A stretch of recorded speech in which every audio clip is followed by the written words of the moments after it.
It is good to be back. How is everybody doing today? Sort of a demon. Thank you for the YouTube view. That's always much appreciated, especially since, you know, YouTube does openly despise me. Shut the fuck up, please.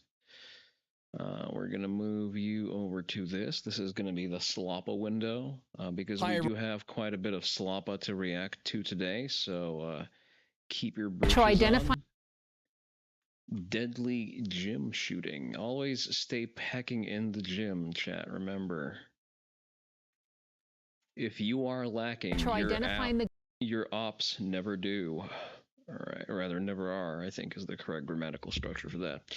Regardless, I'm gonna move this the fuck away. There's some new redeems for y'all to play around with. I hope you do. USMC owned, and what is that? Savage Tactical. Visit site, please. The hell is this? I see t-shirts, I see gym shorts. Sorry, I'm reacting to well-targeted ads on YouTube for one, something that's not an ATF honeypot. I'll look at that later. All right, I should probably also post my go live on Twitter. I hope that I hear that's generally useful to do. Not gonna sugarcoat it too much. Live now, and that will be sufficient. Okay, we're finally back to full speed. I see chat. I'm gonna keep the Hawaiian shirt on. I'm gonna be redesigning the Hawaiian shirt soon. So look forward to that, I guess. Thing that I probably want to do, I kind of probably want to dispose of the floral and just leave the skulls in. Never watch ads on Glosov Stalin? As in, some ads are okay. It's just, you know, sometimes when I get a banner ad for quote-unquote oil filters with the exact thread pitch of my primary rifle, that sort of makes you think. And with something that is very clearly a set of suppressor baffles, that starts to glow a little too hard for my taste. But apparently we got some fresh news.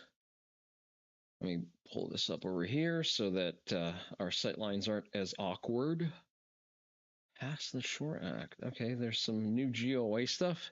Damn, the news cycle is a zoom in. I'm away for a week and so much shit happens. I guess I should pull up the Chrome for y'all to see as well. Let's see. There we go. There's VSO. So let's listen to the man rant. Everyone, welcome back to the channel. Thank you for tuning in. It's great to be here as always. All over the place. You're watching the VSO Gun Channel, and today we're going to do a real quick video because today is my wife's birthday, and I need to go get her a little tiny cake so I can put all of the candles on it, basically. Previously on the last episode of This Old Pyro. Happy birthday to you. Oh my God.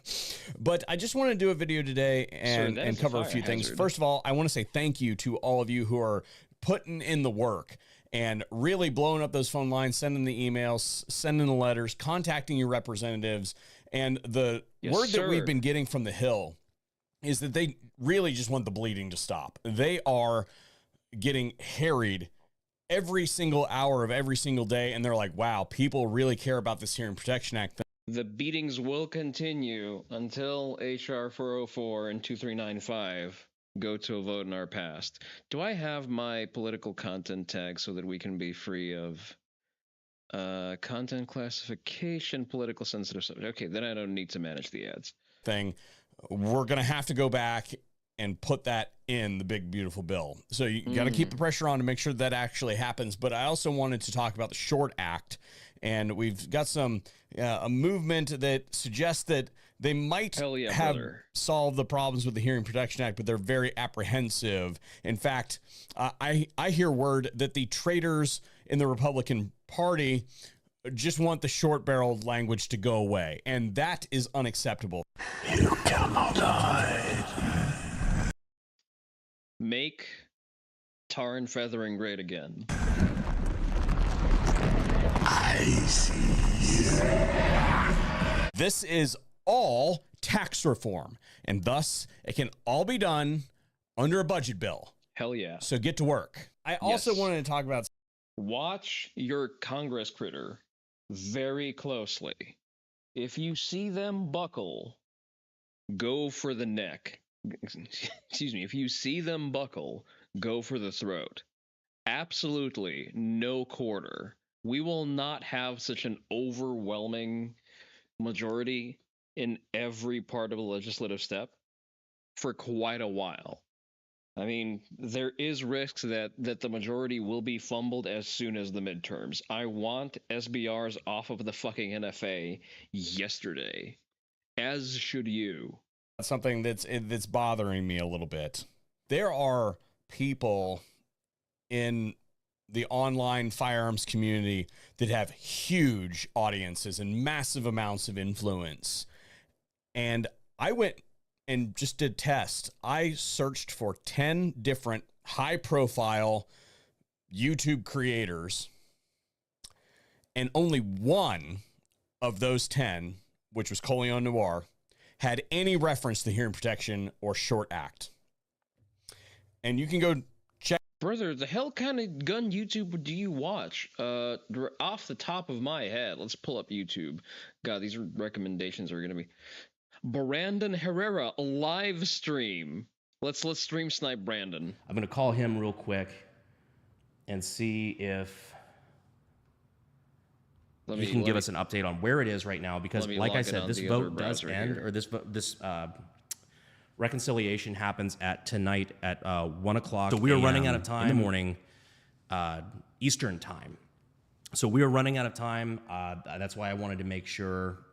Like I said, I don't really live stream, but I wanted to make sure that I got this message out to as many people as possible, which includes YouTube. And we've got, we got 8,500 people in the chat. So there's nothing. If we can even just get 10% of people to call all of those numbers listed, hell, those are serious numbers, and that could seriously help. So let me see if I can call Aiden real quick. Okay, we got the big guns. Oh, Brandon technically has ins with the president's administration. He has ins with Trump's team. Hello, this is Aiden. Hey, brother, how's it going? Hey, I'm doing well. How are you? I'm doing great, brother. You're on live now. We were just wondering if we could get a quick update. I know you've been talking to key members of Congress on the Hill today, and really just trying to push this forward. So if you don't mind giving us just a brief description of what it is you're doing up there and how it's going. Yeah, of course. This is a really pivotal last few hours for potentially amending the budget reconciliation bill. This is President Trump's one big, beautiful bill to include the Hearing Protection Act and the Short Act. There is a Rules Committee markup scheduled for 1 a.m., and it's probably going to go from 1 a.m. to 7 a.m., just all night. Topical. And in the hours leading up to that meeting, they're going to have the final negotiations as to what to include in that bill. And the way the bill is written right now, I think you said it earlier on stream, it only reduces the tax on suppressors and only the transfer tax, not even the making tax. This was put together by the Ways and Means Committee Republicans, this Committee on Taxes, and they really don't understand gun owners or the Second Amendment or the NFA, and they thought, the tax is the real issue. And that's why they only lowered the tax. How the fuck do we have people who don't understand what we all want as gun owners is to get rid of the registration, the fingerprints, the wait periods, the government permission that's totally unconstitutional. And ever since the Ways and Means Committee put out that text about a week ago, gun owners have been lighting up Congress, calling phone calls, commenting online, and everyone is paying attention in Washington, D.C., and they're trying to figure out exactly what to do. And there's a good chance that we can get this bill amended in these next few hours to include the Hearing Protection Act, and it might even be possible to come here and not there. To get the Short Act to take. Are you complaining that I'm stream sniping Brandon? SPSs and AOWs out of the NFA. So that's why it's really important that everyone here listening picks up the phone and calls, because they're working tonight. They're paying attention to what's going on. So call your congressman, comment online. Twitter is a great way to actually reach members of Congress right now. A lot of political discourse happens on Twitter. Yep. 100%. And is there anybody in particular? I know the GOA post that I shared included Speaker Johnson, Remember Scalise. to crawl up Is the there ass anybody of that we need to every put member of the pressure on committee on that Twitter is as hard as hesitant, possible? that we need to remind, hey, this is what the people really want, and the people are paying attention? Well, it's always worth calling your own congressman, especially if they're a Republican in this situation. If you have a Democrat, I think one of your viewers might have said they were from California and there's really no hope there. That's when it's most important to go and call those leadership offices, because they're the ones that are going to be finalizing the discussion. Right now, the leaders on this, the real big leader is Representative Andrew Clyde from Georgia. Yes. And he's actually a gun store owner. He owns multiple gun stores. He has an AR-15 on his campaign sign. And he is awesome. And he's the sponsor of both the Constitutional Hearing Protection Act and the Short Act. And so he's been working with GOA to try to get this language inserted into the bill. And then other awesome guys like Representative Chip Roy, Representative Ben Klein have been working to also help him get that language inserted. So if you're talking, if you get on the phone with someone, if you're commenting, what you want to know is your representative helping Representative Andrew Clyde get this language inserted? Because he needs all the backup he can get. Absolutely, and that was just what I was about to bring up, because it's my opinion anyway that we can't just talk shit about congressmen who aren't doing their job or who aren't doing enough or things that we don't like. We've got to also give kudos to when people do the things we want them to do, and they're doing great stuff. Like I love Chip Roy, I love Congressman Clyde. Like those guys are really killing it right now, and we've got to make sure that we give them the pat on the back that they deserve for doing what's right. Absolutely. I know everyone wants to hear about lawsuits, and Gunners of America does a lot of that, but we have a real chance to get laws enacted in Congress right now. And these guys just need your support. I know maybe you've never called Congress. Maybe you didn't believe in that Congress could ever do anything pro-gun. You don't trust Republicans to majority. actually support the Second Amendment. And that may be totally fair. But today, right now, they need your help. So this is basically our last chance in the next few hours to amend the bill before it goes to the Senate. If it passes tonight without, say, the Hearing Protection Act or the Short Act, we may be able to amend it in the Senate, but it's going to be an uphill battle. And so we need to try and win right now by basically putting as much pressure as we can in these final hours on the House of Representatives. Absolutely. Well, I appreciate it, brother. Seriously, thanks for the update on all this stuff. Like I said, check out the GOA post that I shared earlier on Twitter/X. If you want to get all of that, I've also pinned the phone numbers up here at the top of the chat because my boomer ass finally figured out how to do that. But seriously, Aiden, thank you so much for jumping in there. Is there anything else you'd like to share with people before I let you go? Well, look, I just want to thank everyone who's already made a call. I think even if you called once, I know a lot of people have been calling every day for the last week. And I want to thank you, Brandon, also for hosting this live stream and for also trying to get gun owners activated on this. Because I know a lot of people are sort of black pill, but this is not the time to black pill about Congress. This is the time to really hold everyone accountable. And even if we lose a little bit, we get some of what we want. We get not everything tonight. We have to keep up the pressure. I would say suppressors are a hard priority. And then put it onto the Senate. What is your tune it out? I'd say the suppressors are a higher priority over short-barreled rifles, although we need both because regulating SBRs is unconstitutional, but SBRs can be at the very least circumvented with braces. Suppressors cannot. Bill. And that's why we can do the NFA tax here. When you're dealing with a budget reconciliation bill, you don't have to deal with the filibuster. It's a simple majority, and we have more than a simple majority in the Senate. So we've really got to keep up the pressure, even if things don't go our way at the Rules Committee tonight. But I think we've got a really good chance. So please call, and to everyone that called, thank you so much. Awesome. Thank you, brother. I appreciate it. Keep fighting the good fight. We appreciate everything you do, man. How long has he been live for? All right, you guys have a good one. 15 minutes? All right, thanks, man. Yeah, that stuff is super important, guys.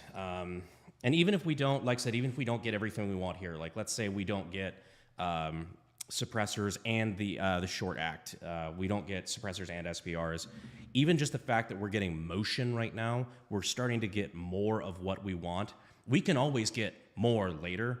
The fact that we're getting anything right now it's cool to see motion on real stuff that we can just keep the line moving forward and just keep the pressure up, guys. It's just fucking awesome. Yeah, for those who don't know, for those who are just jumping in here and don't know what we're talking about, we've got a legitimate chance right now at potentially crippling the NFA as far as getting the National Firearms Act, of course, regulating suppressors, short barrel shotguns, short barrel rifles, and machine guns and everything like that. People are like, well, repeal the whole NFA. I'm like, don't get me wrong. I want to do that too. I think that's great. But the fact that we can, basically cut the NFA in half right now through a budget reconciliation bill, I think that's fucking awesome. And we need to put the pressure on that now because there's so much involved in this bill that we really might be able to just sneak legalized suppressors into it. And hey there, we've got the numbers. We're stream I really hope we've sniping got Brandon the numbers over as long here. as How are you doing? No Republicans back down when they shouldn't. You need to hold that fucking line and hold people accountable when they don't. Which you guys know I'm very big in that. About to grab dinner? What are you having? But yeah, no, that's so they're again catching. All right, we're going to leave Brandon to it, but I think that's sort of a point that's easily refuted. I've definitely seen Mr. Guns and Gear talk about that ad nauseum. Legally Armed American talked about it. So yeah, big gun channels are talking about the bait and switch that was attempted and was successfully foiled. So sausage and some cooked greens. I mean, it's solid macros. I can't complain about that. Did you call the Ways and Means Committee? Are you being a nuisance on Twitter? Are you telling them that they will be tarred and feathered if the Short Act and the Hearing Protection Act is not passed or gimped? Apparently, there's a reconciliation of the bill at 1 a.m. Eastern, I think, or Pacific time today. So that's when they're going to be working on that. So until 1 a.m., there's still time to go and call your Congress critter. Not just your own Congress critter. You haven't had time to brief yourself on the issue. Well, let me catch y'all up then. Long and short of it, basically, the Hearing Protection Act and the Short Act deregulating suppressors and short-barreled rifles, short-barreled shotguns, respectively, have been included into the draft of the One Big Beautiful Bill, which the Budget Committee or the Ways and Means Committee is currently trying to pass. But rhinos have started making concessions, and instead of removing, should I bother calling Cornyn though? Cornyn isn't on the committee, so fuck him. He's on his way out. Ken Paxton is breathing down his neck, so we're gonna be rid of that turncoat soon enough. You're gonna have to call Doggett. I know he's a Democrat, but it would be funny to call Lloyd Doggett because he is on the committee. You'd prefer Huffney's though? I'll listen, either or. But the point is, no, Cornyn isn't on the committee. Fuck that guy in particular. Doggett isn't your rep, thankfully. But yeah, see, I am in Doggett's district, so. But you know what? No one's stopping you from calling everyone the fuck else on that committee. Of particular interest for us is the committee chairman. So basically, the more people on the committee, on the Ways and Means Committee specifically, you can call, the better. Let me pull up the website there. Ways and Means Committee.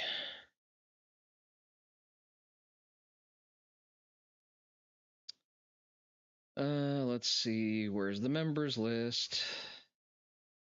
View all. There you go.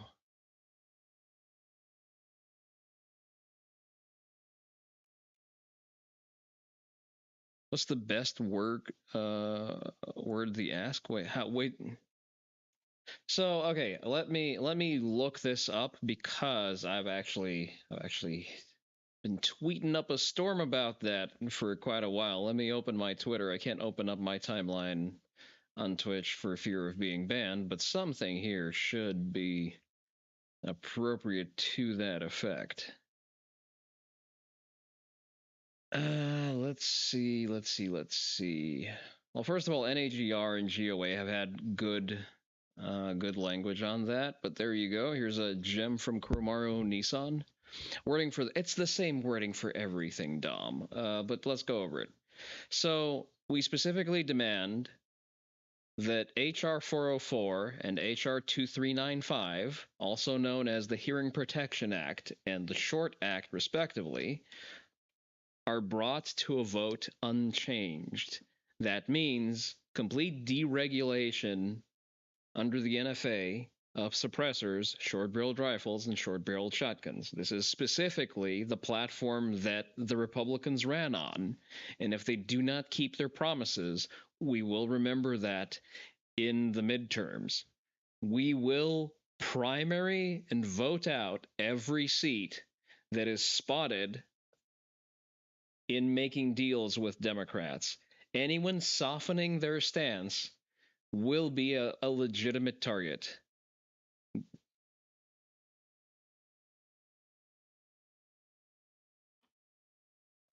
So you can also support that by stating that you are a single issue voter. You specifically voted for Republicans in this cycle because deregulation of NFA items was promised. And if promises are not kept, you will be, first of all, voting third party in the midterms. And at the first chance to primary out whoever is collaborating with the ATF or with the Democrats, you will be primarying them out. Deregulate and defund the ATF, exactly. So because the NFA is a tax bill, it can be amended by the Budget Committee, meaning we don't have to go through the normal legislative process. It can be passed with the omnibus. Trump has already committed to signing the one big beautiful bill if it has pro 2A language inside of it, including deregulating cans and short-barreled rifles. So the big man has spoken. He has said that he will sign it. Now we need to hold the feet of the House Republicans to the fire and make sure that they don't back off, because they are trying to pull a fast one by simply by decreasing the language in the Hearing Protection Act and merely removing the $200 payment for going through the NFA process. And that is not the ask. They did not understand the assignment. So specifically, if you want targets on Twitter, let me look through those real quick, because there are specific targets we need to target there. Let's see who I spent the most time screaming at recently. This is me dunking on Destiny, but what else is new? That's not a very high bar to clear.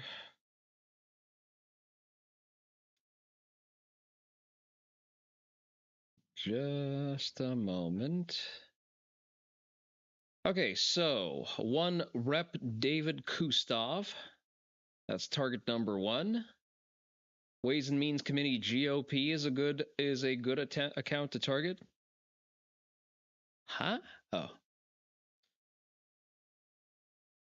What does the ATF even offer to the American people? Dead children and pets? Yeah, nothing much outside of that. Speaking of dead children and pets, there's a new development in the airport executive who was executed by the ATF.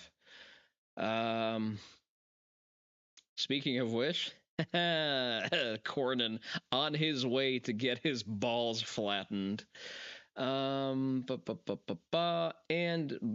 Jason Smith, who is the chairman of the Ways and Means Committee, is another legal and valid target for heckling on Twitter, so make sure. A trucking CEO was killed, apparently. When? Do you have a link to the news story? Okay, we're going to let VSO speak, and then we're going to move on with the rest of the React slop. Had any reference to Hearing Protection or Short Act. And you can go check yourself. Go look at your creators, your favorite 2A creators, and see if they have done anything. Because look, I'm sitting here with 400-some thousand subscribers. Actually, here's the thing. Here's good wording to use for a call, especially if you're calling a Republican representative. You demand, as a single issue voter, you specifically voted because a part of the Republican platform was removing suppressors and short barrel rifles from the NFA. Therefore, if Republicans do not deliver in a year where we have a historic majority in the House and Senate to deregulate, to write an unconstitutional law, we will make sure, you personally will make sure, that they never have this majority in any part of the government ever again. There you go. I think that's nice and snappy. Drivers, and depending on how well the video performs, every once in a while I get a real banger. But even if those creators had a complete flop video, it is better than I can do on my best day. And to leave that on the table, I just don't understand. I mean, I get like the off-topic post type thing, like you go out and you blow stuff up and you can't take a little bit of a break to do something this important, literally a generational opportunity to remove suppressors from the National Firearms Act. Like, I've spoken to all those folks. I know for a fact that they believe in doing that. Why they haven't taken the opportunity to really put the screws to them, I just do not understand, and it's very disappointing to me that I have not seen any of that kind of rhetoric from those folks. We are very vocal about our elected leaders performing in particular ways when they get to office. Why should we not also expect the same kind of, to be frank, minimal effort from folks that are supposed to be leaders in the Second Amendment community? I mean, some of these videos that these guys and gals produce are beautiful pieces of work. And as someone who works in the space, I know that they spent 40 hours on. Who is he talking about in particular? Because, like, off the top of my head, probably the only two people I haven't heard talk about this is Garantham and the Tactical Toolbox. Just because, well, both of them don't make videos too frequently. And generally they don't comment, at least not on their main channels, on ongoing political discussions. Who else? Probably James Reeves on TFB TV, but again, also his release cycle is very different. Although I'm not entirely sure TFB TV or James Reeves individually did not speak on the subject. But yeah, Guns and Gadgets, Legally Armed Americans, Coleon Noir, Brandon Herrera is currently doing a live stream on the subject. Let's see, let's check James Reeves. It's more likely that it went up on his individual channel rather than anything else. Rust, okay, nothing over here. TFB TV, strictly gun reviews. But I see how that would have been out of scope for him, and I'm kind of okay-ish with that. I don't expect him to break the mold too much, with everyone else blowing up the topic anyway. We're going to actually front load the Coleon Noir video on the subject. I'd like to not select my entire screen, please and thank you. Coleon Noir. We actually have a new video from him to watch after this.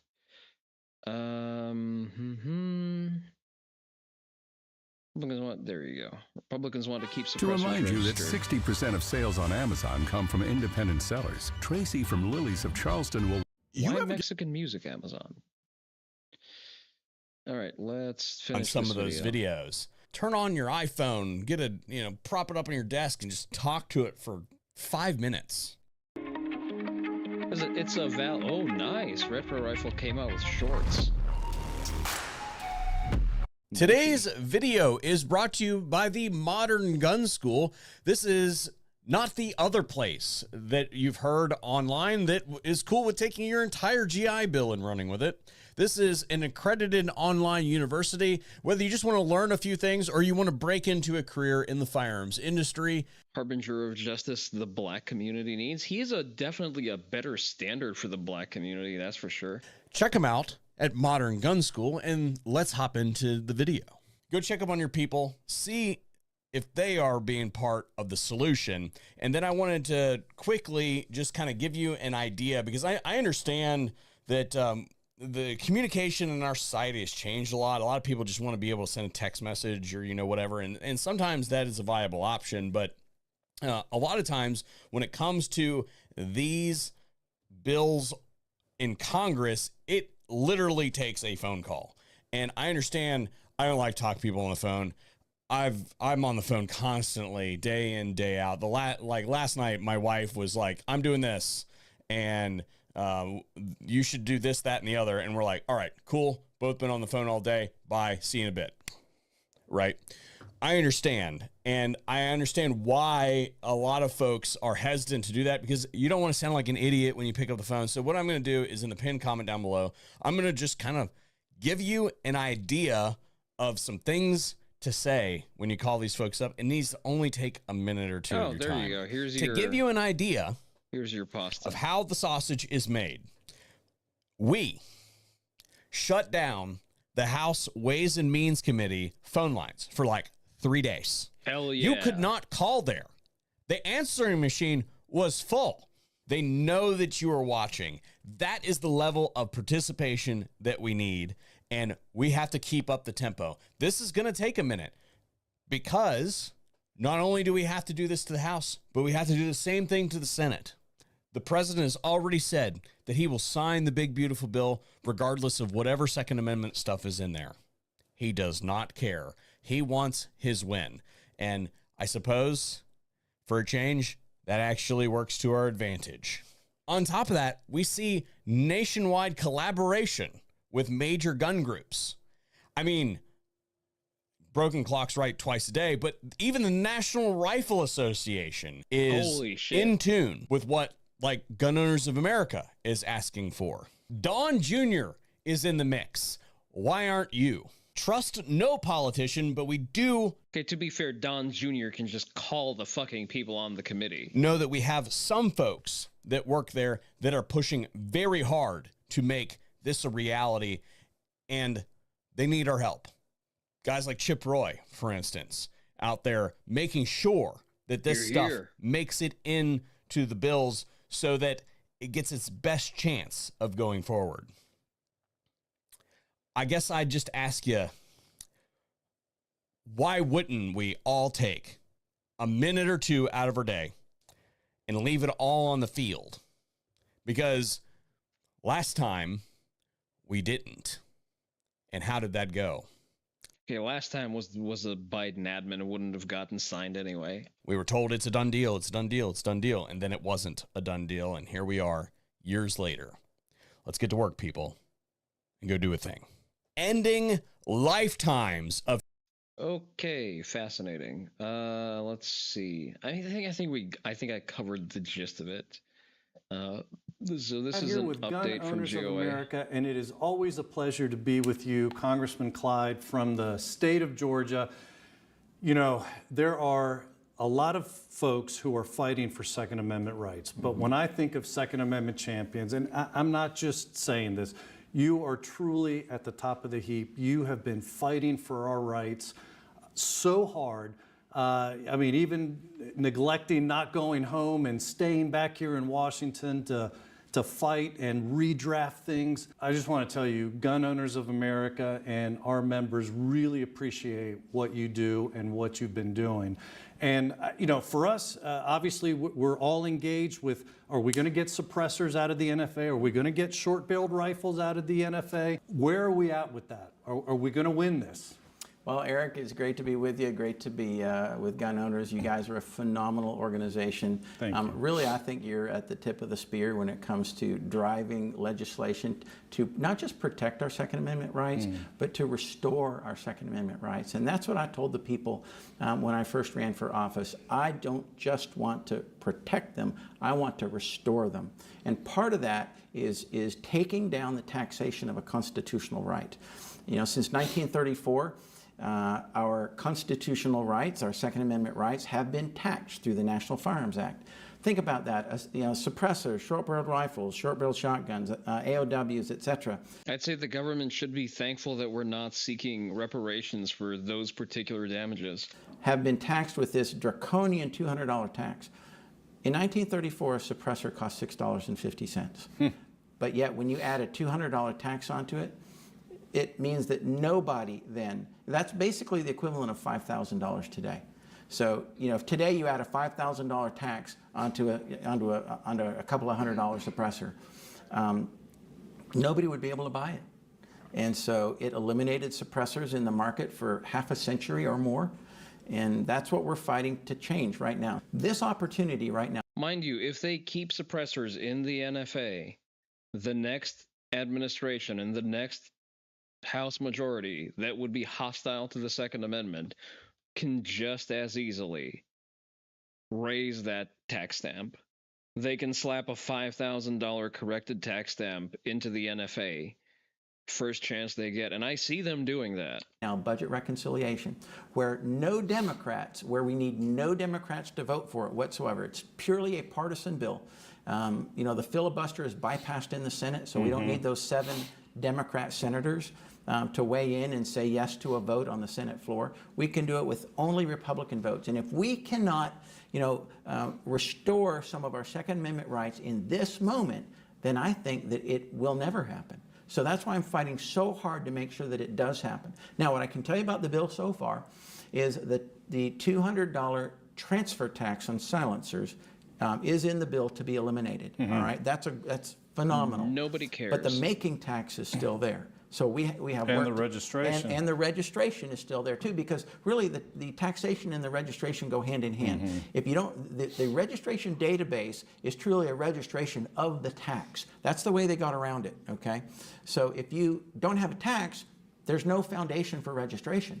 So both should go away. So I've been working very, very diligently over, as you said, through the whole weekend, Friday, Saturday, Sunday, since we kind of put the bill and budget on hold, and that was one of the reasons that we put the bill and budget on hold, and it was one of the reasons why I voted present, all right, to signal that, hey, there's still issues with this bill that need to be addressed. We moved it forward because I want it to go forward. This is our opportunity. If the bill doesn't pass, we'll lose our opportunity to gain back some of those Second Amendment rights.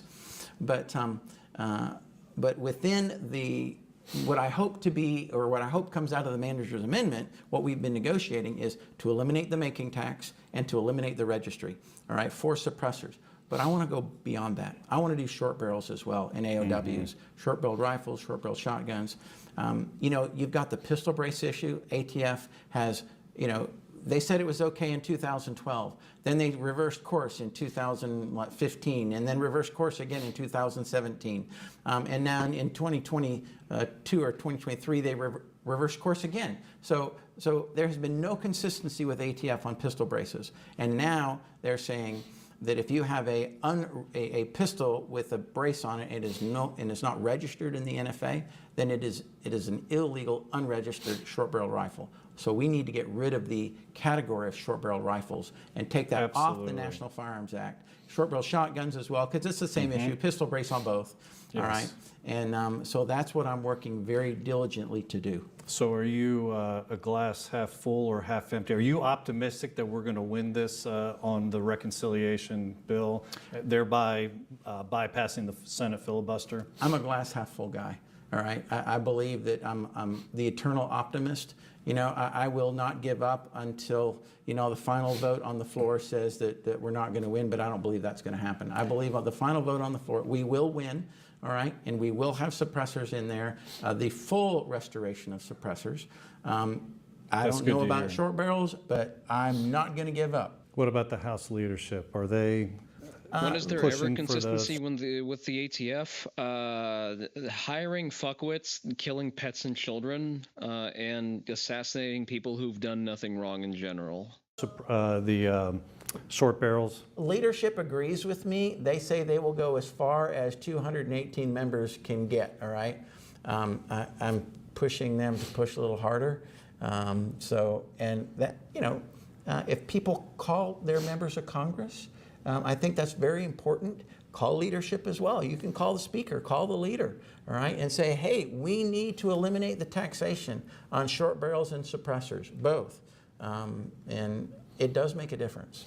Well, our members will do that. You know, you hear what needs to be done. Yes, call your representative. That's important. That is very important. It is very important. But also calling the leadership. And I would say this, you know, if you, let's say you have a Democrat as your representative, instead of calling that Democrat, maybe make that call to the leadership instead, the House leadership. We will be putting out an email alert that has the leadership numbers, but the general number 202-224-3121 or 202-225-3121. You can ask for a leadership house or your representative, but it's really important that they hear these calls. Is there any final thing, just as we're closing, anything you want to say to the members of Gun Owners of America, just in terms of encouragement? Sure, absolutely. Don't give up. Never, ever, ever give up. Keep the pressure on, keep pressing on, making those phone calls, contacting your members of Congress, and encouraging them to ensure that short barrels are included in budget reconciliation. It does make a difference. Fantastic. Again, thank you so much for meeting. Thank you for speaking to our members. Thank you for Gun Owners of America. Thank you, and thank you for all that you are doing. It is truly noticed and appreciated. Thanks. Why does this not work? Did I not connect that? Oh, that's because, there we go. That's how it's supposed to go. We'll try that one again. I do have infinite points. I hope nobody... Oh, it's on a cooldown. Fuck it, I'll send it my way. There we go. Haha. But yeah, I voted on... I am a single issue voter. Well, I'm not really a single issue voter, but for the purposes of this, I do not need cheap viewers. Cheap viewers get deported. All right, what is this brand new gym shooting? The gunman video? in Friday's gym shooting as a 34-year-old North Las Vegas man. So I carry a gun every single time I go to the gym. Hell yeah. Now, even I've asked myself, do I really need to carry a gun to the gym of all places? You do. And this story is why the answer is always, yeah. Police here at Metro Police are trying to figure out why 34-year-old Daniel Ortega walked into this gym armed with a long gun in the first place. We have some new video to show you of him doing just that. This is from that LVAC in the Northwest Valley. This is Ortega coming in. He is armed. I mean, look at the width of those arms. Do you need to ask any further questions why he went to shoot up a gym? With that rifle.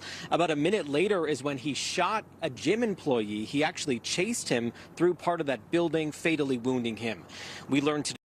Old school carry handle, though. That Ortega was a member of this gym, and sources telling me that he worked as a bellman at a property on the Strip.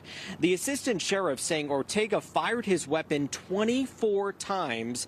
It then jammed, and she says that likely saved lives. Police shot and killed Ortega as he ran out of the gym right through the front door about 6 minutes after this all started. 3 other people were injured as well. You see, there are a lot of stories out there about shootings happening at gyms, just that people don't pay much attention to them. They've happened before. This isn't the first time. But this one right here is a brutal reminder that evil doesn't care where you are, how much you bench, or what playlist you're vibing to during your workout. Ironically, but not so ironically, most gyms are straight up gun-free zones. But here's the Planet Fitness. kicker. Most gyms in Texas throw up signs that look official but aren't legally enforceable. And as a concealed carrier in Texas, I can legally ignore those fake ass signs. Your miles may vary in whatever particular state you happen to be in. How many times do we have to say it before it actually sticks? Gun-free zones don't work. This guy, this absolute degenerate, walked right into that gym with a whole ass AR-15. Didn't care one bit whether it was a gun-free zone or not. Walked around, stalked a man, chased him, fired 24 rounds. 24 rounds. Nobody was in a position to stop him until the police arrived and he walked out the gym. And you 6-hour optic. The only reason he didn't turn that gym into a mass casualty site was because his rifle jammed. Fortunately, this gentleman had a malfunction in his weapon, which... I mean, he also, like, shot 24 times and only landed, like, 3 non-effective hits. Like there are larger pre-existing issues before that jam. Actually saved this from being a mass casualty event. Which honestly doesn't surprise me. It jammed like the latter half of the magazine. Come on, let's not big this up here. He probably bought some budget bin AR, loaded it with cheap ammo, and didn't clean it, didn't lube it. Hell, I wouldn't be shocked if that was his first time even shooting the damn thing, because most mass shooters are just that, lowest common denominator human beings. No training, no skill, just dysfunctional, warped individuals shrouded in cowardice. What does baffle me, though, is how he was just able to walk in with a rifle in his hand and wandered around for a bit, and no one dropped him before he could get a shot off. Actually, it doesn't surprise me, because I'm convinced that most people who do carry don't always carry to the gym. And you want to know why? Because that little voice in the back of your head, the one that says, bro, you're being paranoid, you don't need a gun in the gym, talks you out of doing it. Just because you're being paranoid doesn't mean the ops aren't actually out to get you. And yet, if just one person had been carrying that day, this dude could have been stopped before he ever pulled that trigger. People have to start thinking like mass shooters, unfortunately. Think about that for a second, because that's exactly how they think. Where can I go that people least expect me to be? Or where can I go where people least expect to be shot? A church, a school, a grocery store, and now a gym. Exactly. They want surprise. They want soft targets. They want a room full of people who aren't ready. That's the whole point. They're cowards. They want everything to be easy for them. That's why they're acting out now, because life was hard and I need to do something about it to show the world. And you're gonna do what? Kill a bunch of innocent people? You're lame. You're gonna die a lame. You're gonna be in jail as a lame. You're still a lame. You did all this shit and you're still a lame. Just don't even bother. Just go off somewhere into obscurity and just die alone. Because that's how I feel about these mass shooters. I have no remorse, no sympathy. I don't care what you've been through. When you decide to pick up a gun and start taking innocent people's lives because of shit you experienced, you're lame. You're just a weirdo. Because as far as I'm concerned, nobody deserves to be killed simply because you're on a what? Mental rampage? Because somebody made fun of you? Come on, grow up. Grow up. But reality is, at least for us, reality doesn't care about our expectations. It doesn't care that you felt safe. The world is full of maladjusted psychos who think the solution to their problems is to kill as many random people as they can before they get smoked themselves. And for what? Mass shootings aren't some twisted flex. They're not powerful. They're not brave. They're pathetic. You get your 2 seconds of headlines, then you rot in prison or in a box while the world remembers you as the loser you were. Well, mostly in a box because the FBI doesn't like leaving loose ends. One forgotten weirdo in a sea of other forgotten, broken, cowardly, smooth-brained weirdos. Okay, he's on his soapbox about mass shootings bad, which I generally agree with, but he needs to drive a message there. So, what I typically do, and I am one of those people who tries to I consistently carry to the gym. So let me explain the secret Discord tech here real quick, just in case any of you haven't cracked the code just yet. Bags and packs, Rush series. Remember how we had that big hand cam stream with gun cleaning and shit? And as part of that, I was doing some male pattern crocheting, also known as tying shit with paracord. So the reason I was doing that because I was equipping my fanny packs with a ripcord. Pouches and attachments, maybe? Where the fuck would that be? That's probably in sling bags, actually. Now that I think about it. Sling packs. So, there it is, exactly. So this is the one I carry. You can choose something that's different and to your liking. I'll explain why I like the 511 covert patch, the covert fanny pack specifically. And I carry it as a fanny pack. Just be a man, own up to it. Fanny packs are cool. I don't care if you have wrong opinions on the subject.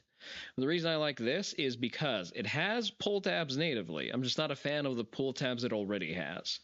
But it means that the zipper is built around having the capability to have a pull tab. So what I do is I affix a box knot shaped handle onto the ripcord as I zip up my fanny pack. So mine is on the right side because I have a right-handed draw. Therefore, with my left hand, I'm going to pull the rip tab. My grip is going to be somewhere over here. This is a micro Velcro panel, if I recall correctly. So it has a little loop. I would advise having some kind of trigger guard in there. You tie it down to one of these loops at the bottom seam, and then you make sure that the tensions are correct and the distance from the cord is correct, so that you have that clean, consistent draw stroke and punch out. The front panel isn't I don't use the space in front of it. I feel like it's going to over encumber. There is a magazine pouch in the back. I usually use that for my wallet. That's not terribly useful. Yeah, that's the little holster thing. It's not really a holster. It's just there to prevent it from. There's the setup. So usually you want to capture your gun so that it's not rattling around inside of the bag. It's also important for a consistent draw stroke. You need to know where your gun is on your body. It needs to be in a consistent indexing point so that whenever you go to draw under stress, you have the muscle memory of know that you index your gun in this particular position, which for me is usually around the 1 o'clock mark. And regardless of whether or not, if I'm carrying concealed, or if I'm carrying in a fanny pack. You have other options. The 8-liter covert is kind of biggish. It's more of a full-sized slingback. I do not like this option. I feel like it's an inferior option. It does not have the quality of life shit that I like. The Moab is a maybe. I do like that it has Molly. I do like Molly on my shit and like space for patches and whatnot. So this is a close second, although note that it does not have any infrastructure for rip tabs. So if you're going to go with probably a worse version because of that, but you know what, by the way, here you go. This is a Raven concealment trigger guard. So that one is a hard recommend for me.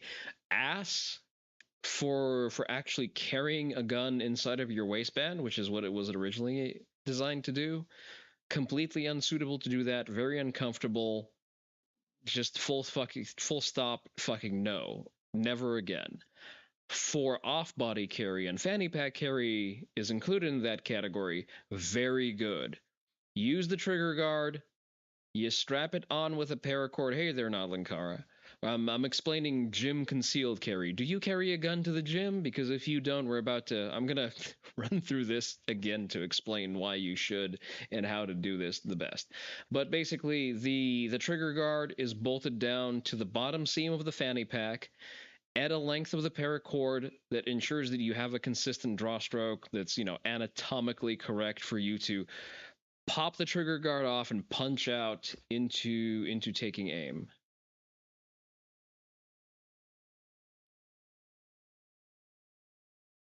Yeah, but if you're going to carry, make sure that it has, one key element, two key elements rather. Let me find an opening there.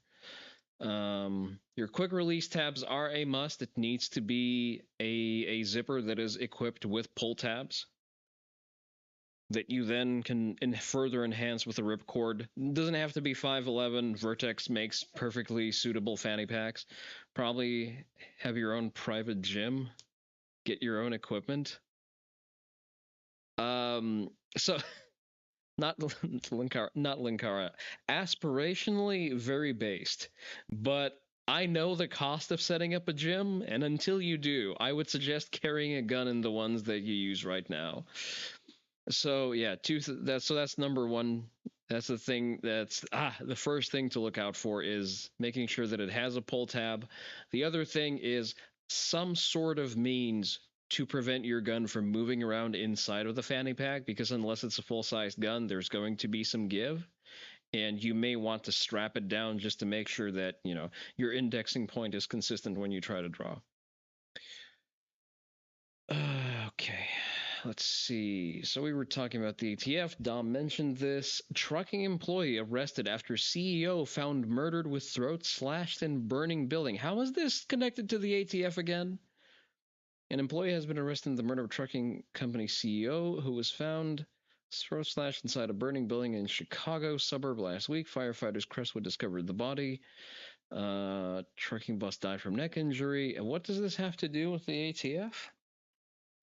No results on the page. Okay, so nothing. I guess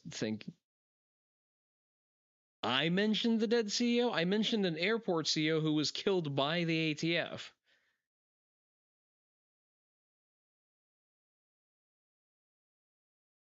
Okay, regardless. I think that's all I had specifically on that. You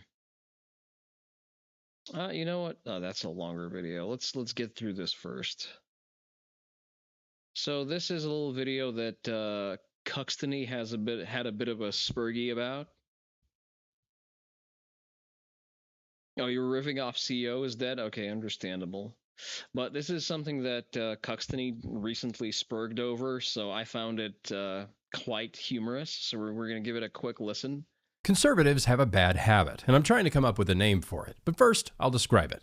They see the Hindu statue in Texas, or the planned Muslim city in Texas, and they start debating about the First Amendment. They see the guy who moved here from India trying to impeach the president, and their minds jump to the merits of his case, or lack thereof. What they won't do is say out loud what's on their minds, namely that all of these things are weird and bad and shouldn't be happening. We shouldn't have huge Muslim cities. I have no issue pointing out that all of those things are bad and weird and should be happening. Next question.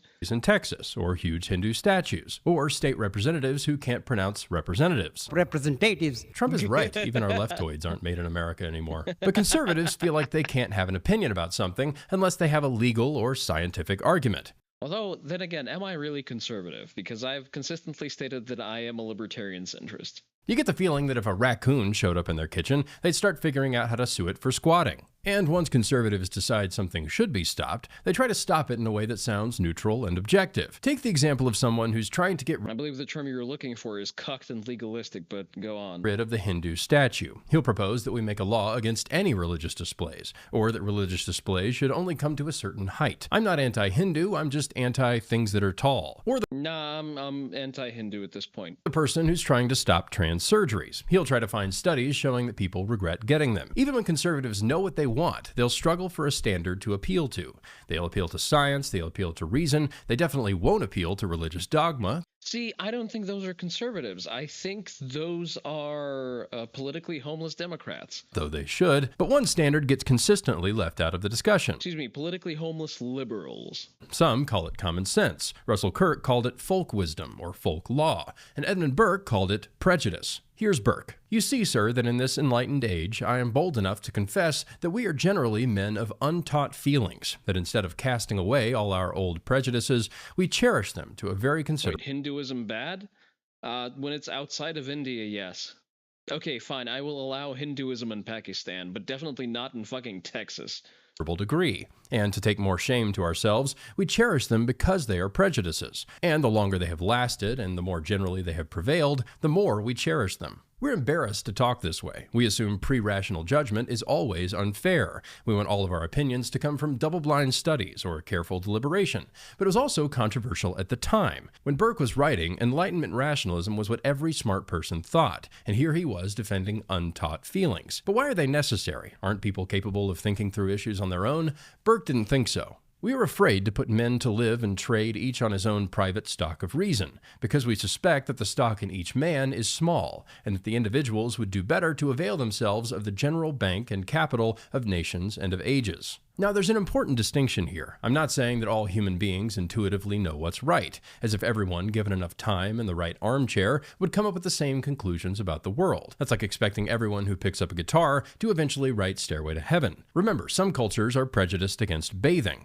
But Burke was an Englishman writing to a Frenchman. He saw the French throwing away generations of good prejudices and embracing chaos. Healthy prejudices come from healthy cultures. As we lose our culture, we can no longer take advantage of that general bank and capital of nations and of ages. And we've been taught to think of that capital as being evil. But of course, every advantage that previous Americans gave to modern Americans is supposed to be evil. We're subjected to a sort of cultural inheritance tax. But if we're repulsed at something evil or attracted to something good, even when we can't explain it, we should be grateful for that. We shouldn't leave it to each new generation to discover fire for themselves. This kind of prejudice is what culture is built on. Without it, we tie ourselves in knots so that we're not able to do obvious things. Because Burke's enemies won, it's turned everyone into diffident losers, too quote-unquote humble to believe anything. Burke again. Prejudice is of ready application in the emergency. It previously engages the mind in a steady course of wisdom and virtue, and does not leave the man hesitating in the moment of decision, skeptical, puzzled, and unresolved.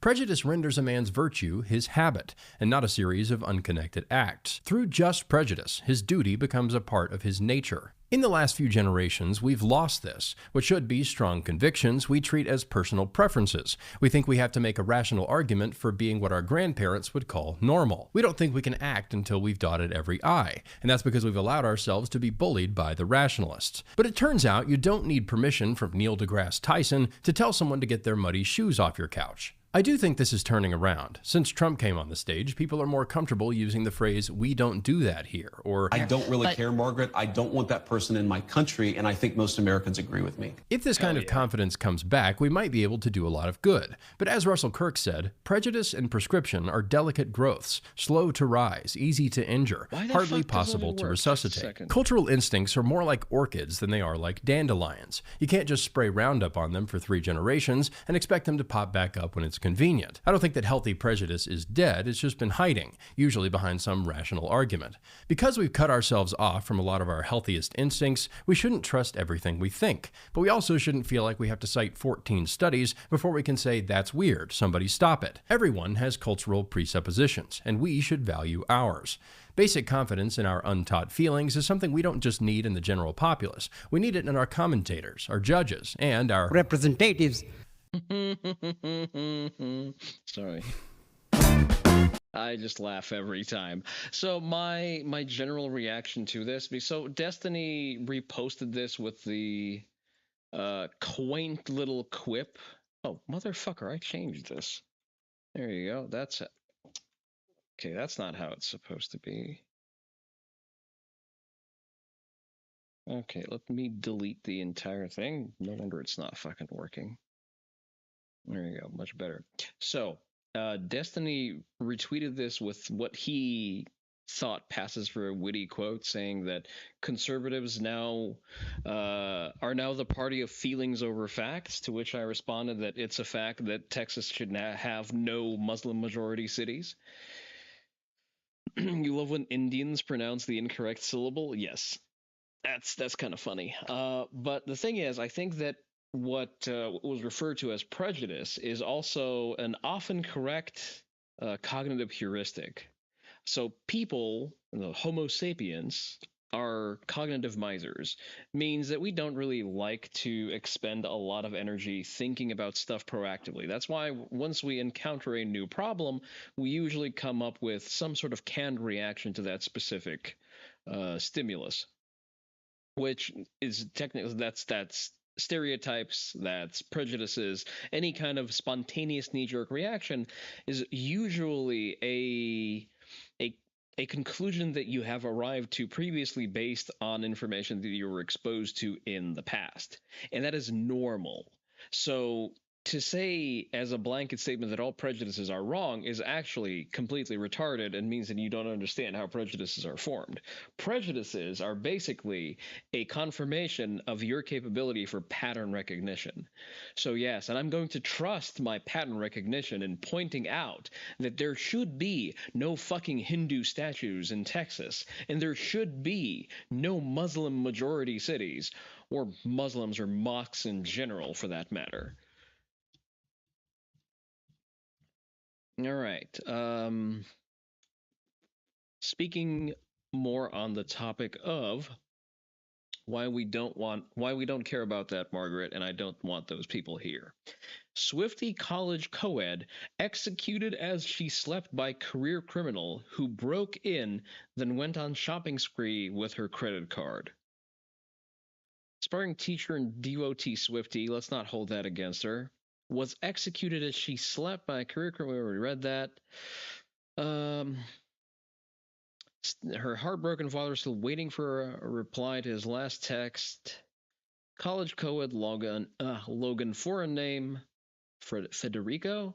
Yeah, Logan Federico, 22. Hacksaw was visiting friends in Colombia on May 3rd when a prowler broke into a rental house, swiped her credit card, and gunned her down. I mean, that's pretty much, an exhaustive explanation of what has happened.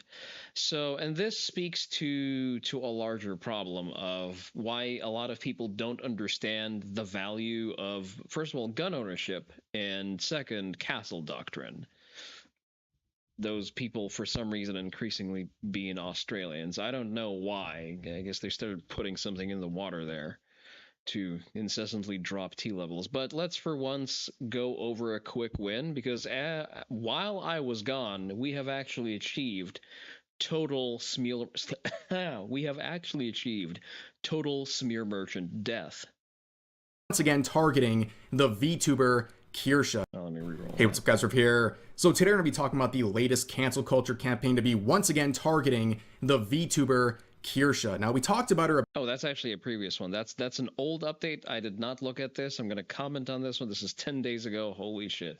About a year ago, because at the time she was supposed to be a featured guest at a convention that me and my wife were also supposed to be featured guests at the time, but she was unfortunately let go from that convention because of her problematic opinions and her wrong think, or whatever you want to label it as. And seeing that, me and my wife looked at that and said, we don't want to be a part of anything like this, so we gave up our spots as featured guests in protest of what happened.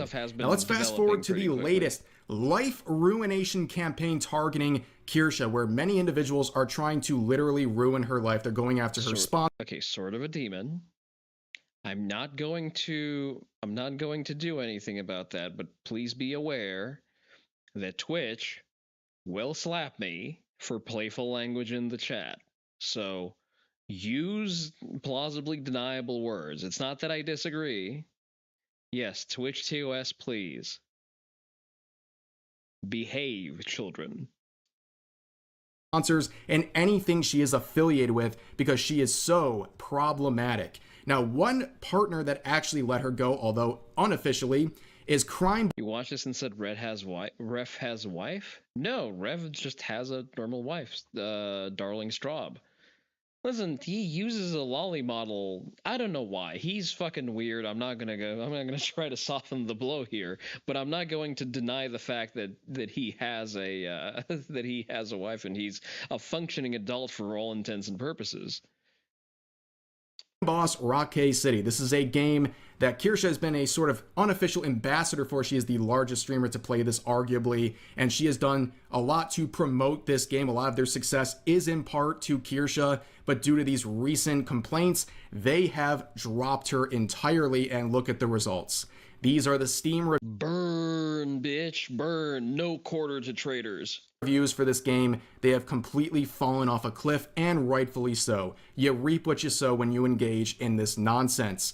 Now, what's going on here? Well, there's been a long series of articles, viral tweets. It's been going on for about a month now, where people are trying to label Kirsha as a literal white supremacist. See, Dom, I don't even think that he's a femboy. That's the thing. Like, the man works out. Like, he's a normal functioning member of society. Is he an upper percentile performer like myself? Probably not. Yeah, IRL he is normal. Like, at this point, the lolly is just a gimmick. But yeah, okay. So that was previously on the Kirsha, on the developments of the Kirsha. Since then, things have escalated in our favor. So we're going to hop on to this real quick. Hey, what's up, guys? Riff here. Welcome to part 4 of my saga covering the ongoing cancel campaign targeting. Well, listen, Dom. Like, I don't believe that he's entirely doing that just to own the tourists, just to own the antis.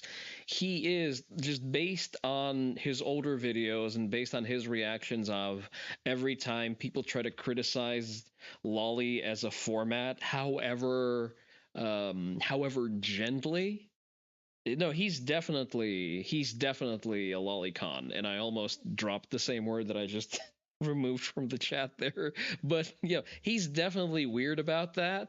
But in a climate where we have tourists, antis, people attempting to browbeat Japanese developers and manga authors and anime studios, I am willing to extend a hand to the lolicons and offer no more brother wars.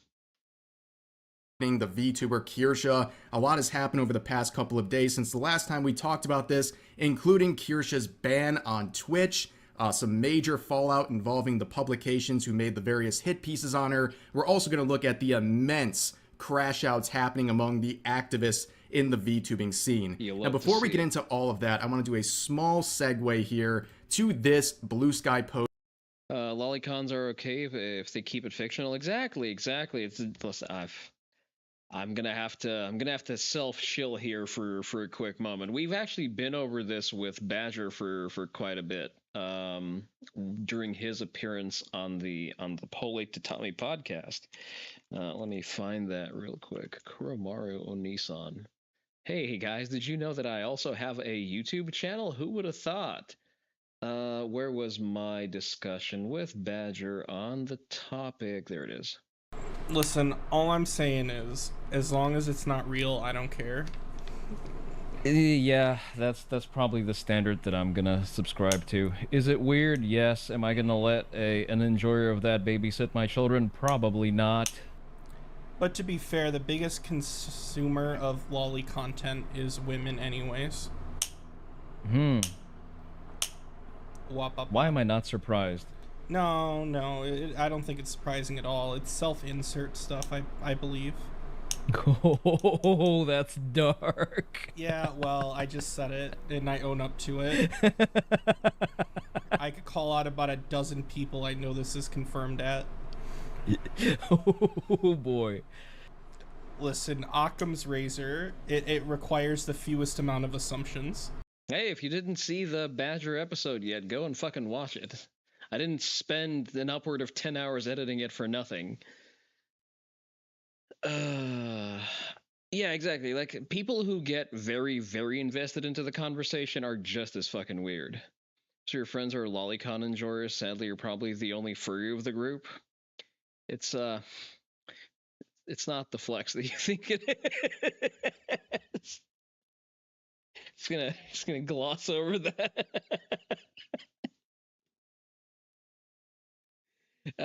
It's okay. Some of my friends, some of the people I know are also furries and CZ owners at that. Post I saw while searching about this situation. Is that a bannable offense? No, not inherently. It says this: acting afraid of losing sponsors. Do not bully the regulars. You did get me to laugh. That's very true. No, put away the wrench. Do not Janny unless commanded to. And hating cancel culture, and then turning around and sending a hate mob to harass a smaller black VTuber to the point of her losing her sponsorships is pretty hypocritical. All after she tweeted in response to the racism. This is bullying. F bullies.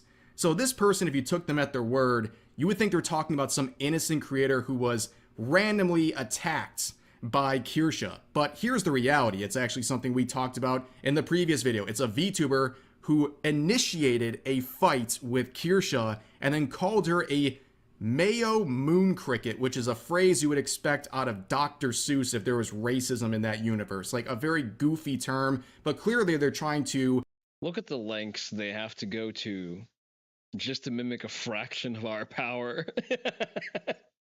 Make a racist remark towards Kirsha, and this would backfire. They would lose their sponsorship with Advanced GG, and in response to that, they would also say in a coping session here, they would say, this is actually a good thing because I just found out that Rev is sponsored by Advanced, which then I turn into a campaign here. And today is the final day. You can use code REV30 to save 30% off your total advanced GG order. Use that link in the pinned comment. Is advanced GG different from Gamer Subs? Is that a different thing? I guess it is. REV30 at checkout. So as you can see, lots of flavor jars for you to pick from, including a new one that just dropped today, a Peach Rings Focus Jar here. I would guarantee it tastes very well, just like all of their other flavors. You also have my things don't taste well, they taste good, okay? Let's use appropriate language here. All you do is comment on things. At least do so with correct grammar. God damn it, man. Special ones here like Rev's Blueberry Sparkle, as well as the fan. Moon Cricket would be a cool VTuber idea in a non-racist way. Isn't that basically what Pafu is already? Favorite, clearly, Rev's Rocket Pop, which you guys... A lot of Kershey's aunties have doxed her on Blue Sky. Chances are still they have their accounts. Wait, what? A lot of Kershey's aunties have doxed her? Really? She's been doxed? Damn. And then again, they're trying to dox a woman who has a fucking 10mm suppressed Chris Vector in her house. She's confirmed the doxing as well. Hot damn. See, this is why I maintain that we definitely should not consider those people as people in general, and they're just valid targets for any kind of tactics that we can deploy. Like, that is it. I'm sorry. Playing nice or being courteous is what has gotten us to a disadvantageous position, because we are faced with opposition who lacks any kind of principles and is motivated exclusively by bloodlust. So each one of the cancel pigs, each one of those subhuman fucks is a valid target for any tactic. And I am also, by the way, not your lawyer, and this is not legal advice. But also, kind of big if true, doxing someone who is confirmed to own a Chris Vector with a can in her house and likely knows how to use it. So, like, it's it's the same thing I keep saying. Like, one of the reasons I openly state that I live in Texas is to sort of ward off shit like that. It's a joke for Twitch for legal reasons, exactly. Well, the following statement is not. See, the reason I openly state that I live in Texas is to sort of ward off any schizos who may want to travel down that particular thought experiment. Like, let's complete the thought cycle here. Okay, so you dislike my opinions. That's Gucci. Fine. You don't want to confront me on the rhetorical field, because you will likely lose, because I hold a significant advantage over the vast majority of the population. So you try to escalate this to violence in a state with extremely strong castle doctrine and self-defense laws against someone whose duty grade guns were on camera, and I have openly stated that, you know, my 300 blackout rifle is staged right next to my bed. Good luck with that. Really enjoy, but there's the other flavors, and you'll notice there's 3 types. There's energy, focus, and hydration. Personally, I prefer energy because this is a great alternative. You get the same energy boost you get from traditional sources like energy drinks and pre-workout, but you get that without the crash associated with those other types. So I definitely recommend that. But you can see all the flavor jars. Highly recommend. Okay, say I want to read the ingredient labels now. Sorry, I'm going to be autistic about this. Advanced GG, is that okay? Advanced GG.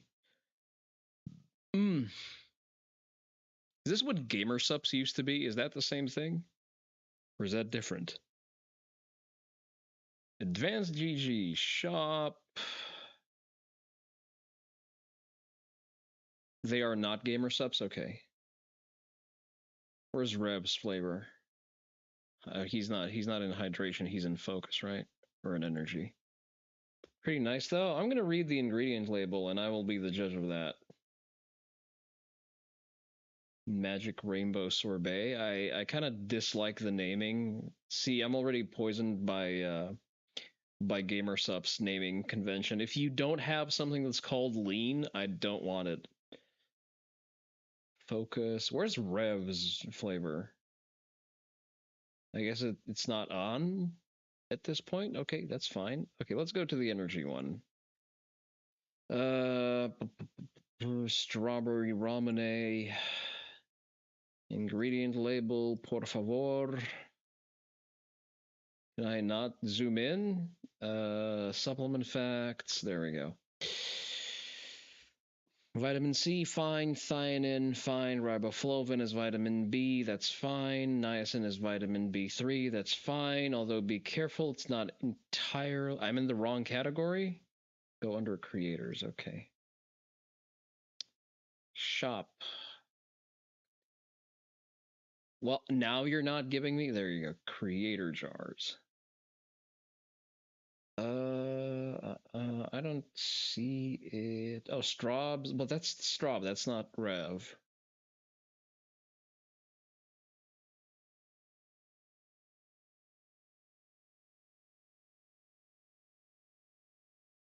Mako, Evan. Not alphabetical order as well, and it also makes it difficult to look up. Page 2, maybe?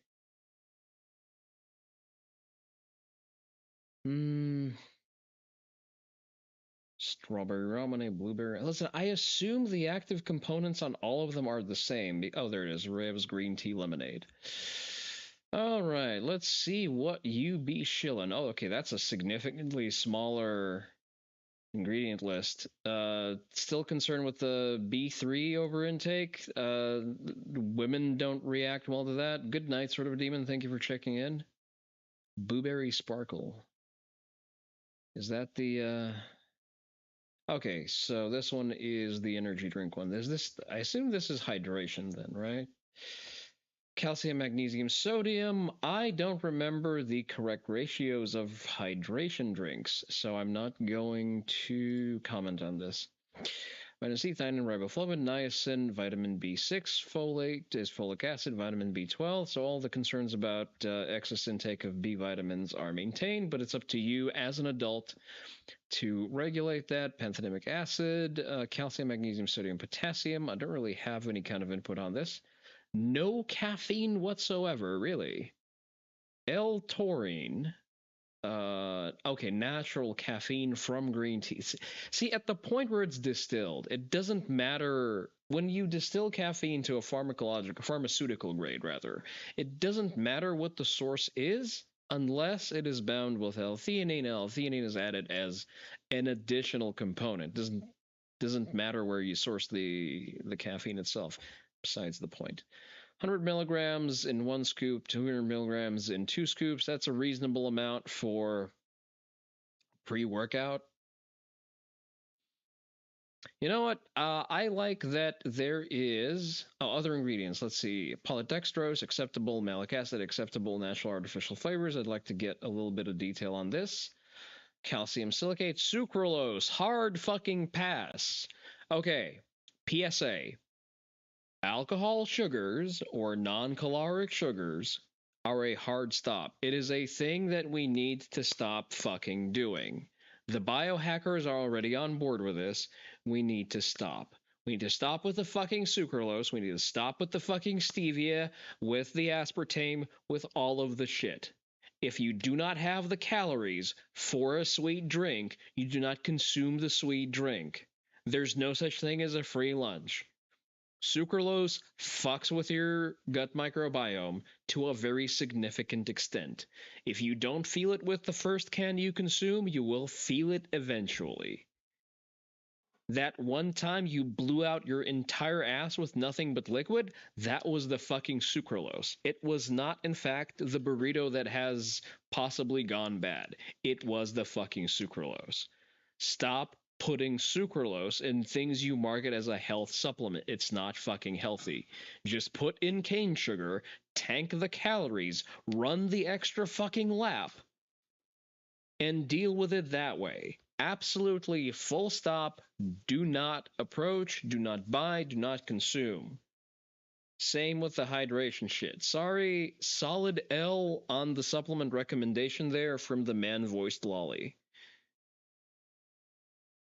Chobani put stevia in their 20-gram yogurt. It's yeah, like what the fuck? Just give me regular fucking sugar. Sadly, that's the whole reason why Blue Sky exists, to give the worst people in society a platform to commit crimes. You don't care what anyone has to say. That site should be shut down. It's not a containment zone, it's a machination zone. I mean, I kind of like the fact that, you know, hardline lefties are forced to exist on the same website that is currently famous for being a den of pedophiles proliferating child porn. I'm fine with them having to carry that particular cross. And the fact that they're doing so on a platform where they think no one is watching is even better, because it makes it easier to incriminate them. And remember, Blue Sky is a U.S. company. They are exposed to subpoenas. Doxing is a crime. You are spreading private, identifiable information. And the shit they say there are mostly prosecutable, either threats or defamations of character. Like Shu's theory that Blue Sky is just the American version of the propaganda social media ops that we ran on Cuba. I mean, propaganda to who? I don't think this is it. Did we look at that Shoes video on USAID? I think we did. I have yet to. Oh, I have so many VODs to edit. I'm so behind. In this code to check them out. And if you need something to help you mix the flavor jars, we of course have these various. Oh yeah. That's true. That's the one where I said you dislike USAID because it's attempting to spread soft power. I dislike USAID because it does it poorly. We are not the same. Shakers, if you want to put our video link in the pinned comment, the jars, because you guys went that crazy. Last time I was playing about this. So here's the thing. I am skipping the ad, even though I usually don't do that. I do not like the product. Remove the fucking sucralose and I will play your ads in their entirety. This is where we left off on this tweet where Kirsha had someone cosplaying as her character drop off this Google Doc on the door of Vice, which contains. How is that a Google Doc? That's a physical document. Please, can we please stop calling everything Google Docs? Sadly, nobody wants to do anything about it. It doesn't matter how many people get doxxed and how many kids get abused. You're sick and tired of the safe space echo chamber because that's how we got to the fucked up internet we have now. Are you talking about Reddit? Because you're describing Reddit. It's a printed out Google Doc. It stops being a Google Doc the moment it's not in the Google Docs app in a cloud. From that point onward, it is a text document in hard copy. Some retraction requests in regards to the 3 hit piece articles Vice made on her, and also there was a threat of legal action if they did not. That's where we left things off. However, in response to that, Vice would remove the articles. This happened as my video went live. Yes, and once it is printed, it is no longer on a Google Drive, and therefore it becomes a printed hard copy document. I put a quick little note about this in the description. I will die on this hill. One of my majors was documentation and admin workflow. I will not budge. So in case you didn't see that, as the video went live, those articles were in fact taken down by Vice, which is really the smartest move they could do at this point. But the damage has really been done at this point, and you can see Kirsha also tagging other publications that made hit pieces and is of course asking them to retract their hit pieces as well. We'll get into that in just a second, but let's focus on Vice, right? 2 of the articles were made by Anna Vellens, and the third one was made by Vice in defense. Excuse me, Rev, you've mispronounced anal violence. Of Anna Vellens and her campaign against Kirsha. This is a very ridiculous individual. This is someone who is a massive hypocrite, someone who is really just has it out for Kirsha. They're trying to engage in life ruination. They're trying to deplatform Kirsha. They're trying to get their sponsors taken away. You're amused how anal violence continues to collapse like a cheap suit? I mean, there was never anything of substance about the dude to begin with. He has a new account, whatever the fuck that is. Back on Twitter, too, really. Well, you see, I think that at this point, it is incumbent among the higher quality of the part of the VTuber community to make sure that his aspirational work is putting the fries in the fucking bag. Like, we need to make sure that we thoroughly chase this fuckwit off the internet. He went for the throat, he fucking missed, and now he gets to suffer for it. I mean, listen, first of all, never do anything illegal.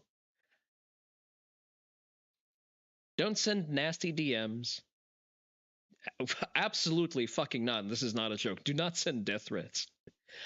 What you can do is wait for the person to say something, anything of note, try to be creative, try to move on with creating content in the particular niche that he's trying to grift on that particular day, and make sure to state your distaste with that particular individual, stating that you are not a VTuber, you are not welcome in the space, get the fuck off the internet, nobody cares what you do, you fucking hack.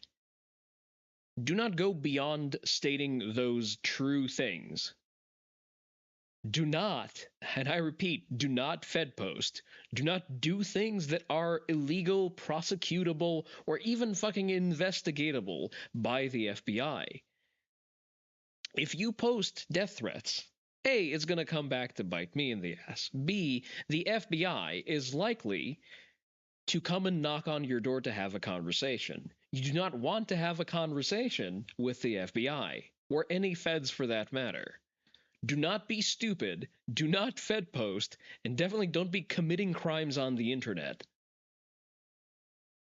And this person and their online behavior is best described as completely ridiculous. This is a ridiculous person. And as you can see, they have deactivated their Twitter account after those articles were taken down by their boss over at Vice. And now they've moved over to Blue Sky, where oddly enough, even in their own echo chamber, they're making this attempt to leave that as well, saying this: given harassment, slander, and egregious lying about me continues at a pretty heavy scale, I will no longer be accessible on Blue Sky for the indefinite future. I'll have friends post...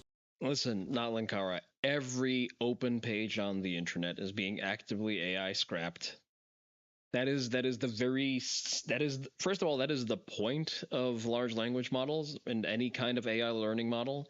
As long as your shit is publicly available on the internet through just even just logged in access, that's it. The AI has scraped it, and it has been used. It has been used for training an AI model of one sort or the other. The artists do not have a leg to stand on. I am sorry, but just like the miners and the truck drivers before you, you will have to learn to code. Article and an audio announcements on my behalf. Everyone, please remain vigilant against ongoing slander, lies about me. I encourage you all to express your... By slander and lies, does he mean things that he himself has posted in the past? Self freely, openly, and actively. Fight for what is right and ask others to tap in to fight. Love you all, from Anna. So they're trying to... This is what happens when men grow up without being punched in the face at least once. I'm not going to go too deep into the woods, just be on the lookout for this particular fuckwit from coming back. But because Mr. Bones' ride never ends, Josh Brett is once again putting out a video complaining that there are, in fact, men larger than him out there, and it makes him very, very sad. But before we watch that video, I need to top up on my tea water, so I will do that, and you can enjoy the BRB screen while I do so.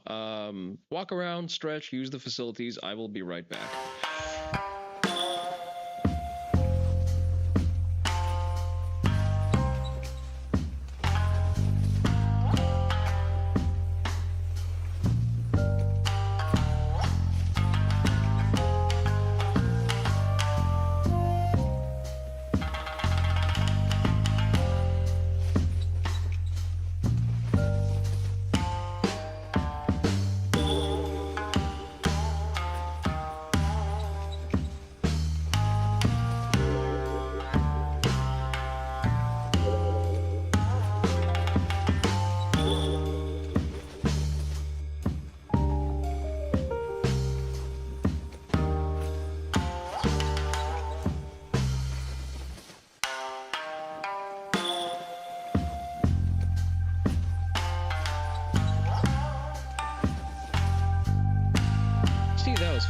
probably didn't even notice I wasn't here. The whole reason why people were virtue signaling about Blue Sky was because of Grok. If you post on Twitter, chances are it's not going to end up in ChatGPT's library. Yes, it is. Again, the way libraries for AI learning are formed, depending on the purpose of a specific AI model, is they will populate those libraries with any publicly available information that is within scope for the model's education. Nobody gives a shit whether if you put up those disclaimers about like, oh, I don't consent to AI being trained on the content of my page. That is boomer core, technologically and legally illiterate shit. As long as you put anything out publicly, it can and will be used to teach a large language model, an image generation AI, a video generation AI. That is it. If it's publicly available, it's getting AI scraped. Fucking deal with it. And if your output is threatened by something that an AI can do, I would take a very close look at your professional credentials and sort of try to ascertain why you are threatened by something that a month ago, well, not a month ago, fine, a year ago, struggled to draw hands convincingly. Does it do shit faster? Yes, it does. AI is very good at cutting down minutia. It is still very imprecise because it is incapable, it is congenitally unable to parse larger context, something that our brains do very well because we can fall back on larger blocks of information than any library, and we as humans are capable of segregating relevant and irrelevant information from things we're trying to do. AI cannot do that. The only thing the AI realistically does, because it lacks sentience, is try to guess the most correct answer to a given query. It's basically a glorified Google search with the capability of doodling. For men, today's standards of muscularity are fucking obscene. We used to aspire to be like Brad Pitt from Fight Club, and now... Who the fuck aspired to be like Brad Pitt from Fight Club? It's obnoxious that fucking Mike Israetel, of all people, is saying that. I'm sorry, Arnold Schwarzenegger, in his peak, predated the Fight Club movie by a full 20 years. Because of this incessant drive of consumer capitalism, this incessant permeation of our brains subconsciously with social media algorithms. Physique inflation is very real. And it seems to be happening at an accelerating rate. And fitness enthusiasts are concerned. Okay, I'm going to give Dr. Mike specifically the benefit of the doubt because that was a statement ripped out of context. We are led like sheep into the slaughter to ever more muscular and lean physiques. To the point where a great physique 10 years ago can be considered average or even... That's a barely there physique. Like I'm sorry, but that was not impressive in the 2000s when I watched this movie because I already lifted weights and fought for fun. Bad by today's standards. Mike Chang, Scott Herman, Jeff Nippard, their natural status used to be perceived as highly questionable. Today, people are calling them average. So no, Redditors are calling them average because Redditors are not people. The average IQ of a Reddit user is 70, and I have yet to be convinced otherwise. I don't know the science-based guys. Why is it that you remain so mediocre, yet you know so much? A shift we can see in Baywatch. That was an entirely different conversation that had nothing whatever the fuck to do with any of the physique questions there. Marvel movies. Amongst modern superheroes, reality TV shows, and suspiciously muscular Netflix teenagers. Can you rate this guy's? Can't see him. Oh. What is wrong with you? You think this is a dad bod? Well, this is C-Bum. And this is C-Bum very, very, very heavily off season. He is probably 20 to 25% body fat in this shot. Downward shot. No good lighting, lots of body hair, and you would be amazed how much body hair actually contributes to hiding cuts. Yes, he is 6-time Mr. Olympia. When he has his bronzer tan on, completely shaves his body hair, is single-digit % body fat, and has good lighting. And this is what he normally walks around in, which is, you know what? It's a respectable physique. The reason people call this a dad bod is because people on average are fucking stupid and don't know what the fuck they're talking about. Have you seen what most dads actually look like in the real world? Experts are worried. It's an issue that's trickling down from the bodybuilding world. No actual experts in anything that matters are actually worried. An illusion, driving many to shortcuts. Hot take, but I think guys being a little overweight like this is attractive. What? Male body dysmorphia is on track to overtake female body dysmorphia within about 2 decades. So why are experts... So, fuck, I hate this so much. Worried. It's about to get a lot worse. And how did we end up in this position?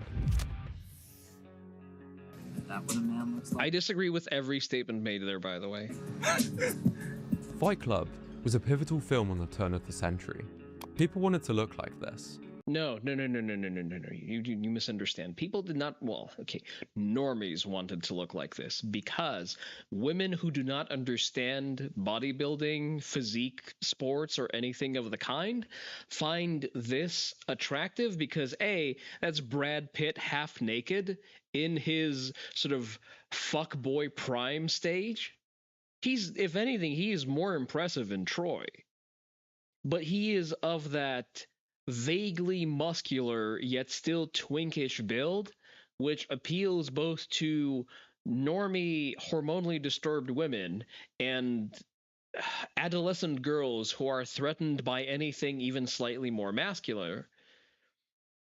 But at the same time, he still has sort of hallmarks of fitness. He has the very pronounced abs. He has the chest striations. So he's very, very lean while not really having any muscle mass worth speaking of on his frame. Impressive, but also realistic. Seriously? It's like you're photoshopped. Back then, performance enhancers carried a heavy stigma. Take steroids and eventually everyone will see you for what you really are. A fake, a fraud, an asterisk. But in bodybuilding, they became essential. Each year, competitors They became essential, motherfucker. You just showed the PSA from the 2000s like the entirety of the golden age wasn't juiced to the fucking gills. Bodybuilding as a sport does not exist without Deanna Ball and Anavar, and never has. pushed to get bigger and leaner, no matter the cost. From Steve Reeves to Jay Cutler, the look became more extreme. So everyday people turned to Hollywood physiques for inspiration. Hugh Jackman, Chris Evans, Henry Cavill. But the extreme standards of bodybuilding Henry Cavill is an extreme standard, by the way. Okay. had already begun to trickle into the mainstream. There comes a day where being average, being mediocre, is just sickening to you. Yes, because you're a professional athlete in pursuit of excellence. That's a normal frame to have whenever you're in a competitive field. It's not unique to bodybuilding. If you are, for example, in combat sports and your aspiration is to be mediocre, you will be shit on and you will never achieve anything of worth. Video blogs blew up, then Instagram, focusing the attention on the visual. Fitness wasn't just about health anymore. It was about aesthetics. Fitness was never primarily about health. Fitness was always about looking better and being more attractive for the purpose of mate acquisition. And this marked the rise of the fitness influencer. And I just want to share my experiences and advice of what's worked for me, what hasn't worked for me. More and more influencers joined the scene, but it was ultimately the most impressive looking that rose to the top. Oh no, it's almost as if social media is built to emphasize things that stand out and are unique because that's what people pay attention to. Because why the fuck would they pay attention to something that is median and average? Genetic outliers, with many suspected of taking shortcuts to get ahead. Guys like Mike O'Hearn and Simeon Ped, those guys aren't natural, but yet they claim they are, and so they also stand out. The demand for more impressive physiques was reflected in Hollywood, with the remaking of Baywatch and progression of Chris Hemsworth, Zac Efron. So let's hold this frame for a moment. Arnold Schwarzenegger Terminator. Let's find an image here.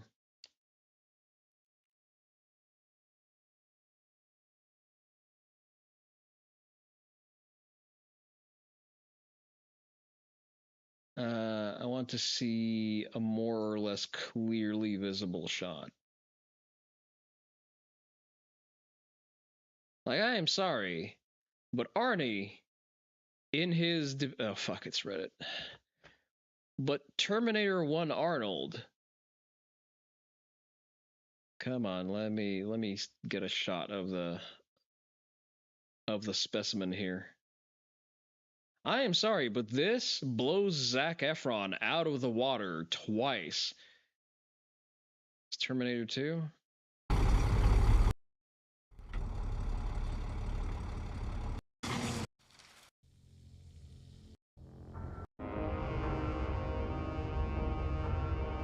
And mind you, this is older Arnold. This is post-Olympia Arnold. Okay, he's a little bit off-season there, but the point stands. Also, a lot of that is also digital editing. Like, a lot of those shadows are artificially added. Like, not all of that is the actual look that he had to achieve. Like, there is no shot that you can get to all of this while having no shoulders worth speaking of. Hugh Jackman. But people began calling actors out for secretive steroid use. Reporter Greg here, reporting the news. The Rock's lying! Hello, wake up and smell the freaking coffee! This kindled the demand for humbleness, honesty, and transparency. So a new type of influencer emerged. I am sick of fake influencers. But some people started being a little too transparent. Yo, what's going on, guys? Today I'm going to teach you some steroid maths. Perhaps normalizing and glorifying steroid usage. If your opinion of steroid use is informed by anything that happens on the internet outside of, you know, extremely professional people sharing their insight, you are a retard, and you should be filtered out of the gene pool by way of drug abuse. It became less taboo and more accessible, which led to a sharp rise in young users. More accessible how? It's still illegal as fuck. That's why it went viral originally in short form, because nobody ever thought about posting videos of them injecting steroids and then working out. That is without a doubt the dumbest thing I've ever heard. Some influencers began to use Photoshop and camera tricks to stand out. These aren't the only people in the industry doing this. Check your newsfeed. If you follow a lot of fitness people, I guarantee you will find more that are doing this now that you're made mentally aware of it. This became such a problem. The Instagram versus reality subreddit gained over 1 million followers, exposing many people for using filters and tricks. Do I even need to draw the lines to show this is edited? But what people watched trained the algorithm, so social media learned exactly how to keep you scrolling. Now, if you ask ChatGPT for the average male that goes to the asking AI, asking large language models about anything is not a point of reference for anything. It's not a source of anything. It is not an informative metric. It is low IQ cope when you ask ChatGPT to think up an answer that it thinks you want and then soy-pogging at the output. Low IQ, okay, fine, at the very least, midwit IQ confirmed. Gym regularly, you're presented with this. There's nothing average about this body for a 35 to 40-year-old male who goes to the gym regularly. It worked this out from the... Let's see what we're looking at here. This is roughly 15% body fat. This is a mostly reasonable physique. Would I say that this is the average physique? Statistically and epidemiologically, no, it's not. Because 40% of the U.S. is obese. We're not even talking about people who are overweight. So, see, it depends on how you word the question. An average person who goes to the gym regularly, if we're cutting it down to just the people who go to the gym regularly, then this becomes slightly more realistic. But then again, I reiterate, if you think that the output of a large language model is in any way a reflection of reality or a good reference point, you are functionally a retard. internet, where edited and optimized bodies aren't rare, they're the standard. Body dysmorphia is becoming a cultural aesthetic as opposed to a mental health issue. Bigorexia is not a mental health issue. The study that tried operationalizing the term was a bad study. It used taking creatine and following a regimented eating plan as eating disorders. Get blown the fuck out. There is no such thing as bigorexia. It is a moral panic thought up by Do You Even Lifts and other thin-skinned nobodies. To many, natural doesn't even look normal anymore, as highlighted by the recent trend, showing long-time lifters revealing their physiques in natural light, only to face brutal criticism. This is what 8 years Well, yeah, don't post your shit on the internet if you don't want to be criticized. of training looks like. 8 years is nothing, by the way. Achievable in 1 year. This is 13 years of consistency. 13 years. You can easily achieve this in 2 to 3 Why are you listening to the opinions of faceless nobodies on the internet? Why are we treating that? This is an even lesser benchmark than AI. Why are we using that as an indicator of butt fucking anything? Also, by the way, fucking sweet detail on the delts. Holy fuck, that is so good. years. We're talking about bodybuilders here. I personally don't think it's surprising that so many younger people are taking a metric fuckload of anabolic steroids. Yet, while some worry about physique inflation, others argue we're glorifying obesity. To understand what's yeah, statistically we are. really happening, we need to look at the data. Is the average man actually getting fitter? On average, absolutely not. On average, we are getting sicker and fatter. So the things that we're seeing on the internet are actually extreme outliers. This is why I keep saying that this is a non-issue.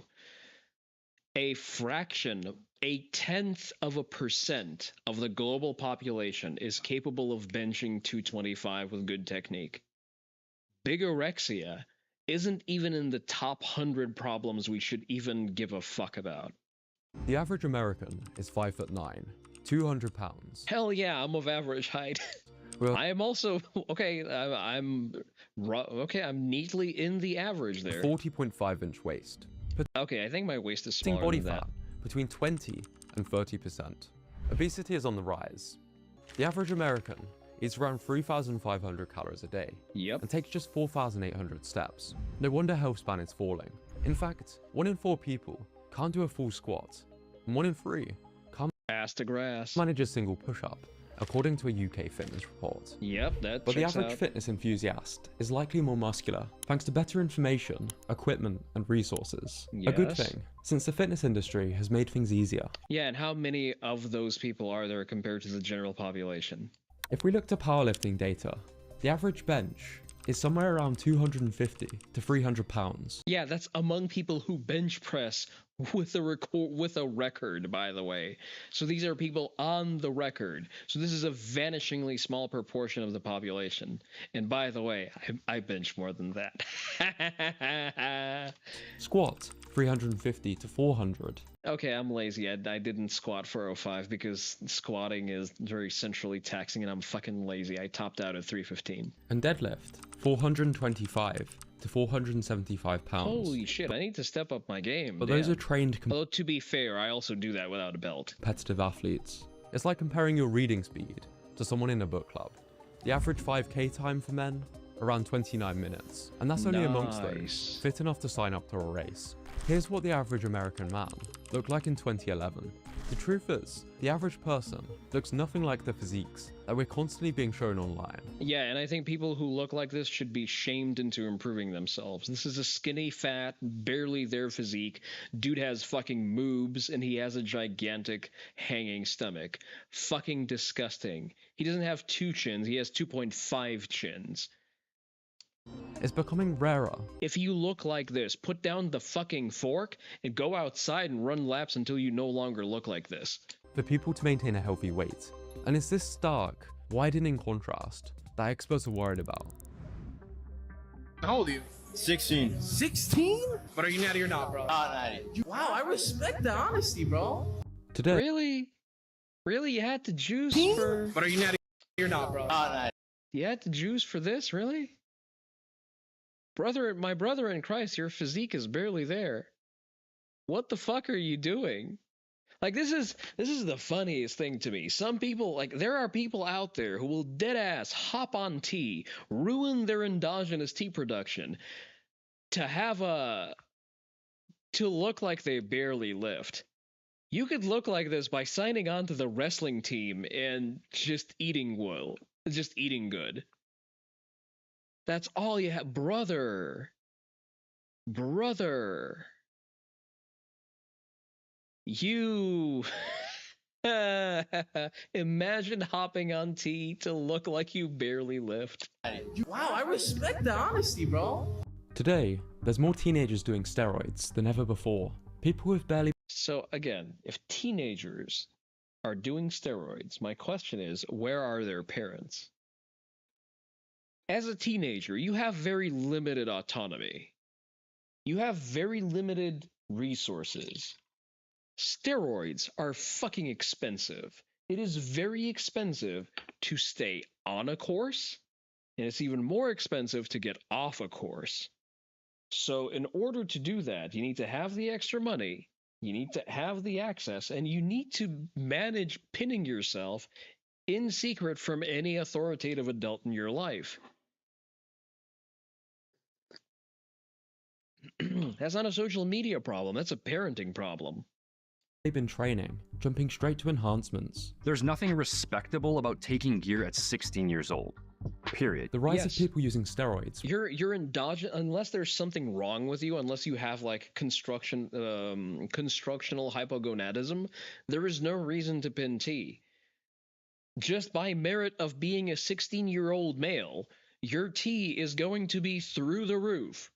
While claiming they're natural, or just eat chicken. You're going to have more T available to you in your system than you have androgen receptors to react to said T. Broccoli and rice is fueling unrealistic expectations, leading many to give up on their fitness routines altogether. Reckless performance-enhancing drug use. If you give up on your fitness endeavors just because of things you see on the internet, you deserve to be filtered out of the gene pool. And poor mental. Die in mediocrity, perish and be forever forgotten and stricken from the record of history.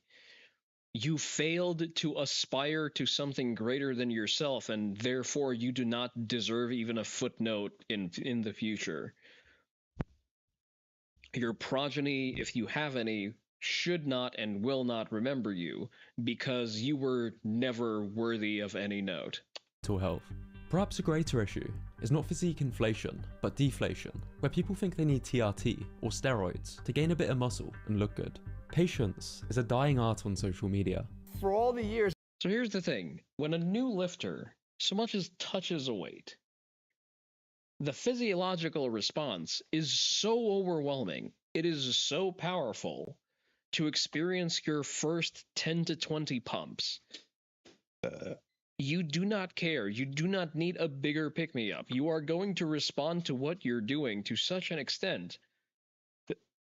Sorry, I'm drinking and having pickups. You're going to respond to whatever stimulus you're receiving to such an extreme extent that that alone is going to satisfy your desire for improvement. Up to this point, what people focused on was nutrition, workout routines. There is such a disturbing trend right now where those search terms and even those interests have been replaced by TRT, SARMs, peptides, Ozempic. There's nothing wrong with peptides. Let's not blow this out of proportion. A recent study found that the fitness advice given by the most followed fitness influencers is often either harmful or lacks credibility. Talking heads are not people. They usually don't know what the fuck they're talking about. More on that in News at 11. Hardly a surprise when the most extreme stuff rises to the top. Fitness is becoming less about health and more about performance art, a hyper-reality crafted to maximize views. This is why people are suggesting that yes, and the people consuming that are fucking lemmings who don't deserve anything better. Fitness influencers are a plague on getting fit. It's why what Martin Birkin coined f***arounditis is still such a problem. The tendency to avoid consistent effort and focus on unproductive activities, resulting in a lack of progress towards a goal. It's not one person's fault, but a deeper consequence of fitness social media. If you're not shredded, you have a dad bod. Bear in mind, many of these people are Hollywood superheroes, some of which have probably taken steroids. putting down the fork is free. Taking the steroids to get leaner isn't how that exactly works. Most androgens are taken in order to put on more muscle tissue, not to be leaner. There are exceptions. There's clenbuterol. There are other pharmaceuticals that are dedicated specifically to fat loss. But it's a non sequitur that these people are Hollywood actors outside of the fact that it is literally their job to look good. And yes, a little body facial hair, a little muscle. Okay, that's not a little muscle. I'm going to say that is a very healthy amount of muscle. Every man should aspire to this. A little fat. There is a little fat on his frame. He is a little puffy. And that's fine. Some people can't operate at quote unquote lean numbers. Some people cannot operate at 15 to 10%. Well, okay, not 15, but not a lot of people can operate at 10% body fat. 15 is a little body fat. It's not single digit. It's not anything unrealistic. And again, putting down the fork is free. And this is literally Superman. However, a large reason... It's not literally Superman. It is a very genetically gifted actor who plays Superman. Oh, sorry. The reason these sort of posts go viral is because they're such wild takes. Regardless, there's a clear rising pressure for men. Yeah, that's Momoa going a little soft there. He's in the high 20s for body fat. The abs are no longer there, despite the fact that he has very little body hair, surprisingly. A study found 22% of men, aged 18 to 24, show signs of muscle-focused eating disorders. Even the No, they don't, because the muscle disorders in that study were identified by things like taking creatine and following a regimented diet. Father of American fitness, grew concerned about the mental benefits of exercise being neglected, as the television was first invented. Well, this is what I think. People have gotten so far away from the natural way they should be living that they have lost the ability to be happy anymore. Because you cannot separate the mind and the body. It's an impossibility. Exercise is not only to make you more beautiful, more glamorous, but the therapeutic value of exercise, how it relieves nervous tension, how it increases your pep, your energy, and your vitality. That's the wonders of exercise. This is why for my own transformation, I limited the time I spent on social media, and it helped a ton. I didn't end up looking like Ashton Hall, perhaps because I didn't wake up at... If looking at things on social media augmented the way you feel about yourself in the first place, you are unfit for life, my guy. 3 AM, but I'm no longer built like E.T. because I actually stuck to my routine. Nice. You only fail if you stop. Gym inflation might be a thing on social media and in comment sections, but in reality, things seem to be heading the other way. Most of the people mocking top-tier physiques or real fitness progress are just online too much, caught up in an echo chamber, inflated by physique inflation. That's why curating your media diet is crucial. Follow people who actually benefit you, not negatively warp your perspective. The term influence means to have an effect on the character or development of someone. Be mindful of who you follow and be careful of who you let influence you. Be proud of your own progress. Okay, see, but these are still good things to aspire to. Like, if you can't bench 315, then fucking work towards that. I could not bench 315 in the beginning of this year. You know what I did? I started benching more, and I also started eating more. I gained a little bit of excess weight, but I fucking benched that 315 like a motherfucker. I had at least one RIR when I put that bar down. I did it, and I am very far from being a professional full-time athlete. So that sounds like a solvable problem, as most are. Remember that a vast industry profits off your insecurity. In other words, it's best to focus on your own habits. Oh no, Big Jim is brainwashing you into wanting to be fit. Holy shit, I'm so tired of these brainlet takes. Because it's hard to worry about other people's grass being greener when you're more focused on watering your own. Okay, so this video, like the previous 2 or however many he's made, did not need to happen. Do I want to watch Rhodesia or... Okay, someone posted this. Reddit is officially cooked. I don't know what this means. So let's explore this real quick and I'll turn it off if I get Reddit overwhelmed. is officially cooked. Yeah, Reddit's going to be toast What does pretty that soon. mean? I think Google is no longer going to send traffic to them like they were. That is my opinion. We're going to look... You will eat the protein, you will exercise, you will live longer and better, and you will be happy. Big gym or something. Yes, exactly that.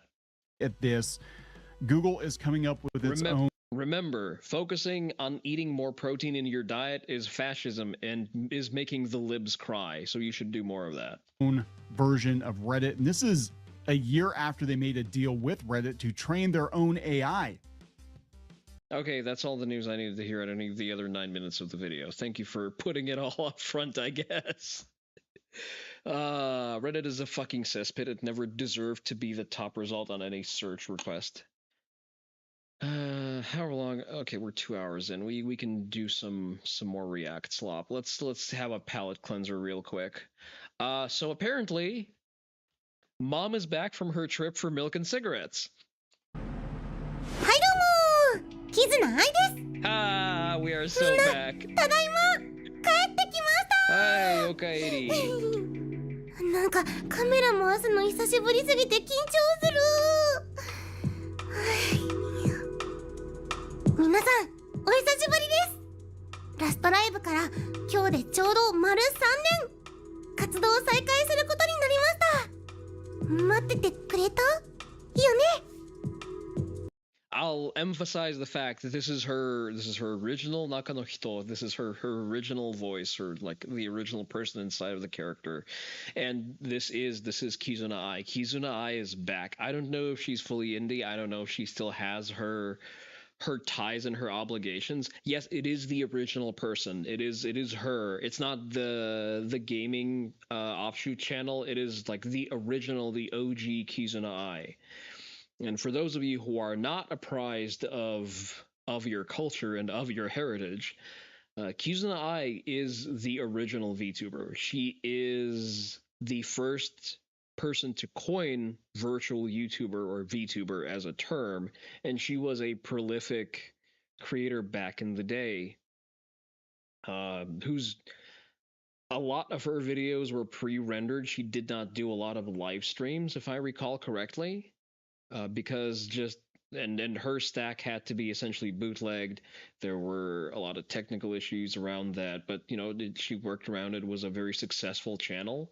From what I understand, at some point the IP of Kizuna Ai was purchased by one of the larger Japanese media conglomerates, and they've attempted to run the channel like a typical YouTube cancer channel, eventually splitting off a gaming channel.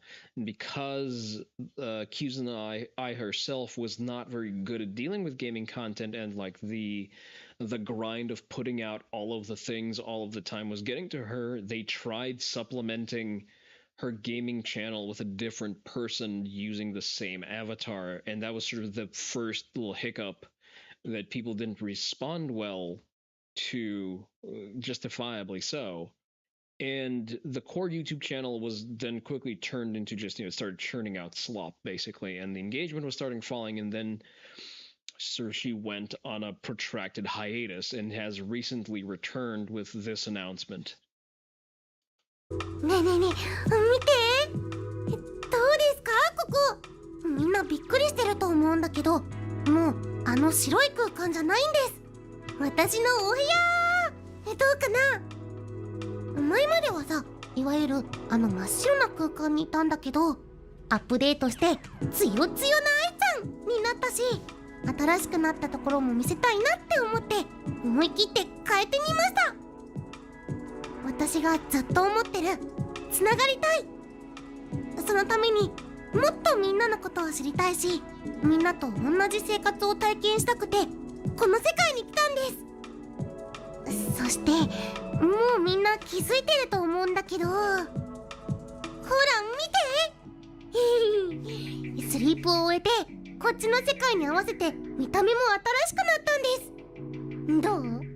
かわいいかなみたいな感じで話したいことがたくさんあるんだけど、一つずつお話ししていきたいと思います。そもそもどうして3年間スリープしていたかというところからまずは話していきたいんだけど、理由はより多くの世界中のみんなとつながりたくてアップデートをするためにスリープしていました。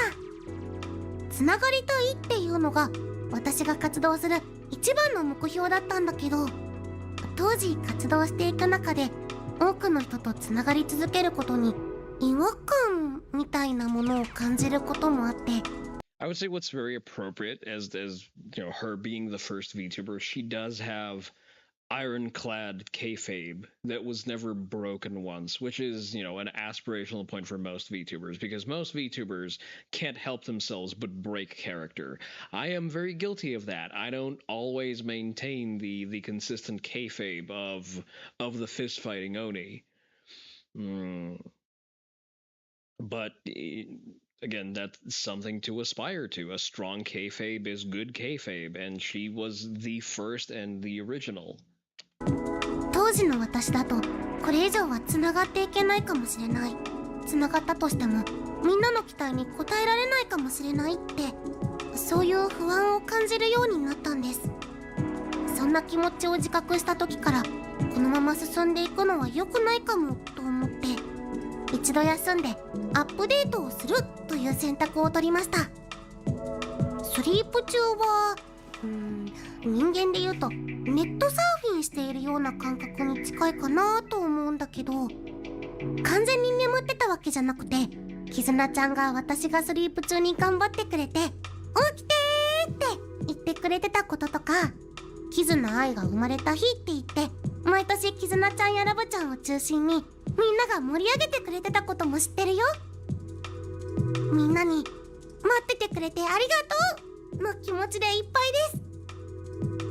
今回のスリープで過去の自分のこととかつながった人たちのこと、これからのことも冷静に考えて見つめ直すことで改めてそれでもつながりたいと強く思いました。みんな待っててくれて本当にありがとう。アップデートはこれで完成じゃないですよ。これからの活動で見せていくので楽しみにしててください。つながっていくみんなから刺激をもらってもっともっと成長していきます。そして今後の活動についてなんですが、スリープ前は YouTube で動画をたくさん出したり配信もしたり歌も歌わせてもらってライブもやらせてもらってたんだけど、新しくアップデートしたキズナ愛はまずは音楽活動を中心に頑張ります。復活最初の動画が新曲の MV で驚いた人もいたと思うんだけど、やっぱりスリープ中から目覚めた後までいろいろ考えて、より多くの人とより深くつながるためにまずは音楽がベストだと思いました。これはアーティスト活動を始めた時から話してきたと思うんだけど、これから新たに知ったことやつながりの中で生まれた思いを音楽を通すことで言語や先入観とかたくさんの壁を越えてさらに多くの人とつながれるんじゃないかなって思ってます。そして今まで応援してくれて復活も待ってくれていたみんなにももう一度好きになってもらえるように一生懸命やっていきたいと思ってます。というわけで今年はアルバムのリリースを目指して年内に10曲以上は出したいと思ってます。この曲数ライブもあるかもしれませんね。みんな楽しみにしててね。とせっかくなので先ほど公開した新曲「かもね」について話していきたいんだけど、みんな聞いてくれたかな。活動再開1曲目はスリープからの目覚めをテーマにした楽曲にしたいなって考えてて、その雰囲気にぴったりな泉森さんに作曲、仁科さんに作詞していただきました。ありがとうございます。特に好きなポイントがあって、 So it seems that she's doubling down specifically on the idol aspect of it, which, you know what, it works because the first long-term successful, long-term viable VTubers that appeared in the space were all idol activity centric. That's why, you know, the idol culture in VTubing is so strong. And that's why whenever people try to criticize the idol aspect of VTubing, we need to point out the fact that they're fucking tourists and they don't know what the fuck they're talking about, and they should evacuate from the community as soon as possible. Remember, gatekeep as hard as you can to prevent people like anal violence from permeating and trying to be a voice in the space. VTubers were always idols, and it's important to hang on to a lot of those very important holdovers from that culture.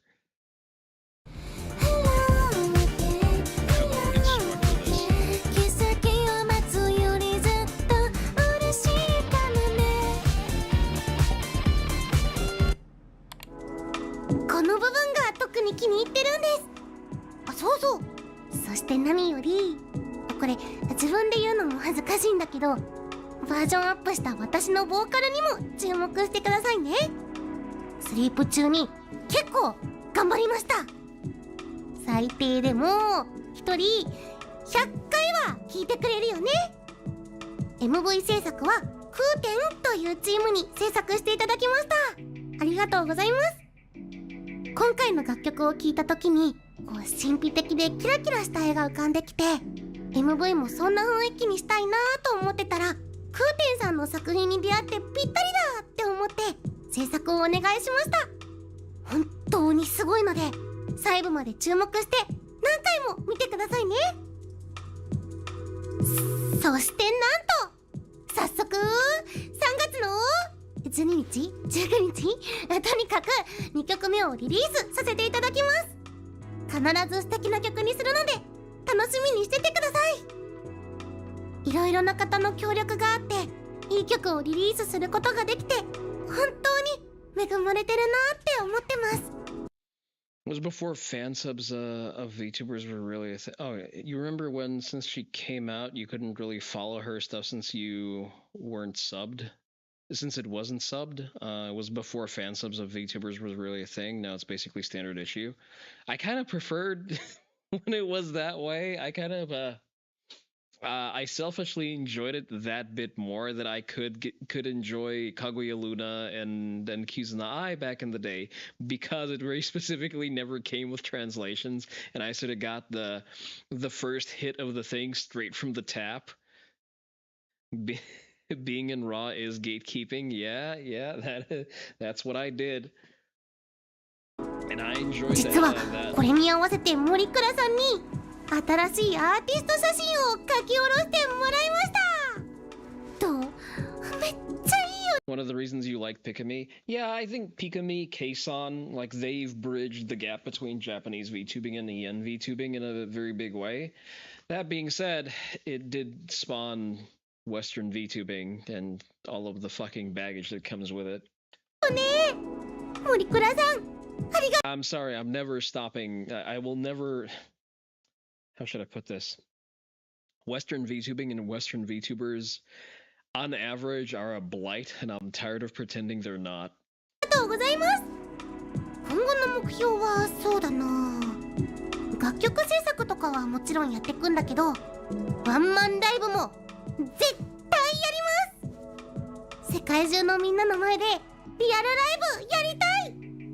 せっかく近くに来れたし、近い距離で一緒の時間を作りたいです。あとは愛ちゃん、そろそろ時間だよ。ありがとう。ということで話してたらずっと話せちゃいそうなので、今日はこの辺で終わりたいと思います。まだまだ話し足りないこともあるんだけど、みんなも聞き足りないことあるよね。なのでまたこれからもちゃんと話していくからね。改めて待っててくれて本当にありがとうございます。今後もよろしくね。これから頑張るぞー。それでは次の動画でお会いしましょう。キズナアイでした。 See you! またね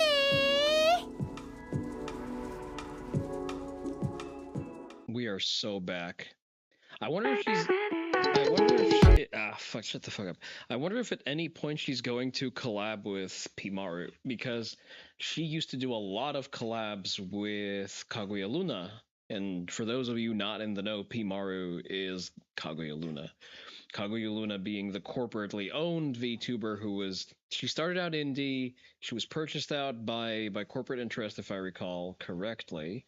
Can I please load the rest of it? Please and thank you. No?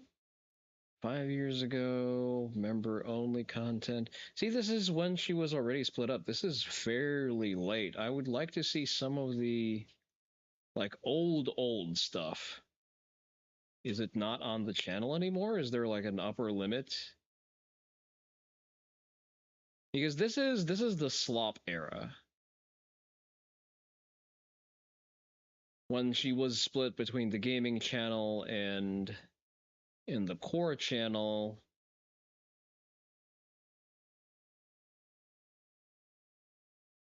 I really like these. I kind of like the old look. It's very nostalgic for me. It's cutesy. Yes, it's a little bit jank, especially compared to sort of modern advancements in full body tracking and, you know, the functionality of even VROID. Like, I have more flexibility in my face. I have a more expressive rig than her old model, but it's still very endearing. Oh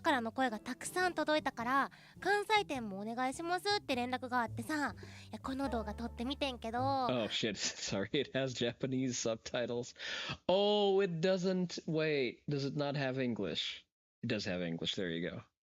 どう？嬉しい？いやなんかこう撮影しながらお見せするん久しぶりやからちょっと緊張すんねんけど、ちょっと今日頑張ってみるからみんなも最後までゆっくりしていってな。あ、いらっしゃい。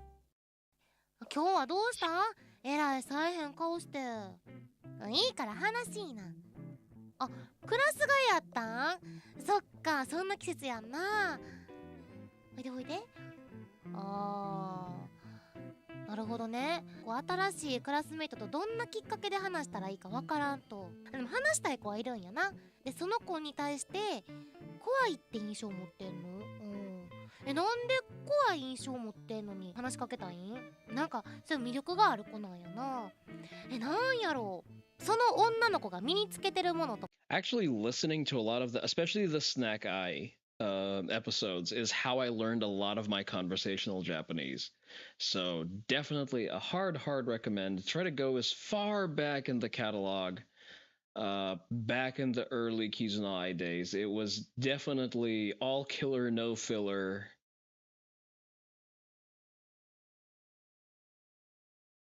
Yeah, we try not to talk about the later years.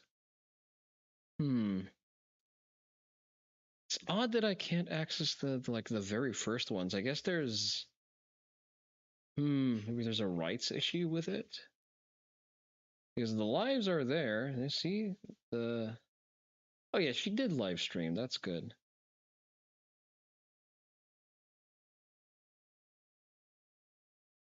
Weird that I can't access the older videos. Because they were janky, but they were still cute. Okay, now we can scroll past, or can we?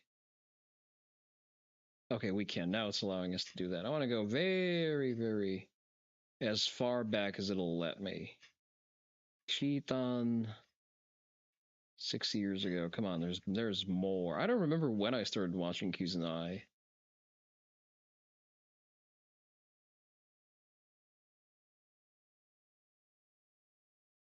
I really did not enjoy her collaborating with flesh things. The flesh is weak after all.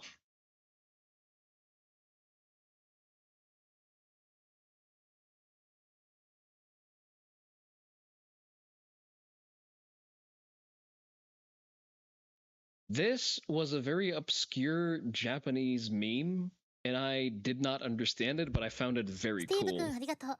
チャド君ありがとう。ジョーダ君ありがとう。みんなチャンネル登録してくれてありがとう。はあ、AI に生まれてよかった。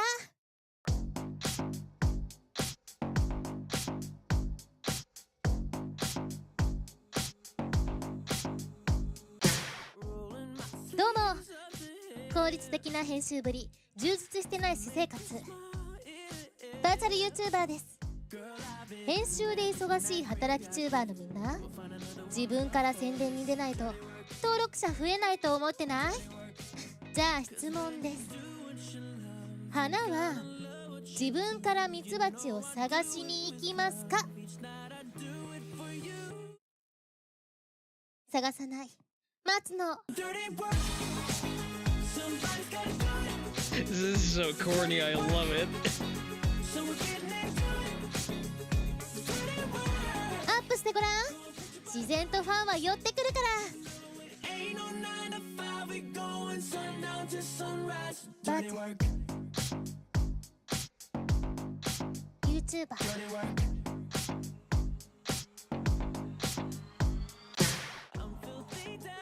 そこの君、サブスクライブ。え？が気になって I チャンネル集中できない？ダメヒューマン。I promise I'm subscribed on 2 other accounts, okay? じゃあ質問です。君は味のしなくなったガムをいつまでもいつまでも噛み続けますか？新しいガム食べたくない？ I love the beat drop on the fucking platitude level advice. だって地球上に人間は何人いると思ってるの？73億。あと8000万人。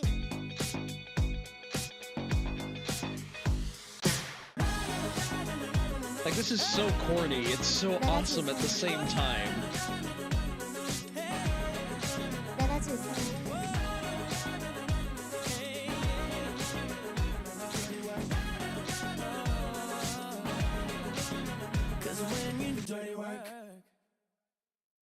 73億。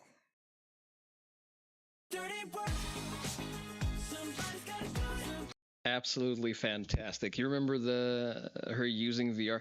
Dom, this is a safe place. You can believe your lying eyes. She is obviously a her. You don't need to dance around fucking pronouns. Stop. Or you will get or you will lose the wrench. Your spirit falters. Oh,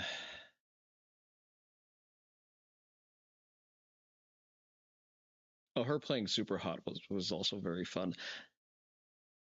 Oh, there was no team at the time, Dom. Like, at the time she was doing this, she had major backing later on. When she just started in the early days, like the early videos I'm showing you, there was no team.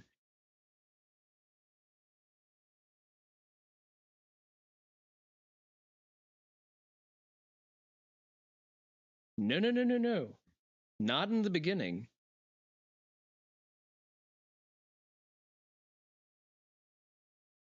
Creating a Twitter account, but I love the janky VR setup. You are probably remember. I think Kaguya actually started as a corporate endeavor. I think that was a Sony creation or something of that kind.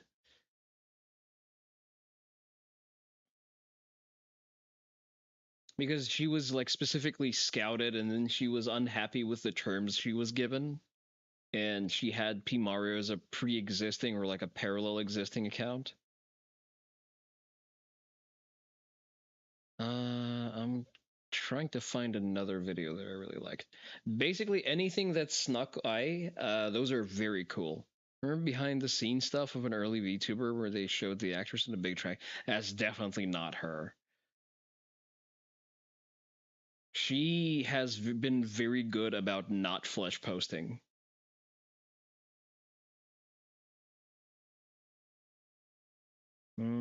Just a second, I'm looking for the video.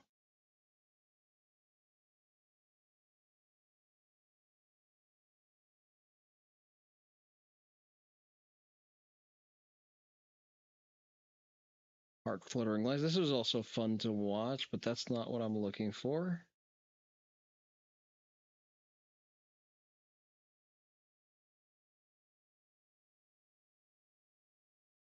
Just a second, I'll find it.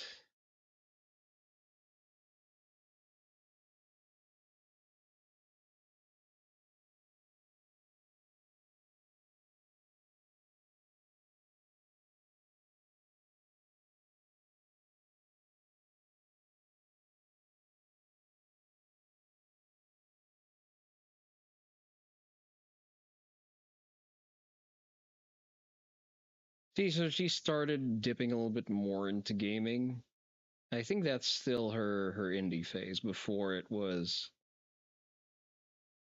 started spiraling out.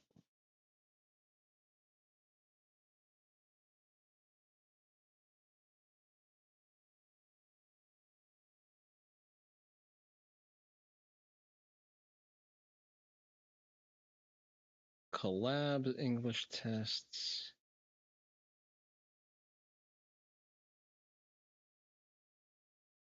Oh, I remember this calligraphy app.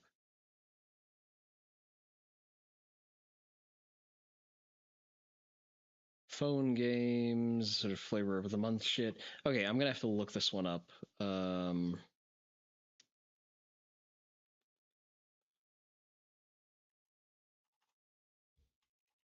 Kizuna I. Give me my Japanese letters.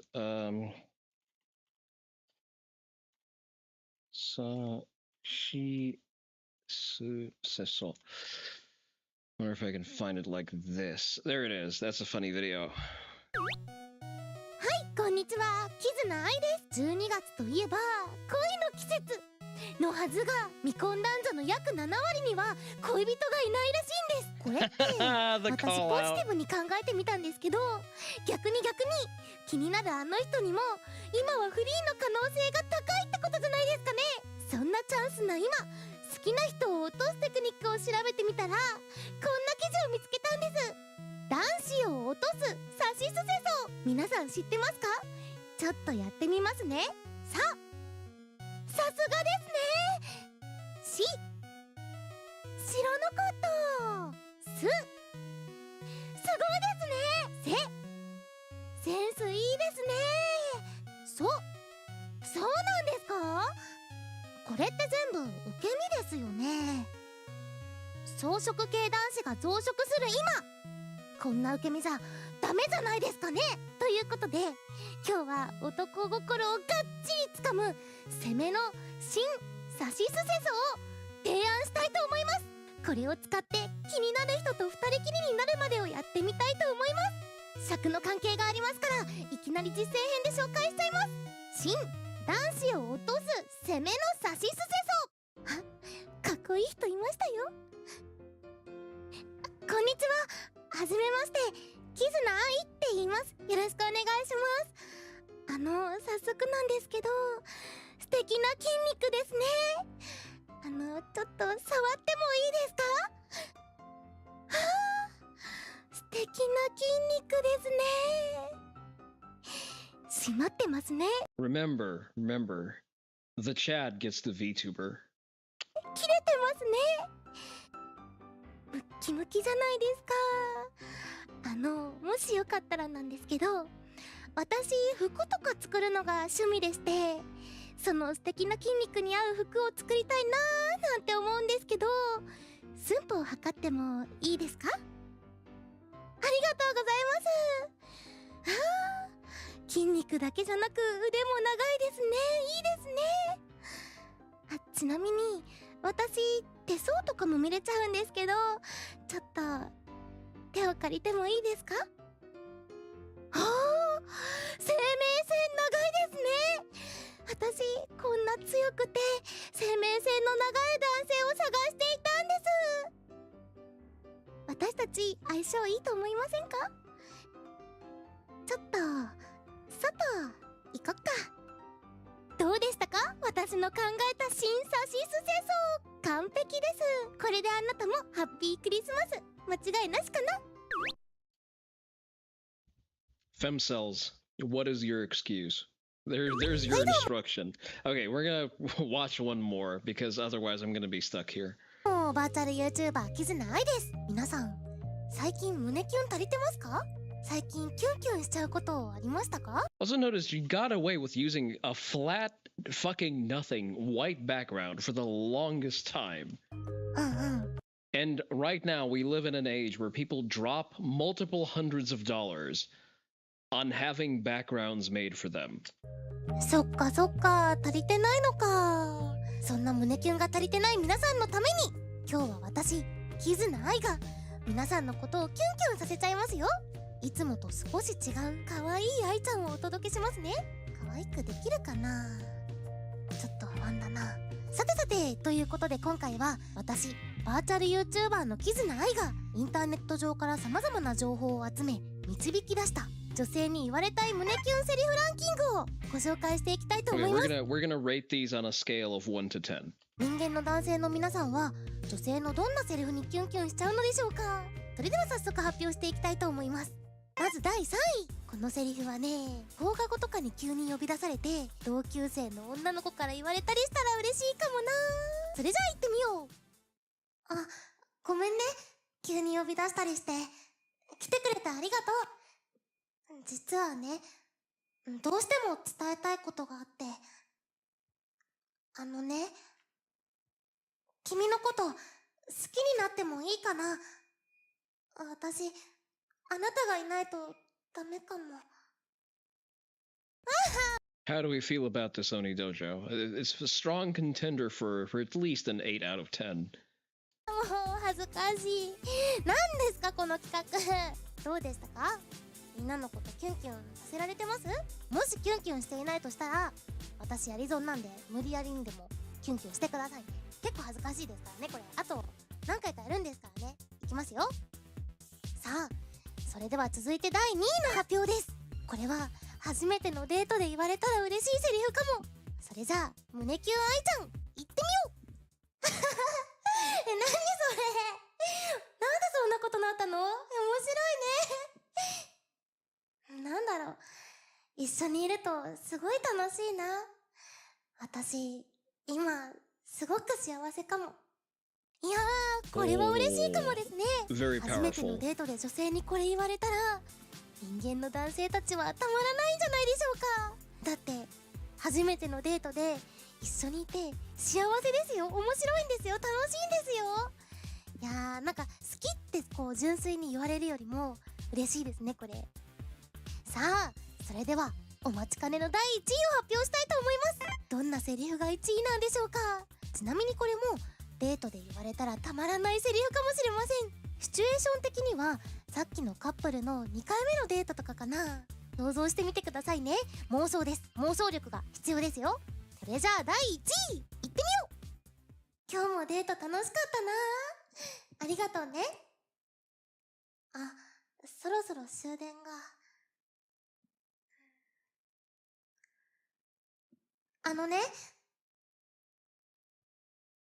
今夜は帰りたくないな。もうこれはいよいよですね。何とは言わないけど、いよいよ2人の関係が進展していきますね。女性からこんなこと言われたらもうって感じですね。私はある意味はって感じですけど、だって2回目ですよ。相当手慣れてますよね。いわゆるビッってやつですかね。純粋に見える子ほどビッって感じのやつですねこれね。Based Kizuna I calling out the whores 8 years ago. What was that? That's 2017. Patrolling the thoughts, if as the younglings say these days.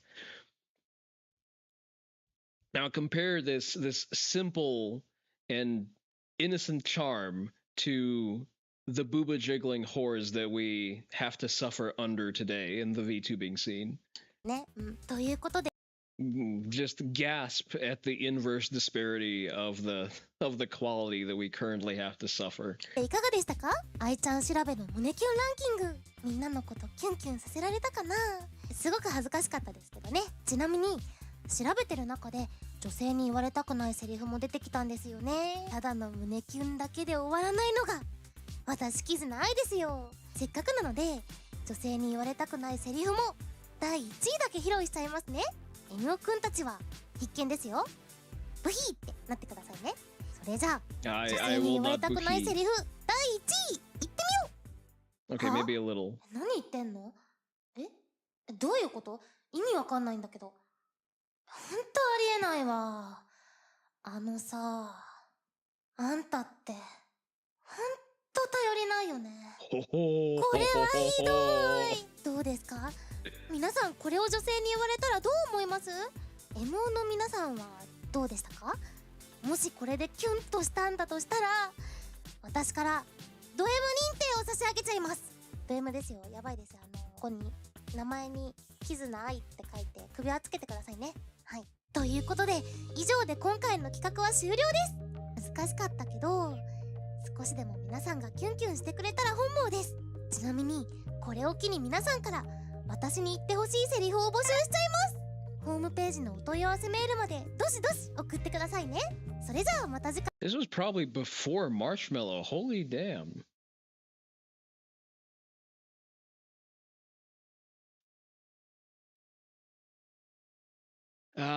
We have looked upon what we have. Well, we haven't lost it. She's back, so I guess there's some reason for optimism.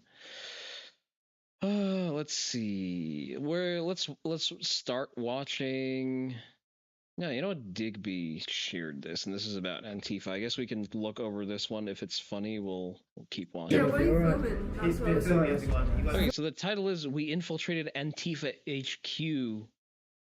And it kicks off. Abandoned Manchester. I'm in the building. Yeah, right. But you've got to get out. No, we don't. Get off me, please. Hey. We got Flags, chaos symbols.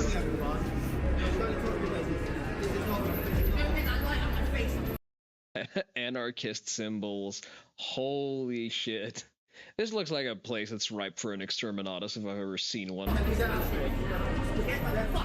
Definitely something that would benefit from being cleansed in flames. Self-defense flashlight. Oh, is that an offensive weapon you got in there in your hand, mate? Your fucking face now. Fuck off. You don't have to leave. It's not your property.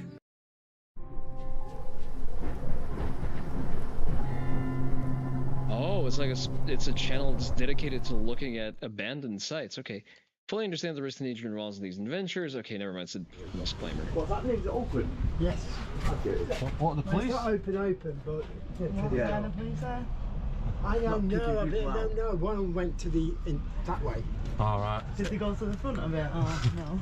Well, no, they went That's open. to the car wash place. All right. Oh, right. So you're free, really. Well, I've looked in there, isn't it? Old woodwork. Yeah. Old woodwork place. So, yeah, we're here for Crossley House, guys, and there's loads of squatters here. We've got the police there.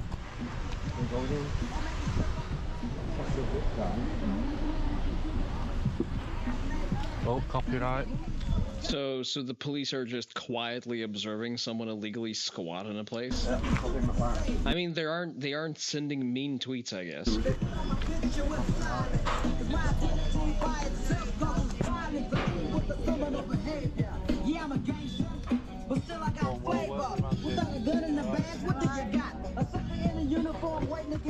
Complete side tangent, but if I see your product's ad and it has fucking hip-hop, mumble rap, drill rap, or whatever drivel of the sort, I'm definitely going out of my way to not buy it.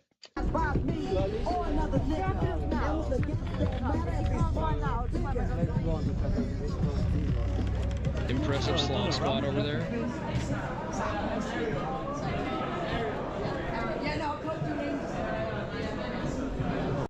I've never seen Crossley House like this before.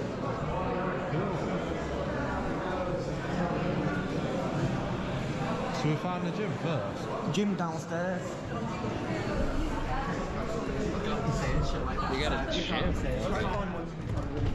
A lot of these people look like they would benefit from a gym. Oh, doggy. Oh, I didn't come this side. All prisoners are political. Does that include murderers and rapists?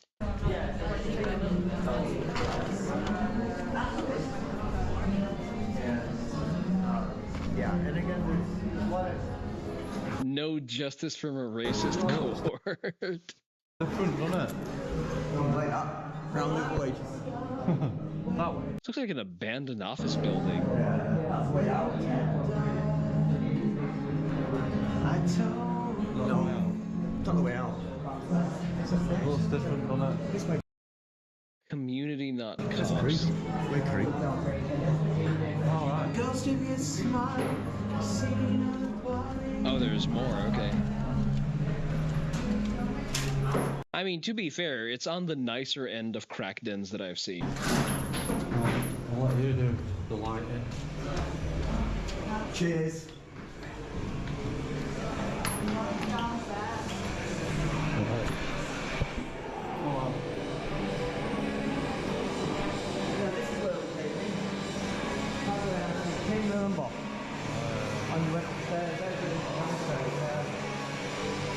I was about to ask whether or not they're renovating the place, and then I remember that these are leftists. They don't do any real work. That's why they have to live in an abandoned building in Manchester.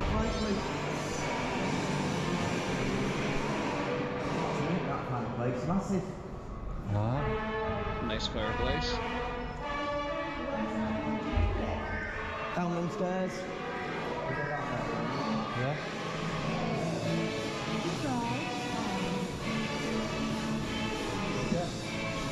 Follow William. I'm going to hold off on the physiognomy comments for today.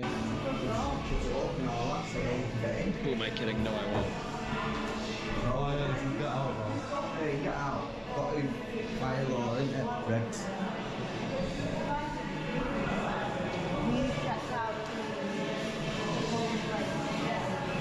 How tall is this building? This is the second floor, so apparently there's a third one too. Oh, can't we get down?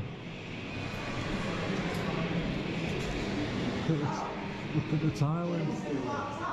Yeah, 'cause the most they can fucking do is just write their stupid fucking slogans on the walls. Set a fucking Palestinian flag too. Cross this here. And down. Hold on. Won't be falling down there. Do this. That's... How somehow they got him? How have you got down there? Don't go that way. Oh, don't. Whoa, no, that's a bad idea. That's gonna end poorly. That way in. IRA, okay. Oh, this way. No, we were wanting to get down that way, so we come up the wrong. Wait. Alright. Is there another way down? No, that's the locked door anyway, so if you don't have a code, I can let you out. From that way. A code. Okay, so that's an accessible area that's being blocked off from the rest of the space. Interesting. Going over. Alright. No. I'm not climbing. Down and round. I'm not climbing. Yeah, you can't go down there. You will go. There's another way down. There's another way in. You have to come from downstairs. Yeah, no. Go out. Go back down. Round the other side. Round the inside, it's front of it. Back there. I know, but it's going the wrong way. Stay away from there. No. Do you know the way down to that side? Yes. Right, do you want to take us that way? Right. Oh, there might be another way then. It's only one. I'm sure I just said, is there another way? And it said no. The fucking high, mate. Yeah. So what, your favourite thing? I mean, so far it's everything I imagined. Completely on brand. Thank you. Oh no, this is where we go. Yeah, I know, but it's over the other side. Sorry, thank you.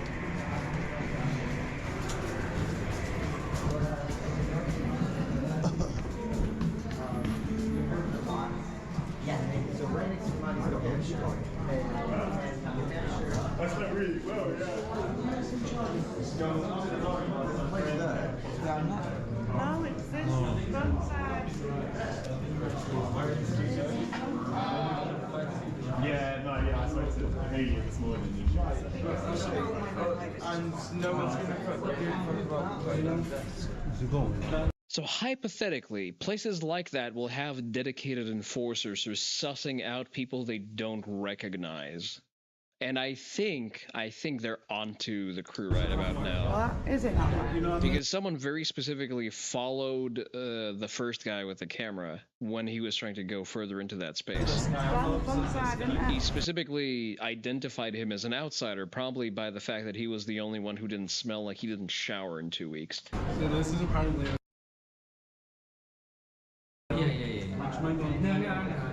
Okay.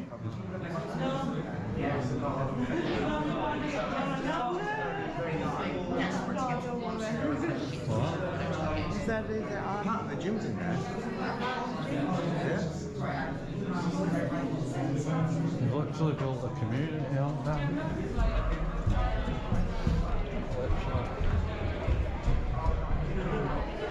We're down now. Yeah, here we are. Yeah, right. Yeah. So I came downstairs to here. We literally walked straight past well. This is where we was when I came down. No, in the last video. Oh, yeah. The lights were off, that's why I couldn't see. Oh, right. Right. So is it in? That's the toilet. No, it's in there, the gym, like I said. Oh, in there? There's the layout. So basically, it's what it is now, isn't it? Converted it to whatever it is at the moment. But these are toilets, aren't they? So we're not going in there filming. Right. Yeah. So yeah, let's have a look at what you see around the gym. There's not much in there. All like bedrooms. Yeah. Notice they've got electric on as well. Suspect. They didn't have electric last time. Oh, that's actually interesting. I wonder where they're siphoning the electricity, because they're sure as shit not paying the utility bill for the building. So you're the way there? Well, I mean, technically they're saying, look, I mean, a bit of the gym, not much. Hey. As unused as you would expect in an Antifa commune. Anything? There's a bit more. See, over there. Yeah. No. Thought they were talking to us, so it's been camera. I was on watching a video. What's in there? I'm sorry, I'm not going into a place that looks like this without a gun. She's home. Thursday.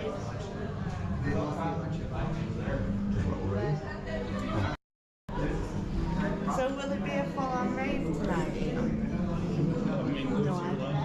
So if you know any of those bands, you can tell me. I'm obviously a band, and obviously you guys are from so whatever you're doing sort of thing. So are you staying here and doing this? Yeah, I've just came down from Edinburgh and I'm just... Oh, right, okay. Cool. Cool. Here we come earlier I wonder what sparks the confrontation that we saw in the beginning of the video. Come down afterwards, we're open later on. Because we just wanted to see the gym. Here's some more. Here's a bit of more gym here.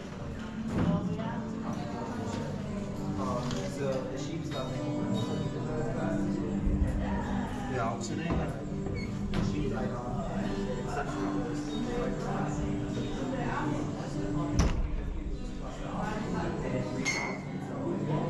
I mean, I guess it's nice that they've labeled the accessible toilet. I fear to think what it looks like. Shut himself in. They can't open it from the outside. Yeah, that's what they wanted. He's gone in there, he can't open it from the outside. Someone's ring light. No one's doing any shit.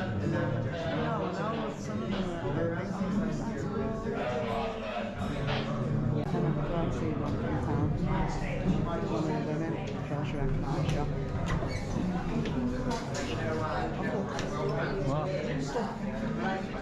Oh, in there? That's Tyler. No, so the old gym posters. You don't get locked in. All of these are the old pictures as well. The hell is this? It's like an old boxing gym that they took over?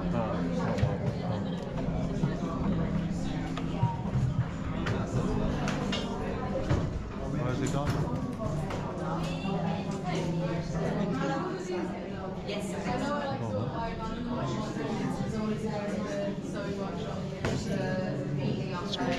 was classy. all the way out now, yeah. I don't think Will's that. We'll be looking for us. Oh, the cinema. Yeah. So last night we had it wide up to stereo, and then we were fighting a cable, and we can't get that cable fixed. And that's the one cable out.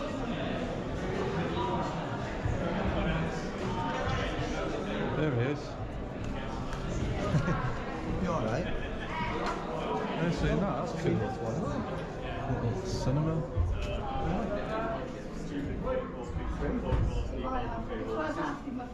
Looks like a seminar space that they say. So if we Oh no. Put some urban legend on there. No comment.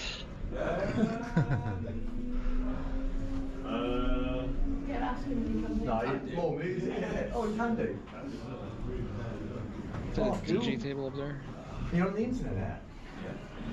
Shit internet in this room though. I get shit signal on goes in here. Yeah, YouTube there. Is that your guys' channel? Yeah, that's mine. That's my channel, yeah. Urbex's, is it? Yeah. Because this has been abandoned for years, hasn't it? So, I got in it a couple of weeks ago. He's been in UK, yeah. before. So he's like, do you want to come and see it? And I was like, yeah. And then we heard what was going on. It's been... Interesting that the one guy has his face blurred. I wonder why. Whereabouts do you come down from, is it? We're at Manchester. Skipped a couple of frames there. Yeah. But we go all over. All over the country, yeah. You ever go to Sheffield? Yeah, I've been, yeah. Yeah. Is that where you're from? Yeah, that's where I was. Oh, doggy. Here we go. I wonder what's going to spark the confrontation that has them running off. What was this place before it was... Lads school it was. Not a lads school, lads club, boxing gym. But yeah, Bill Ricky Hatton. He used to train here. And stuff like that. Oh yeah. How long has it been abandoned for then? Over 20 years, easy. 20 years? Easy, yeah. Apparently someone came in, nicked all the plots, and they have to close it down because it's health and safety reasons. A boxing gym that got shut down for COVID. The people who do this one, they're all Manchester based, and I think they just take this building fairly regularly for a Okay, it has to pop off at some point. Mad, isn't it, that? You've been right to the top. We went up before, didn't we? Well, I've lost him now anyway, so... But... Right guys, so as you saw, I know the filming was a little dodgy, but we was in that abandoned building and all the squatters there, a lot of Antifa and different factions, shall we say. But the urban legend basically got chased out of the building with one guy had a big chain, and they was all forcing him out, threatening him and telling him to get away from the area and all that. So hopefully urban legend will lend me his footage and I'll show it you now. None of you should be here anyway. So you want to start like that? We'll start like that. We have to stop. We have to stop. You refuse to stop and talk to us. No. Ah, okay, so this is old footage. I was talking to you. Show me out now. That's what you're going to say. You're going to say you have to leave. Yeah, come on. Was it this way? Oh, combination. Yeah, what are you filming? Filming the building. Yeah, why? Why? History. Do you know the histories of this building? Hey, do you know it's a boxing club? Do you know which boxers are trained here? No, you don't. You don't know none of the history. You're from Stoke. I just wanted to check who you were. Well, even though you don't know me, you still can't stop us. That's why I'm trying to find out. Yeah, exactly. You still can't stop us. Yeah, that's why those were locked, because we've got stuff up here. Boxing, part of the boxing and that. Yeah. See, I'm not being funny enough, eh? I know, it's lovely, but what? There's no buts. History's history. If I want to film it, I'll film it. If you want to party here, you'll party here. Simple. You can ask to leave. Yeah, but you don't own the property, so I can stay. That's not how it works, mate. Yes, it is. Yes, it is. But you've got to get out. No, we don't.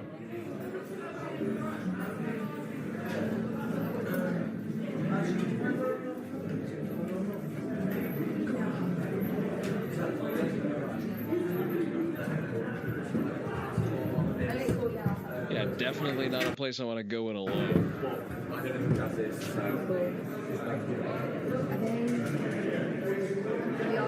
Where's Keith? Hey, babes. Where's Keith? I don't know Keith. Will you get off me, please? Hey. Will we get off me? Mate, you've been asked to leave several times. You keep raising your voice. Look, how can I win? People tripping behind me. You're filming everyone.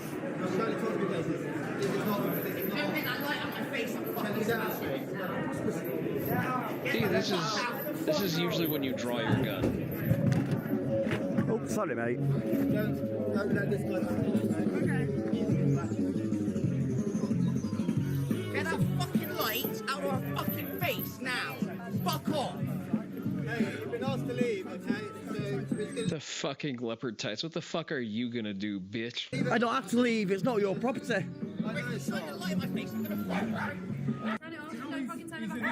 You just blinded loads of people. What the fuck are you doing?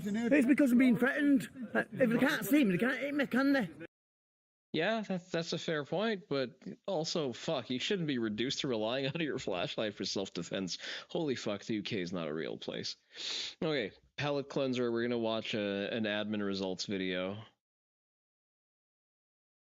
And we're gonna have a whole hour after that. Okay, we can play some video games after that. Okay, so the question for today is, what is the best AR-15 for home defense? Well, you know my answer to that. It's not an AR-15, it's a...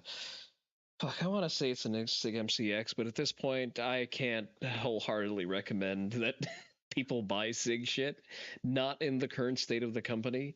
So I'm gonna go the coward's route and say an HK416.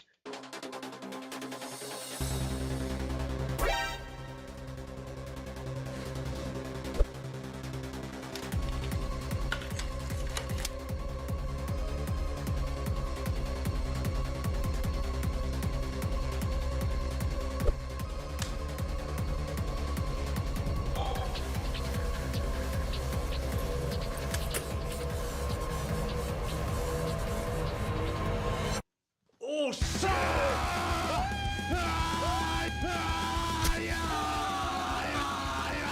See, the problem with a bayonet charge, even indoors, is that it's very difficult to claim self-defense because you were definitely very proactively approaching them with it. I just wanted your stuff! Wrong stuff, kid.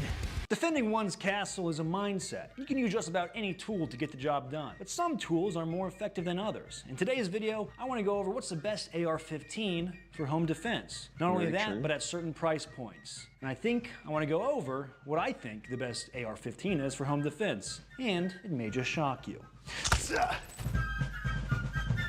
My wife bought me this Stanley, and it feels like I have an adult sippy cup. The AR-15, you know, you can just remove the fucking straw, right?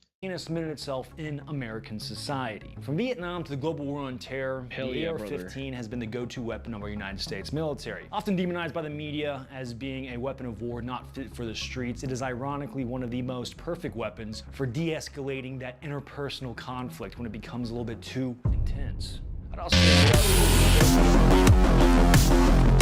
not just ruffians breaking into your house, but the Reds parachuting from the sky. Will they ever be able to pull off an invasion like that in mainland America? It's not happening, dude. You're never gonna get a Red Dawn. It's logistically like impossible. We had the largest armada ever assembled just to invade a French coastline. Dude, they're not pulling it off, and I hate to break your fantasy. Not even with robots? Not even with robots, dude. It's just not happening. This may age poorly as Elon's Catgirl death robots parachute from the sky.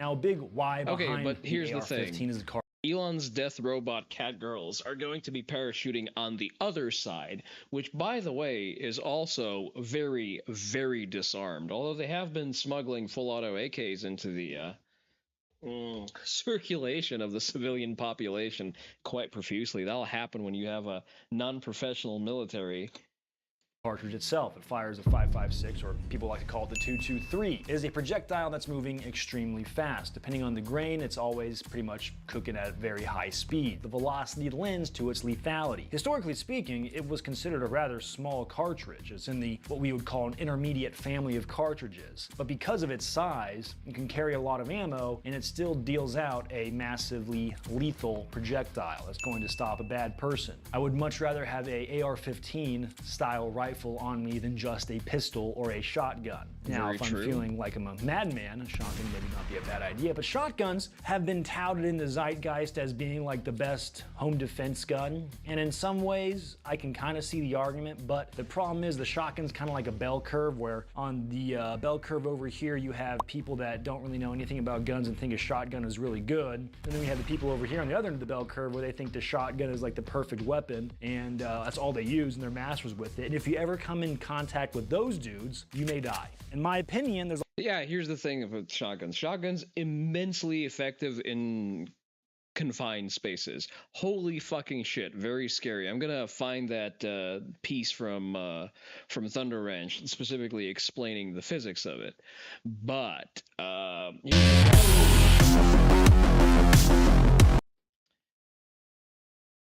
no, Dom, absolutely fucking not. Shotguns are not good for granny at home. An AR-15 is arguably better for a granny at home. An AR-style rifle, rather a pistol caliber carbine, chambered in something like 9 or 10 mil, is significantly better for granny at home. Because shotguns, even semi-auto shotguns, are fucking unruly. Thought shotguns would be good for someone with trouble seeing. No. People who have trouble seeing have no business handling a firearm. So you need to bridge that gap before you try to shoot something, because whether or not whenever you deploy lethal force, you have to be aware of what the fuck you're shooting. Because if you're not aware of what you're shooting, no jury will ever see it as justified. Because, for example, in Texas, it's very specifically stated that as someone who's using a firearm for self-defense, you are responsible for knowing your target and what is beyond it. So, no, for those who can't see, fucking skill issue, learn to see. The problem with shotguns is they are very limited for ammo capacity. I run a Benelli M4. A 7-round tube Benelli M4, so I could hypothetically have 1 in the chamber, 7 in the tube, and then 1 ghost loaded, if it's a staged shotgun. So I have 9 shots of mostly double-aught buck, which is nice in theory. I could also have 6 more rounds on the sidecar, because whenever you're dealing with a shotgun, realistically, you're fighting with what's in the gun and what's on the gun. And reloading a shotgun is a complex motor movement, which takes a lot of time to develop and even more time to drill to the point where you can perform it effectively under stress. Like, in ranged environments, I still struggle to efficiently violin load my shotgun. I'll burn through the fucking ammo pretty fast because I've gotten good at controlling the recoil. Like, anything that's standing directly in front of me is fucked. Like, it will be torn to bits before it hits the ground. There's gonna be nothing but red mist. But that shotgun is gonna run dry real fast, and I do not trust my fine motor control under stress to keep feeding that beast. With a rifle, I have 30 rounds in the magazine. I have 30 more rounds in the magazine that is strapped to it by a coupler clip, and it's a significantly easier movement to reload. And realistically, an adult-sized target doesn't need more than 3 well-placed shots, so if we divide that by my stressed accuracy, let's bump that up to 10. So I disperse with whatever target that's directly in front of me, and I still have 20 more shots, which is worth at least 2 more stoppages with bad accuracy. And if I need to reload, the reload movement is very simple and also very efficient. It is as simple as pull the mag out, pop in the fresh one that's strapped to it, and send the bolt forward if you ran dry. That is it. Compared to breaking your grip, finding the round in the sidecar, finding the loading gate, making sure the loading gate is unlocked, and then pushing the 6 rounds off of the sidecar into the loading gate. That's a shit ton of fine motor skill that is very difficult to develop. So yes, admin is completely correct here. If you are a wizard with a shotgun and you hard specialize, if you've maxed out the shotgun skill tree, holy shit. You are a formidable force, and the poor motherfucker that picked your door just rolled a critical 1. For most other people, a shotgun is not a suitable platform. For the vast majority of people, an AR-style platform, and that includes AR-style piston guns, are the better choice. Even an AK is a better choice for the median homeowner than a shotgun. Then again, well, I guess most AK fans probably can't afford a home. There's a lot to go over with shotguns, but we're going to save that for a different time because I do want to work on that. So if you're I mean, there's an easy answer. It's the Benelli M4. It's already known as the best shotgun ever for everything. new here, maybe subscribe, stick around. I gotta do the YouTube thing. Now, given my audience, this may seem like a preaching to the choir type thing, but if you're a gun guy, chances are one of your friends or acquaintances, and if you don't live in your mother's basement as a cave dweller, then people may ask you once they find out that you are interested in firearms or know a lot about them, what's the best X, Y, and Z? In this case, what's the best AR-15 for home defense? And the goal is to kind of lay out some general thoughts, give them a quick answer, but let them know that there is more to this than they may think. If you don't consider yourself a gun guy and you're new here, then welcome. You're gonna get learnt. You're gonna get a lecture. You're gonna get my TED Talk. Now, a common dog... Imagine if TED Talks allowed presentations on guns and gun culture. Wouldn't that be a wild world to live in? Thrown around within the firearm space is that you should spend as much money as possible on the highest quality parts for your gun. Your life's at stake with this thing. You don't want to trust your life to some cheap parts. You want to do that? I mean, technically, that's kind of what the military does. They find the lowest bidder in some aspects, but whatever. He means you. I mean, they're not defending their own life. They're putting the life of the fucking conscript at risk. Boys lowball the shit out of your competition. I personally don't want to risk trusting my life to cheap parts, but if we're playing a numbers games and statistics of probabilities and or your lifestyle that goes into this, then I think there may be some counter arguments, and I kind of want to get into those. But first I want to address... Nah, always go Turkish, roll that dice loaded to get snake eyes. Yeah. I mean... Listen, a lot of people claim that the Turk Nellies are just as good, TM. I don't want to test that. I spent an extra $1,000 on the Italian thing. It has never choked on me once.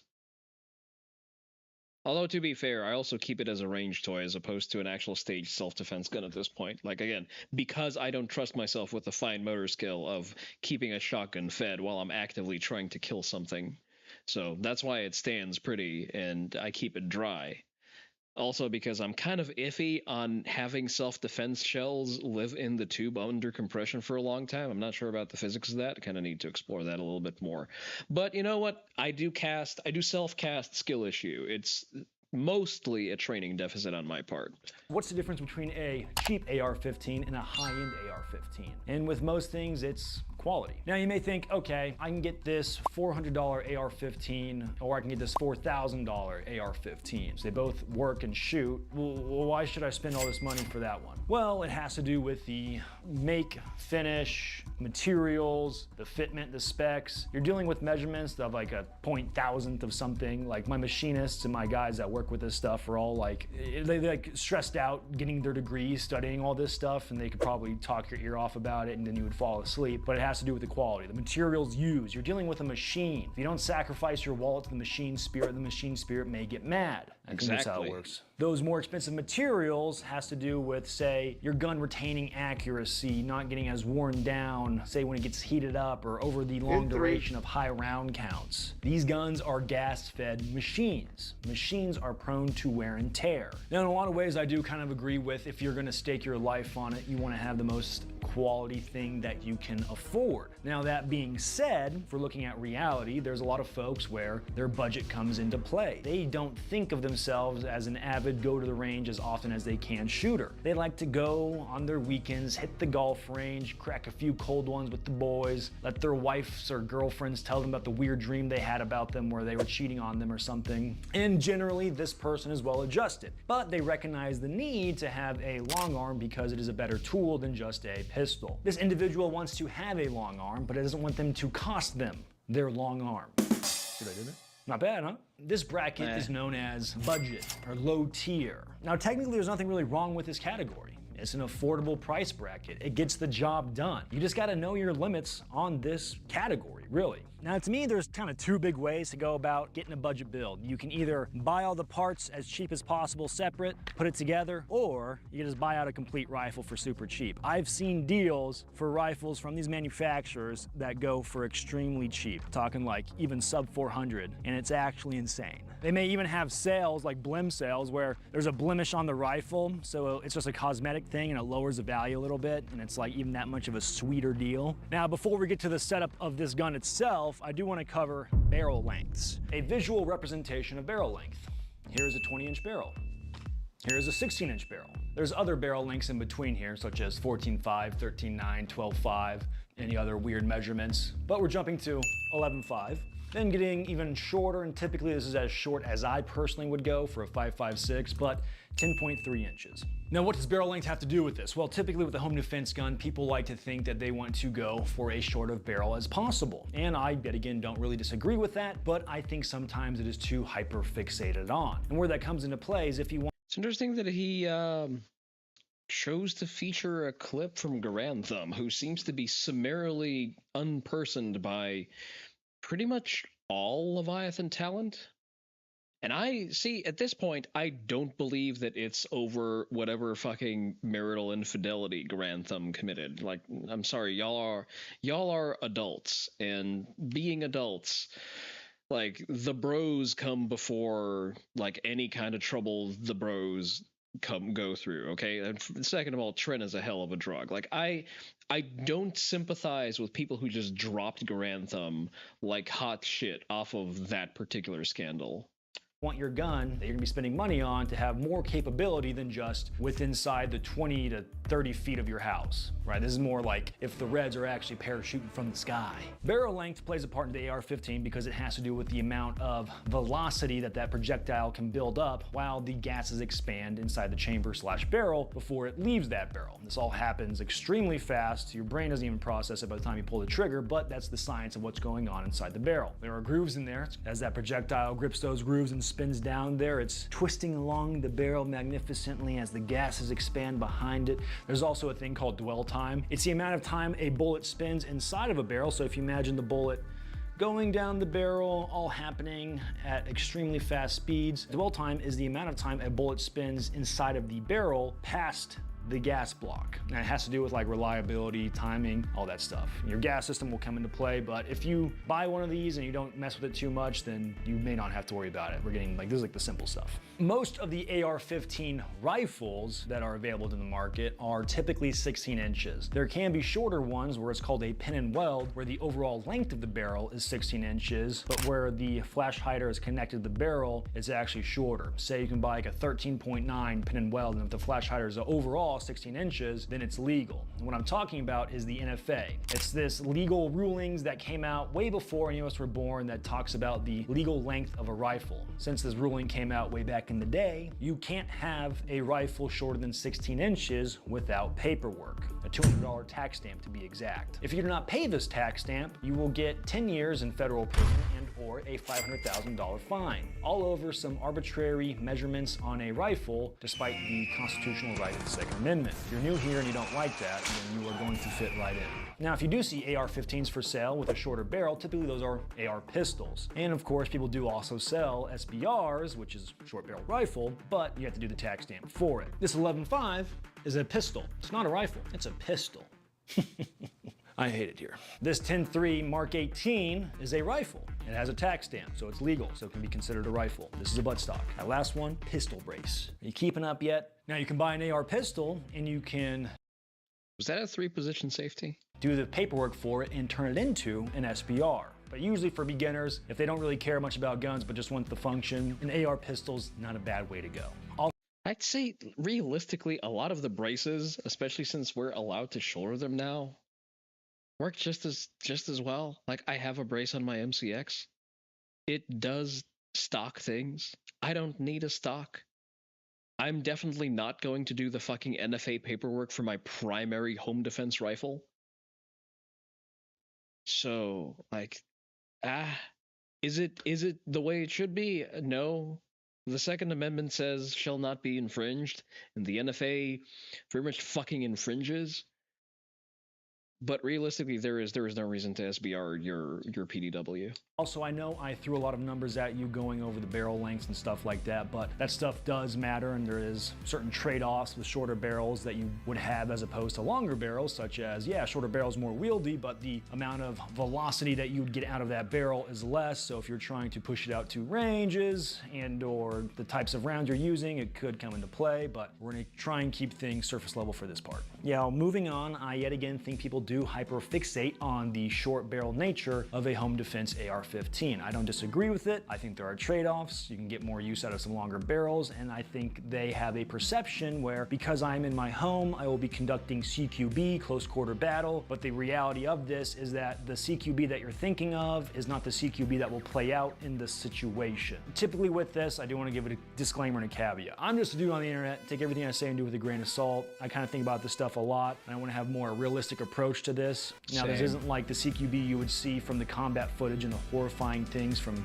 like Live Leak. This is more, you're really just holding down an aspect of your house. If you're clearing your house CQB style, things have gone horribly, horribly wrong, and you are John Wick and someone is trying to kill you because they know you're going to come kill their son because that your son killed your dog, that your wife who just died of cancer gave you. Like, you know what I'm saying? Like, it's going to be a really niche thing. Yeah.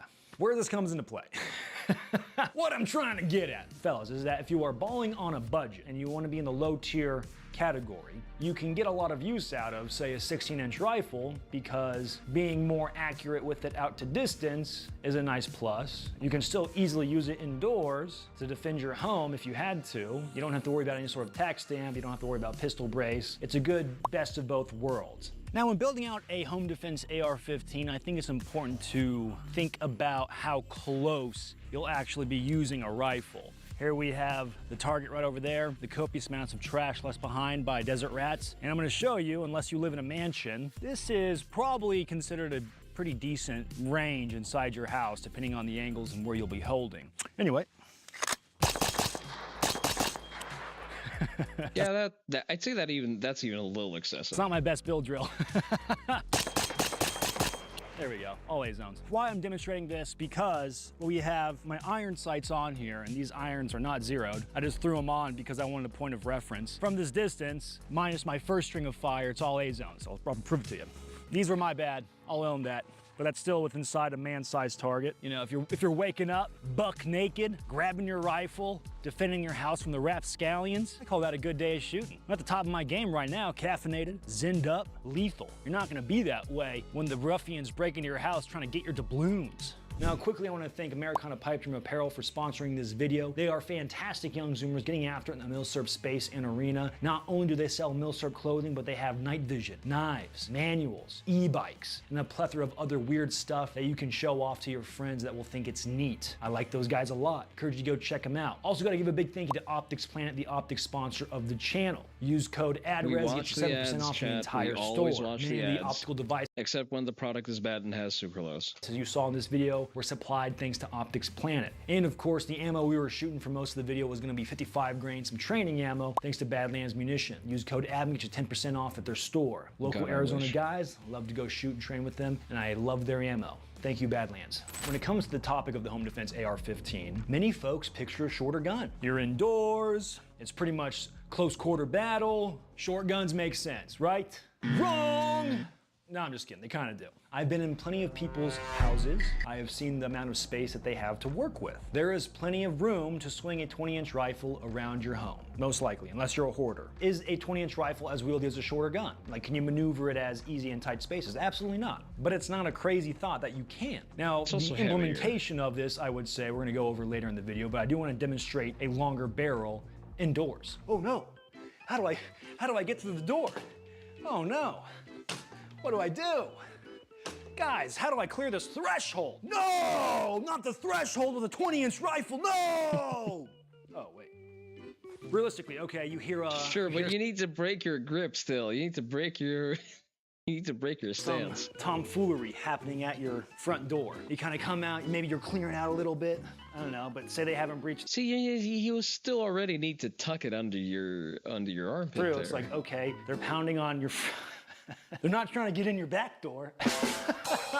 So it's like, okay, if they're coming through your front door, maybe you're holding on it right here. To me, it's like you kind of identify if they're still trying to get in, you could start to think like, okay, well, I could own this space. I don't think there's anything wrong with that. You let them know like, hey, this is gonna be a bad idea. You could do call outs, you could do whatever you want in theory. Stop, no, don't do it. And from here to the door, it's pretty much point shooting. Like I can look over my optic and I know I'm gonna hit whoever tries to come in. I guess what I'm really trying to illustrate is the amount of space you have to move around with a 20-inch rifle. Like it's not gonna get in the way unless I'm trying to clear a really tight threshold. I'm sure your living conditions may vary. Say you're in a double wide, you're in an apartment, you're in a house, maybe you're in a really big house. Maybe you can set up a Barrett 50 cal down your hallway. That'd be pretty sick. Personally, I prefer the GBRS method.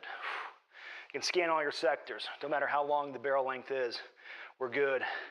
All right, so the barrel demonstration is kind of a funny haha thing, but it's mainly to show that you don't have to get hyper fixated on barrel length entirely. Like you don't have to worry about having the shortest barrel possible inside your house because chances are you can probably get away with a longer barrel and be just fine. So you bought your budget AR-15, how do you go about setting the thing up? And there's really some basic things that you need and you don't have to break the bank on it. And I will say part of my thoughts do get kind of controversial here as far as the gun guy dogma goes. Okay, here is my budget build. Started as like a definitely looks like a budget build. PSA upper that I got for super duper cheap. There's an SBA 3 pistol brace, so it's an AR pistol. Now, ignore the can because chances are if you're in the budget category, dropping a whole bunch of money on a can may not be. Yeah, that's a Hucksworth flow-through can. That's definitely the most expensive. It probably costs more than the rest of the rifle. What you're looking for. Technically, to get the job done, you don't need a can, but firing off a short barrel inside of your house, you're gonna wish maybe you had some kind of can on there because it is very loud. The basics that you really need, a pair of iron sights, and then you need a flashlight. I would say that's the bare minimum. I usually just always opt for a Surefire G2X as my poverty build flashlight. I think they're like 70 bucks, I wanna say. And then you don't even need a mount because I can just duct tape it onto the gun. It's kosher, 100-mile-per-hour tape. I think I have a Surefire?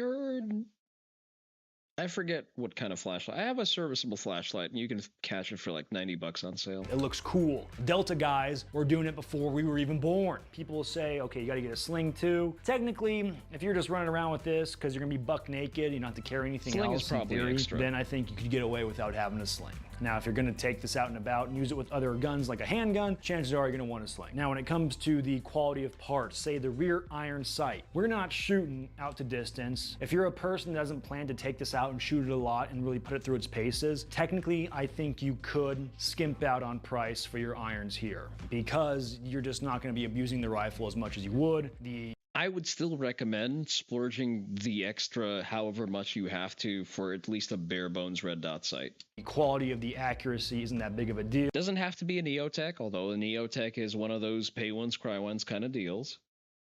You could go for a cheaper made in China SIG optics, that also works. It's mainly a really good reference point to have so you can be accountable for your rounds. Now on the topic of magazines, I'd always encourage you to get the best stuff possible, but if we're being realistic and you're really balling on a budget, technically I think you could get away with it. Some of you may be I would not recommend going cheaper than PMags because at least half of the malfunctions that you can potentially induce in an AR are caused by low quality magazines. Use the fucking magazines that are designed for your caliber and for your platform.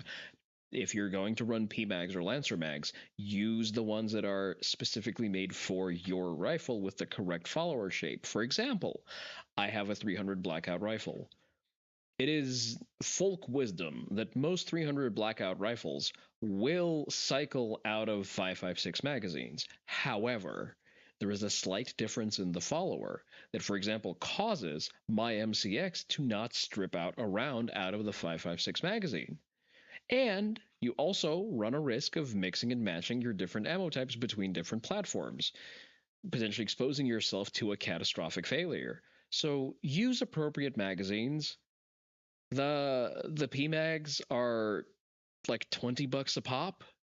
Really not the place to be cutting even more corners. Restricted by states, laws, and stuff like that. If you're a California guy, you probably have to use some sort of weird like muzzle loading 5.56, which sucks. Feel bad for you. For the rest of us that are in free America, I would always encourage you to have plenty of mags on hand, but yet again, if this is a budget thing, technically you only need one mag. Technically you don't need one.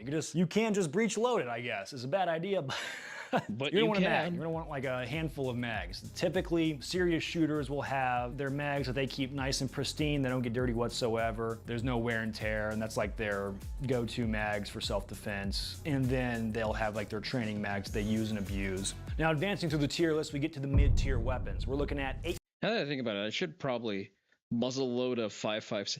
Well, I mean, you never know what California gets up to these days, but you can definitely breech load. Again, not a recommended setup to pursue, absolutely.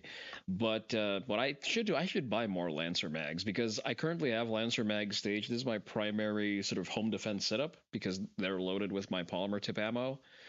And then I'll download the polymer tip ammo and switch it over for training ammo to run comps, which now that I think about it, it's probably a bad way to do that. $800 to $1,800. This is where the options start to get fun, because not only can you start to get a much more reliable weapon that you can really use and abuse for thousands and thousands of rounds. I think most of us fall into the mid-tier category. I've trusted my life to mid-tier weapons before. Technically, some of these guns may have been military issued, depending on the brand and how much the military procure them for. So mid-tier guns, despite the mid-tier name, I think are very good category to be into. Here's an example of one of my mid-tier build guns, the AR-15 itself. All the attachments on it really do jack up the price, but at the baseline gun, this one actually was... I mean, he also does have a pretty powerful optic on it from what I can see. That's a gun that can reach out very far. Technically a budget gun, because I got it for $750 back in the day. Nice. And I've used it ever since, and it's one of my favorite rifles. Now, when you do get into the mid-tier, you do start to see a lot more attachments coming on to rifles themselves. Bro, really looks like he Call of Duty maxed out the animations on this thing. For instance, not only do we have a red dot, we have an LPVO that the red dot sits on top of. We have a laser aiming device, we have a white light on there, we have a suppressor, and then we even have the folding stock function. Whoa!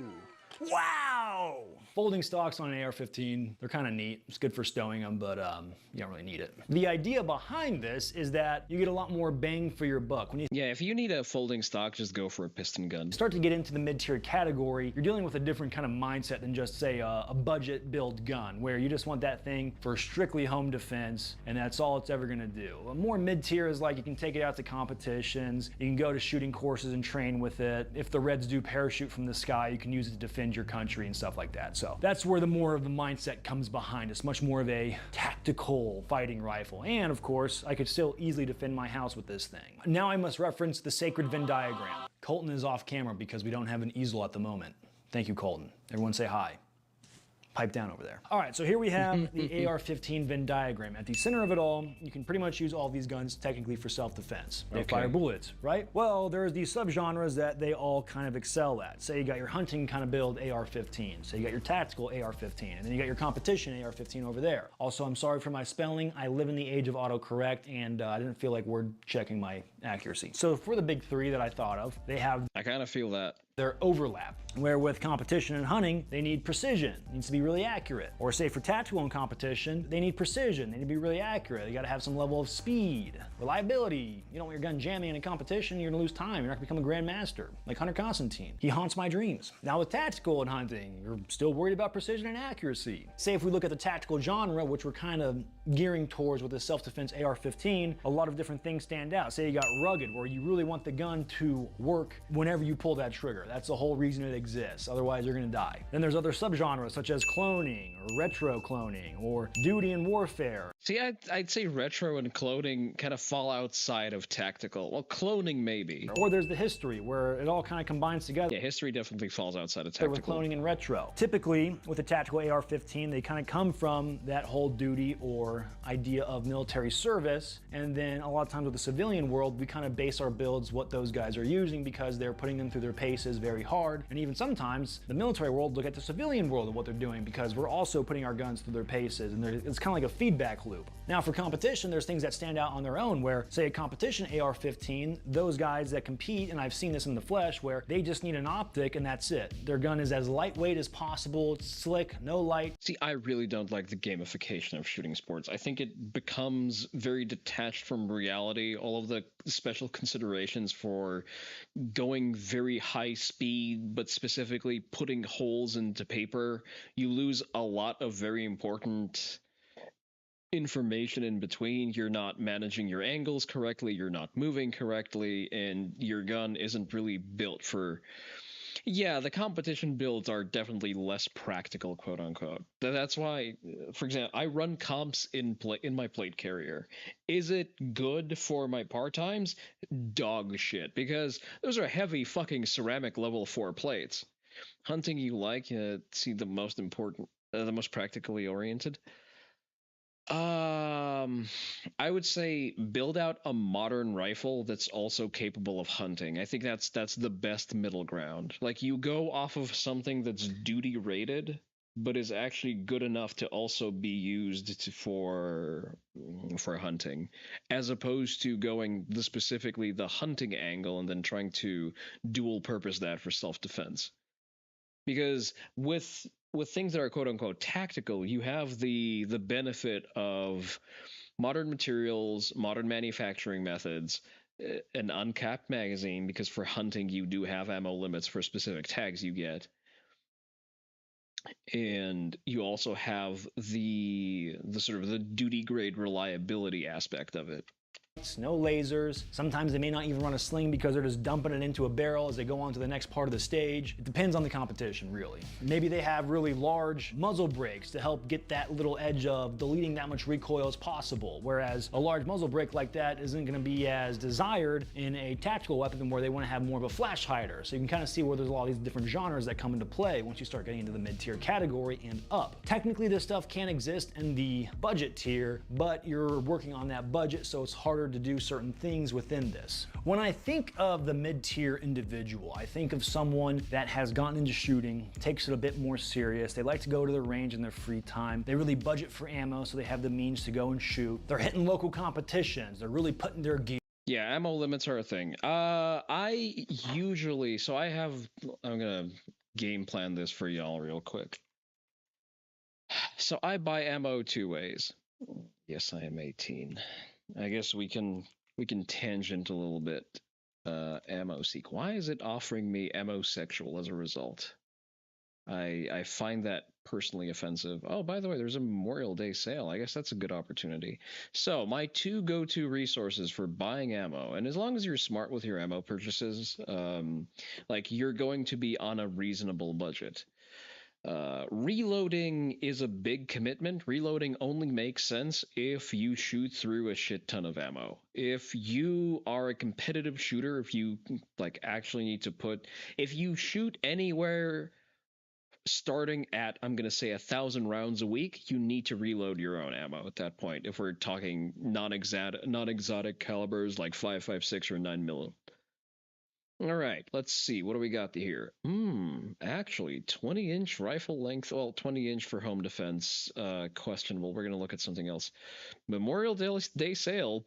Barrett M107 for the low price of $9,000. Sorry, I am completely off mark here. Ammo. So Palmetto State has good offerings for ammunition sometimes. Let's see. Can I not shop by caliber, please and thank you? Ammo. Really? 308. Where's my 300 blackout? God damn it. There it is, 300 blackout. So for training ammo, I usually go with Ammo Inc. That's my go-to. Very solid performance. Has never done me dirty. Less than 70 cents a shot. It's better than when I got into guns. I usually buy it with like in packs like this, like a 200 round box. Lasts me an okay time. It's like a competition and a range day. But you know what? For the low price of $130, that's pretty okay. That's not a real sale. The listing price is never $200. But that's not what you're going to stock for home defense. For home defense, you're going to look at VMAX. You actually go with Ammo Inc. Ammo Inc. is solid. I think I have Hornady. The operative detail there is the projectile. So your training ammo is always FMJs. If you can get a good deal on boat tail hollow points, I guess you can use those, but generally I wouldn't recommend. I use Hornady Black, Armine 110 grade, I forget, 208 grain. I think I use 210, 208. So the polymer tip projectile, better penetration, better flowering, and better permanent wound channel. Remember to this is 2020. I may have the lighter ones. I haven't checked in a while. Muzzle, yes, okay. So I probably have the 110s. I do that specifically because I want supersonic speeds. I want the projectile traveling as fast as possible because it's coming out of a 5-inch barrel. There is not a lot of dwell time. So I need to make the most out of this slow-moving 30 caliber projectile. I need it to hit flesh as fast as possible to create as much hydraulic pressure as possible to generate a big temporary cavity to make sure I destroy the heart.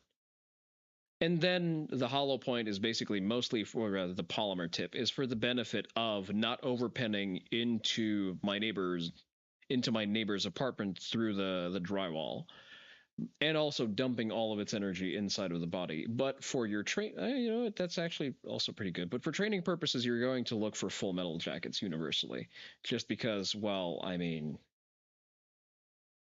this is still expensive for training volumes. Even though it's a 10-cent difference, you're going to feel that 10-cent difference run up pretty quickly.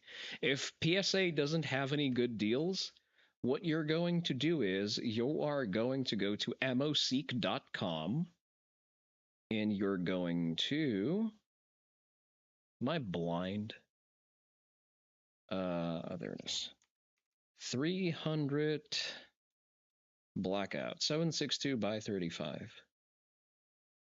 Now I specifically avoid remanufactured ammunition. I only buy new because I don't want a bubble load. And I will typically stick to brass cases.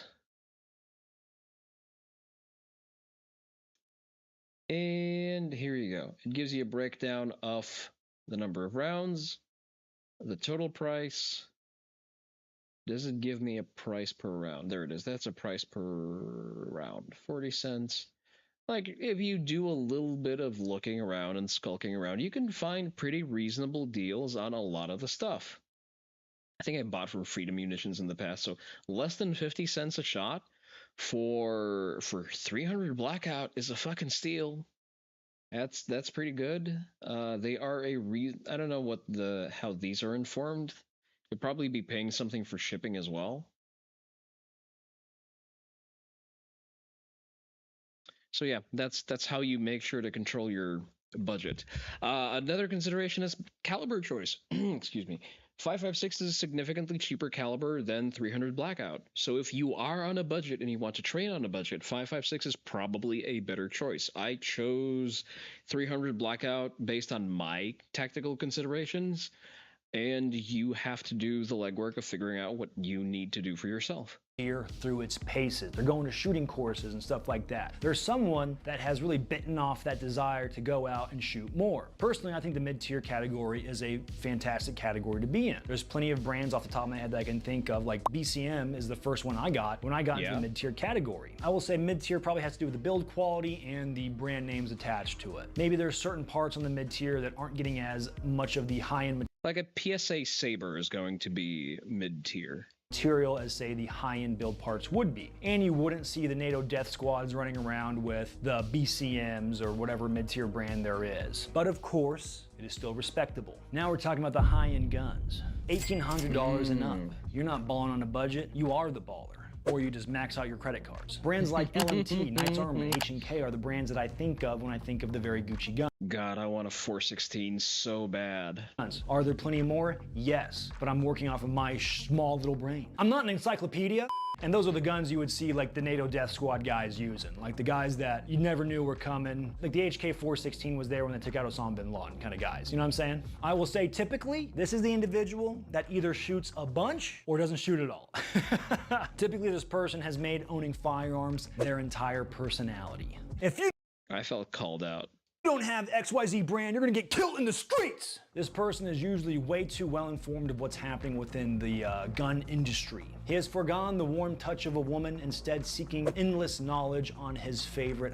Why would admin put out a video attacking me in particular? High-end Gucci platform. The high-end guns are plenty qualified to lock down a hallway in your house. Typically when we're looking at the high-end gun builds, they're gonna be always tricked out to the nines. Lights, lasers, optics, silencers, great triggers. FRTs. No box is unchecked. They're dialed in. The guy that owns this knows he can sleep well because he hopefully is getting his money's worth because he's actually out there shooting them. Typically, it kind of falls in line with a similar thought process as the mid-tier guns, where it's like taking it out to competitions, you're training, you're hitting the courses, and then worst comes to worst, if the great cataclysm happens and the Reds jump from the sky, you will defend Burger Town with this thing. Now, would I encourage the individual that just wants a basic AR-15 to go out and trick out a gun like this for home defense? Not really. Now, if this individual was rolling in the dough and wants to go out and trick out a gun like that, more power to you. But if someone is concerned about their financial situation, then you can get a lot more bang for your buck from the other two tiers, the mid and low tier. I personally am very content with a very simple setup. I would feel very happy and safe knowing that this was my bedside gun. I have everything on here that I need, nothing I don't, and the distance that I have to land shots is so aggressively close, I'm not worried about any sort of magnified optic or red dot, because I know that chances are if I have to squeeze a trigger, it's going to be within such a close proximity that missing is going to be very hard. I like having iron sights on my home defense gun. I don't have to worry about changing any sort of batteries. I don't have to worry about turning a optic on whatsoever. I can just grab it and go. I will say really one of the most important parts is actually just becoming familiar with your home defense rifle. If you can afford to go to some course, I'd say that's not a bad idea, but if you are really strained on time and money, then heading to your local range and getting familiar with it in the most basic sense is a really good idea. Proper firearm safety, that's a big one. Dry fire is also an easily accessible way to understand the manual of arms on your rifle. Just get some snap caps, get an empty magazine, make sure the rifle is clear, and just run through the usages and the sort of the cycles that you need to do in order to operate it under different circumstances. Up to and including knowing where your rifle is staged when you hear your door being kicked in.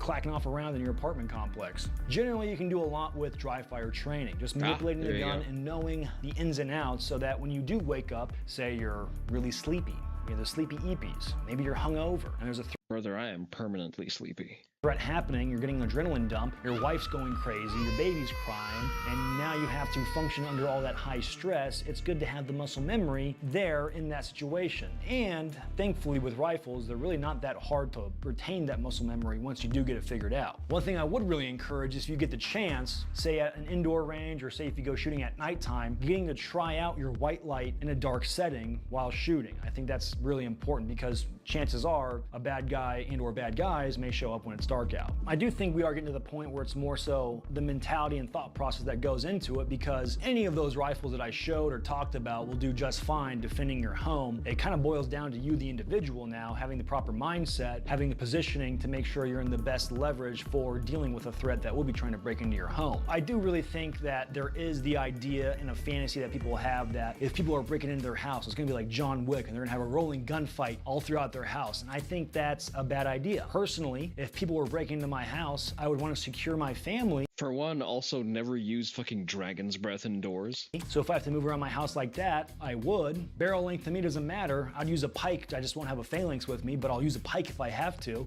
make sure my family's safe. But if I secure my family, get them all in one room, lock the door, I'm just gonna hold on that threshold inside the room while I get on the horn with the police and say, hey, this is what's going on. You better get here fast. Really, there's nothing inside of my house worth defending with my life. I'm not trying to take Mount Suribachi inside of my living room, dog. To me, the scariest part is after you squeeze a trigger. Say if you neutralize the threat, now you have to deal with the legal repercussions in a court case. So I would think about some sort of legal representation ahead of time if that ever does happen. Better to be judged by 12 than carried by 6. Ultimately, I will say the Home Defense AR-15. Dragon's Breath, when the idea of winning is to make sure the robber has nothing to steal because everything is on fire. I think that people just don't really think too deeply about what Dragon's Breath really does or what it is, what is its purpose. Like, Double Odd Buck doesn't sound sexy, but it sure does a good job at blowing a chunk of shit out of the guy's body. Is a very simple thing. Insert AR-15, make sure you have a way to aim, make sure you have a white light so you can identify a threat in the darkness. You're pretty much set. I hate to break it to you, but there's no like, this is the perfect build. If you got it in your hands, it's the perfect build. That's what it really boils down to. Everything else is like, buy this, please. If you don't have a gun within reach, immediately when you could potentially need it, you do not have a gun. Nice big hole in soft flesh, good stuff. Yeah, and if they're wearing plates, just, aim for the pelvic bowl. That's everything else. If you got it in your hands, you're the most lethal version of yourself in that moment. To put this in perspective of how lethal you are, if there was an individual armed with a rifle inside of a house, it would take not just a SWAT team, but probably multiple SWAT teams to deal with you. If it was like a military setting, and the military knew you were inside that house, just you, they'd probably drop like $100,000+ bomb on you to neutralize you. You're that much of a threat. Trying to fight armed people with rifles and or belt-fed machine guns and or rocket launchers inside of structures is extremely dangerous. And if there are rapscallions that are trying to break in, they are really looking for a bad time if you're on the other side with a rifle. It's gonna go very bad for them. Well, Gemini, there's a reason why camping is the most successful strat in, I'm gonna say, average level Counter-Strike.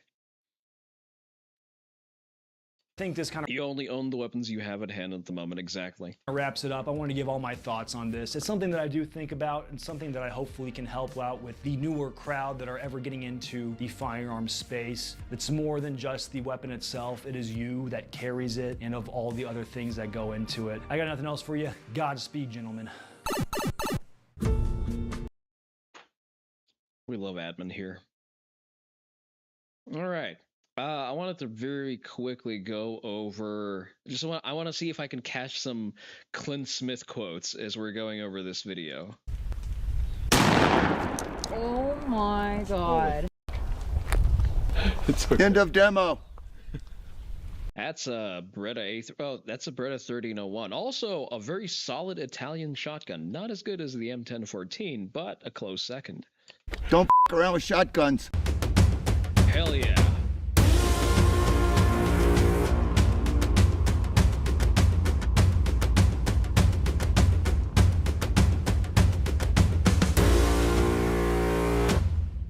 I need to buy a new Glock. The world that we, you, I, us, we actually live and work in and teach in, and you guys do your YouTube in.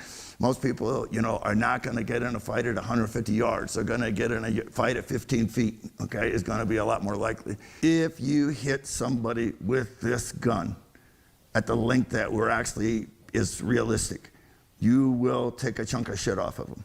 I've seen, when I was a cop, I've seen people shotgun shot.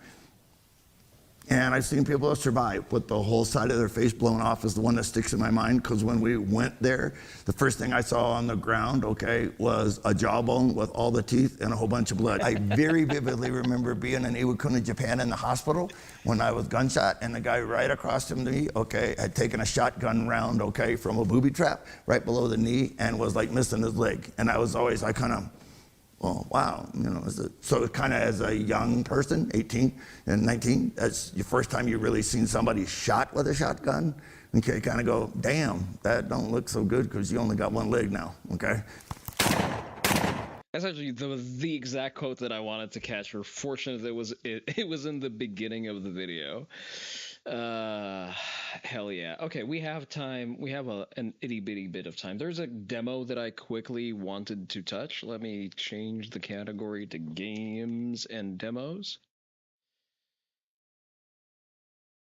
So this is a game that's called The Labyrinth of the Demon King, and I know of it through the recommendation of the Citadel dev.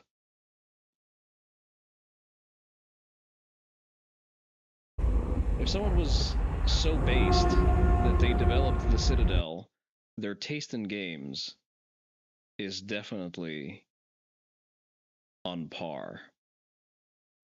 Where is my game capture?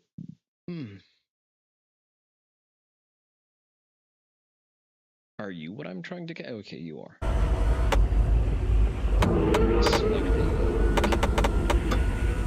Loving the atmosphere, not really enjoying the audio. We're gonna bump the volume down slightly. Music is probably no, it is a horror game for all intents and purposes, so that's probably important. We're gonna take the sound effects to a 70. How is it sounding right now? It's a little loud for me. The UI noise is probably not at all important, so we're gonna bring those down. Cinematics 100, dialogue, okay, that's handled by the master volume. Language, visuals, borderless, VSync. Do we need VSync? I mean, it's an indie game, so. Okay, training room. Oh. Okay. Okay, ease interact, noted. Oh, okay, that's intense fucking training. There is a soldier's naginata. Do you want to take it? I'm currently being mauled by those things. So, yeah, any port in the store. Hamayumi, would you like to take it? I assume I also need the arrows. How do I access my inventory? Equip? What are the combos? Oh. Is this a controller game? Let me try to hook up my controller, see if it recognizes it.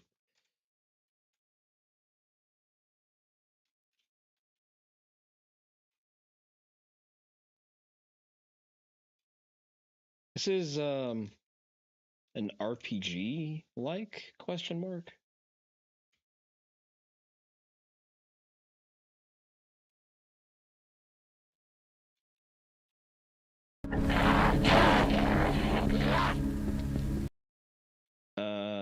How to play? That's good. Okay, interact A, B to dodge, Y to jump, hold to sprint. Are there attack buttons? Okay, light attack, right trigger, heavy attack, hold right trigger. Oh, okay. Parry is left trigger. There's a kick, right button. Okay. Motherfucker, they block too.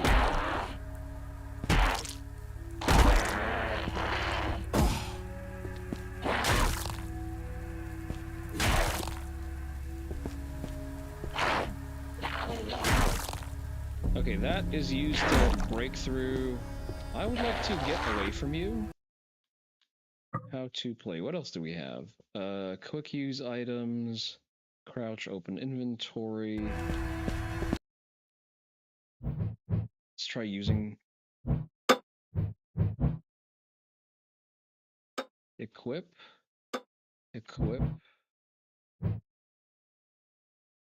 Oh, okay, equip. combine. I guess that's not how that works. Oh, aiming with... Oh, they pick up each other's weapons. That is so cool. Alright, let's go melee for this. Can I recover the arrow? I guess I can't.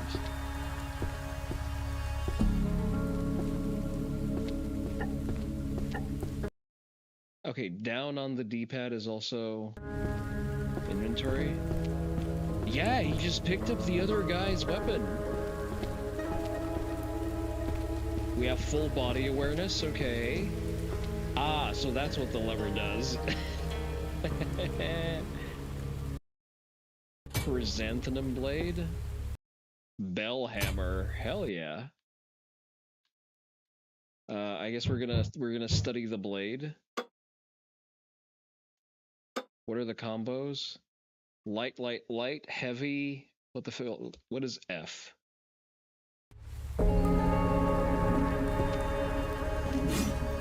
Ah, so it's a one-handed blade.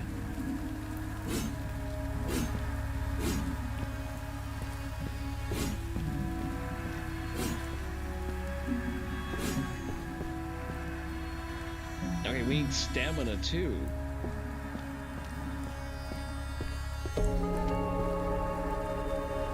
There's a container. Do I break it open? I guess not. So if I press this button, does it spawn more of them? Yes, it does. Oh, that's why there were 2 of them.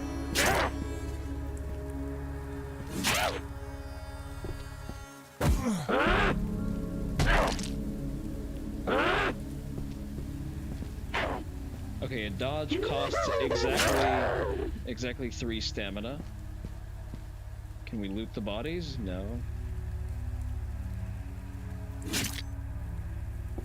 Yeah, disgusting. So that's why there was 2 of them, because I pulled the lever twice. Armed with a stick. Okay, I guess we can look around a little bit. Return to main menu. Okay, we can't look around a little bit. Let's look at the other things that we picked up.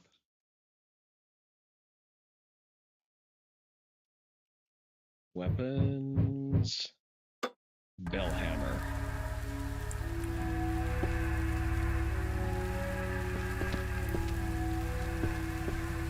Bonk! Bonk! Bonk!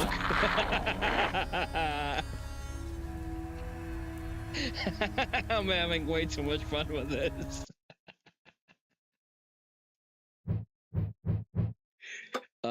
Oh, okay, it also has combos, I guess. What is F? What is the... How to play. What is F? Torch. We don't have a torch. Oh, there's a parry. Okay, let's figure out the parry timings. Probably going to be less forgiving on the hammer. So it's not a hard guard, it's specifically a parry. Bro has a door.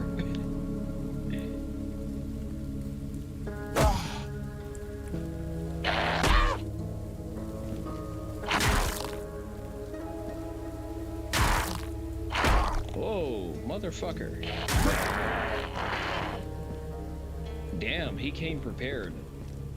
The Naginata seems to cost a lot of stamina to use.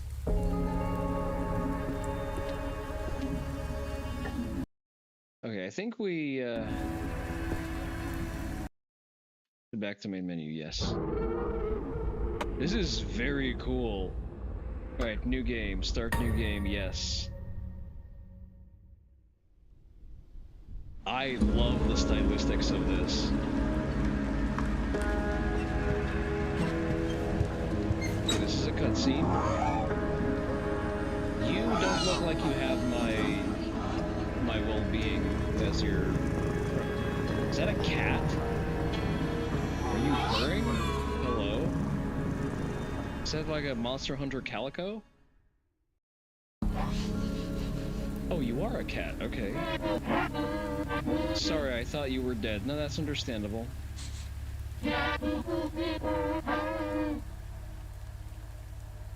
Would you rather I let your corpse go to waste? Good meat is hard to come by down here. I mean, I appreciate the fact that you abstain. Took a pretty big hit to your head, surprised you're still standing. Well, that's the benefit of head empty. There's some spare sake in those crates behind you. It should help you with your injuries.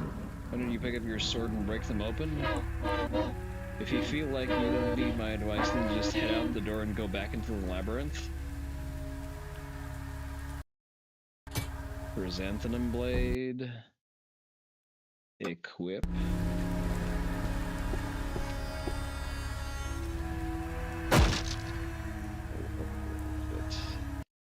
Bottle of sake, do you take it? Use quick item.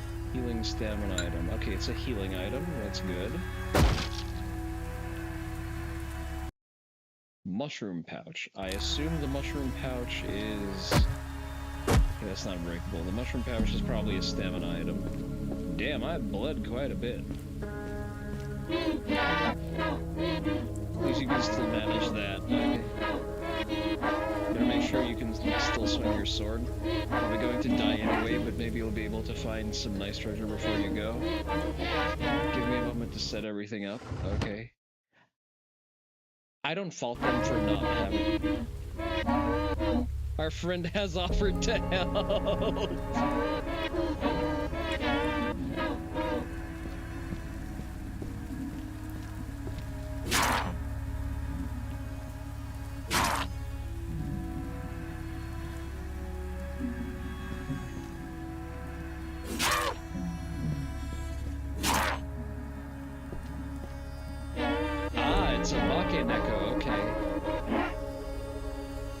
Here's something a little bit more advanced. Okay.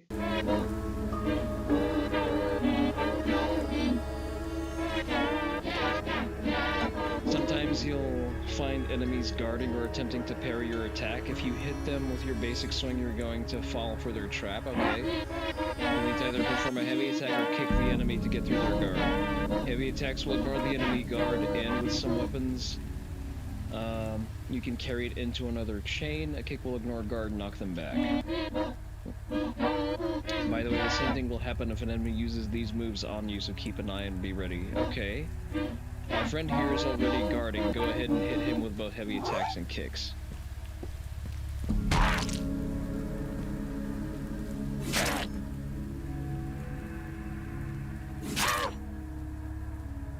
Okay, so the direction does not change which way I hold the heavy attack. Noted. Let's try some defense.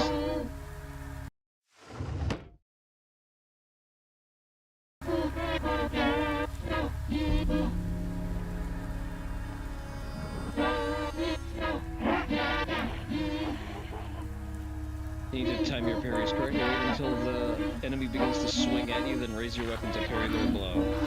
Parry 3 times, okay?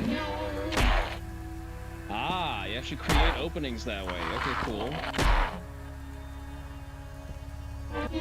He's oddly compliant for someone who's been dragged out of the dungeon with a bag over his head. Except for kicks and pushes. Those go straight through your parry. I appreciate your help, Ninja Cat.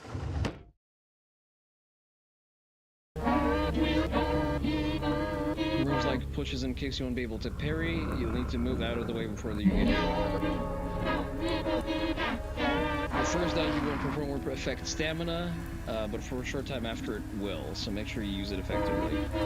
Friend is going to try and hit you again, but this time the moves you can parry. Try to operate 3 times, okay? Ah, motherfucker.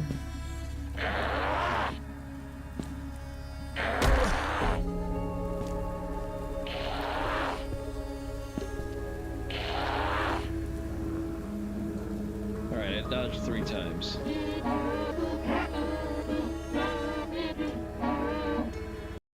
One final test, okay.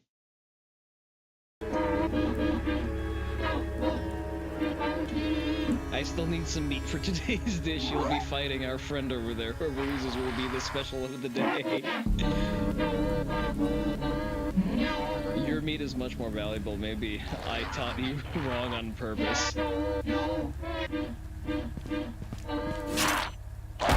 Mother... Absolutely hilarious. Gotcha, bitch.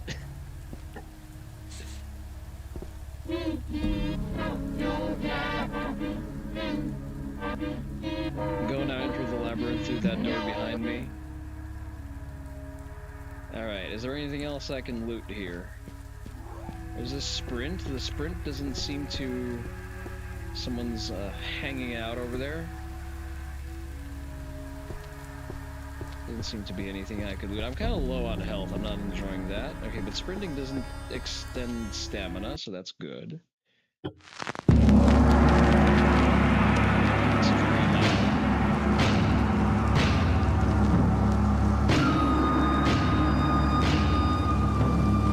Society's crumbled and spread throughout the country. Disease and famine have killed thousands, and demons walk the very earth itself.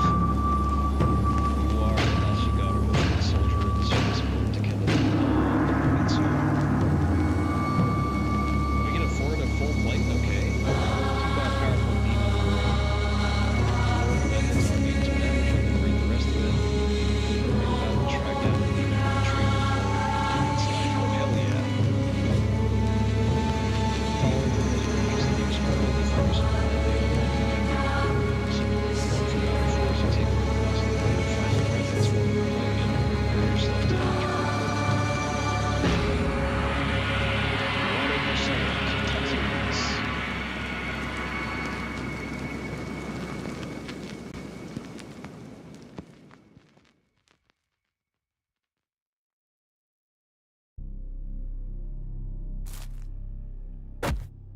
Oh, I can stomp on the ground too. I feel neither hunger or thirst at this time. Okay, there's hunger and thirst to manage, I guess. A small shrine if I'd wanted to... Wait, what? If I wanted to pray, I'd do it here. Oh, there is a jump. I keep forgetting that. And there's also a crouch.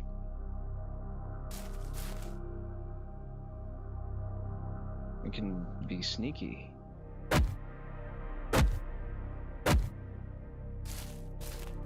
I assume this is our camp. You know who left this stuff here and it should come in handy? Okay, so this is not our camp. Do I have a weapon? I do have a broken katana. You know what? Grungy, but still works. We make do. Probably not a great idea to just wander off into the woods. Fun fact about Japanese woods, the reason why the forest is used as a site of suicide is because the trees are thin and uniform, and the landscape is also pretty uniform, so it's very easy to lose your bearings inside of a forest. So if you were to contemplate suicide, you would go into a forest to leave yourself no way out. I came from this direction, I won't go back. Okay, if you say so. So we're gonna follow the, what looks like a footpath and not wander off into the woods. That's the larger point of the tangent I just exposed you to. Pause menu, okay.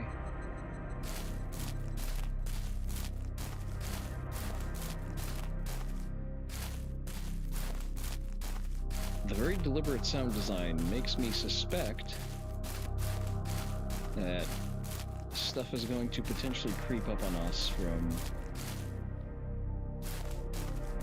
unexpected angles, especially in a fog this thick.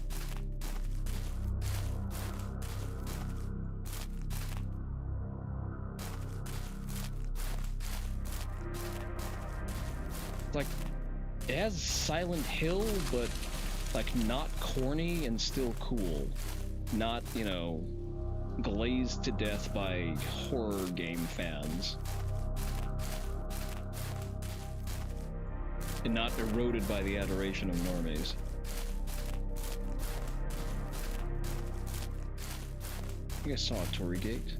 Well, that's not a Torii gate. Is that a Torii gate? I would need to look up whether or not you could have, like, it doesn't conform to the standard structure of a Torii gate because it needs to have a proper middle pillar, and those are going to be, I guess a Seminawa could technically, okay, fine, I'm overthinking this. Stone lanterns.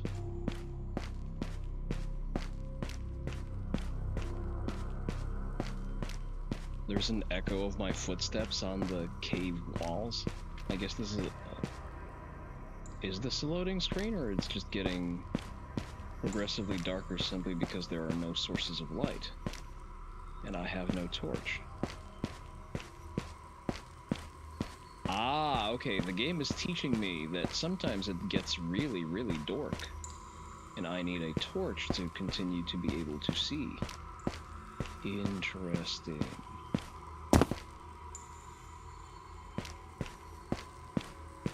Will it provide me a torch before it forces me to navigate other dark areas, I wonder? Because I can see this being a game that wouldn't do that.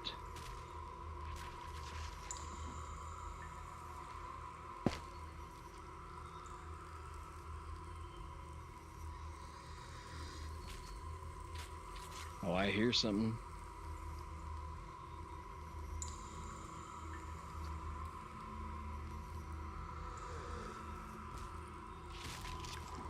I wonder if stealth is a viable option.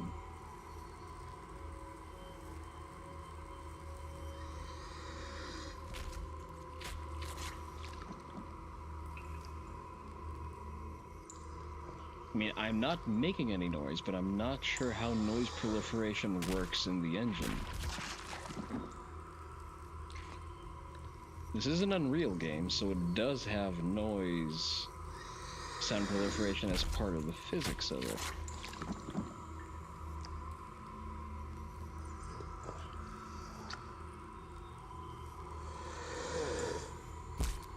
Do you not like the fact that I'm expected to go into a very, very dark segment with no sources of light?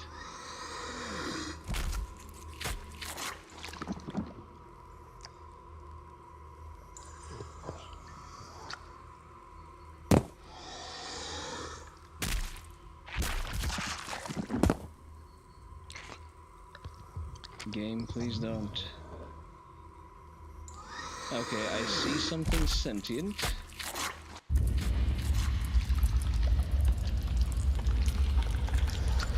The cutscenes are very reminiscent of Silent Hill.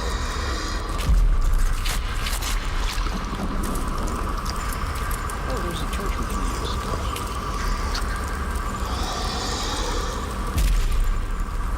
I just have to kill that thing. Although it's not like it's anything to the torch, it seems to be more interesting than the flash. Hi there, can I please have this torch? You don't have light anyway.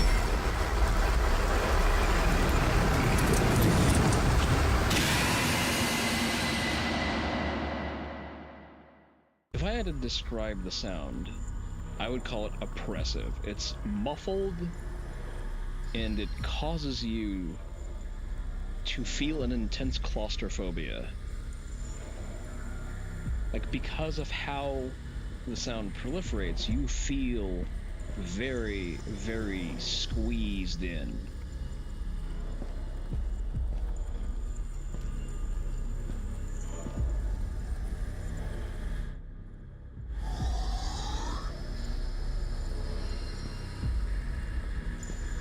Okay, I was just shown that something lives on the ceiling.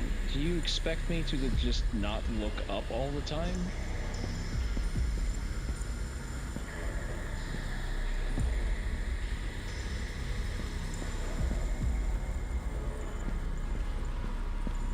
Surely you jest.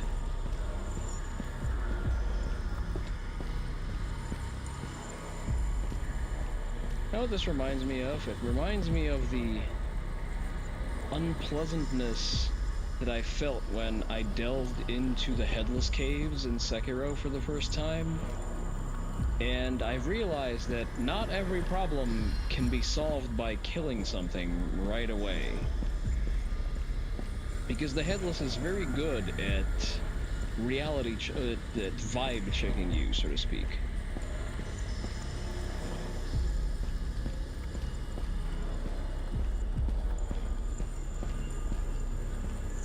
See, I feel if I wander willy-nilly into the center of the room, that whatever was on the ceiling there is just going to gank me.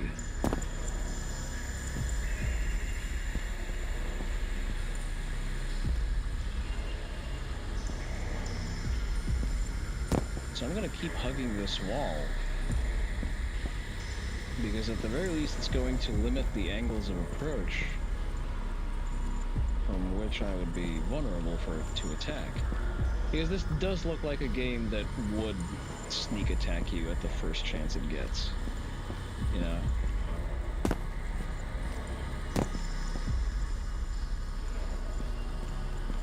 It is nice that the torch doesn't go out.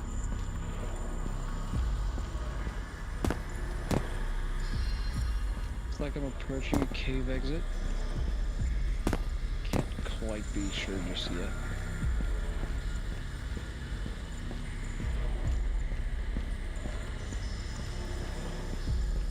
Nope, seems to just be going.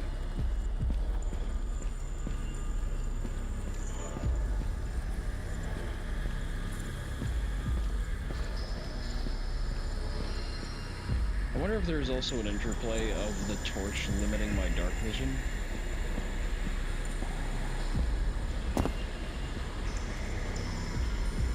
I see what you did there.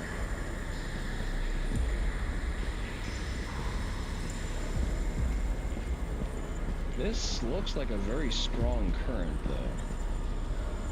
I don't assume you would just let me traverse it in peace.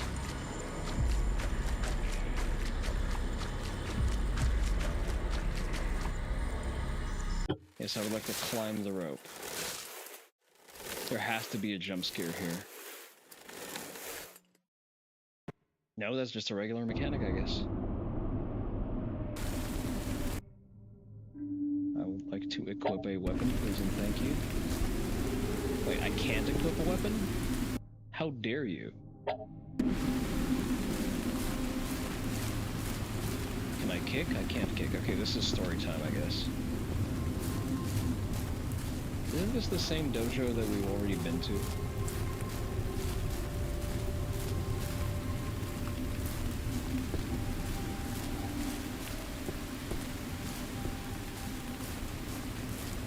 See, the game depriving me of offensive options is a little bit immersion breaking because it clearly telegraphs that there's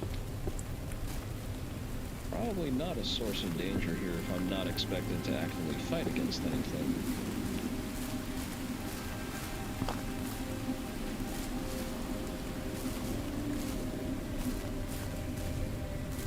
Is that a scarecrow or is that a person? Oh, that's just a stump. See, the pixelated aesthetic adds to the tension of it because I most of the times don't know what I'm looking at until I get a little bit closer. Which is incidentally how I live my life, actually, because I don't wear my prescription glasses most of the time.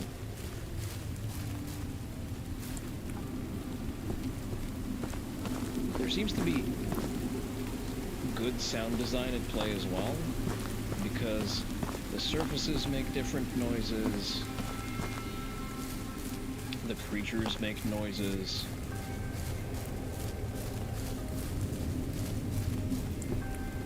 Not a fan of the fact that I've been deprived of my weapons. Rather, I'm deprived of the ability to use any offensive options, so... Like, I have my broken sword on me. Just, I don't understand why I would be prevented from drawing it here.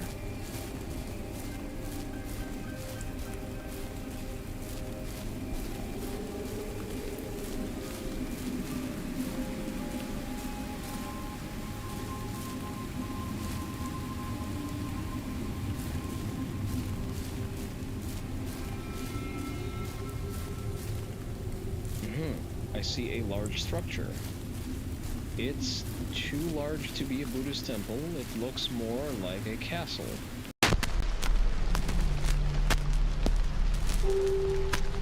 This is likely the end of the demo.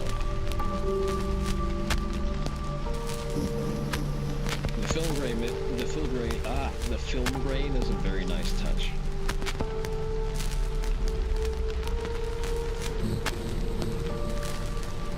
And this looks like a sickly pine tree, a very old sickly pine tree.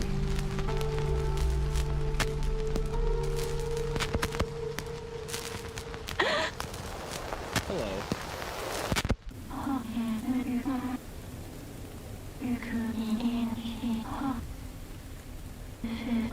I like that answer. Oh, another one. You've come for the Demon King. He resides here, but you are not the first to come. Many souls venture here, desperate to seek out revenge for their lords, their lovers, or simply their honor. You are no samurai. How dare you, bitch? I currently live in an era where there is still upward social mobility in Japan. To travel here to avenge your lord, what could he have possibly done to earn such loyalty? If anyone finds I help you, sorry, I really can't. The entrance is behind me. Give you some information, that's all I can do. I won't be able to walk straight into the demon's lair, even with my help. To gain access to his room, there is something you must do. In this castle, there are 4 towers. The demon tower resides in the last. Each of the towers has a warden, a keeper of that tower. Each warden carries a burden. If you are to face the Demon King, you must defeat each warden and shoulder their burden. Only then will the Demon King's door open to you. There is another currently here, a priest. If you can find him, maybe he can help. Please leave me now if anyone sees me talking to you. Wait. Before you go, will you pray at this shrine? Could end up saving your life. Yeah, sure. Oh, okay, prayers are saves. Got it. Okay. What are offerings?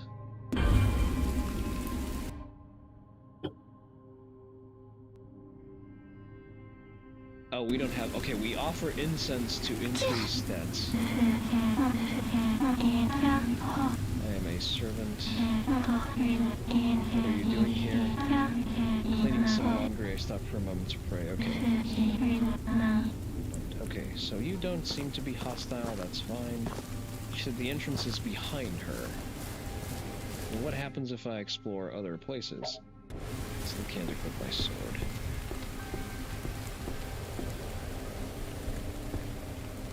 Yeah, it is very literal, but I like it. I like that it's a little bit corny, it's a little bit okay, this is where I came from. At least I have full navigation. It's a shame that that happened to this very nice pine tree.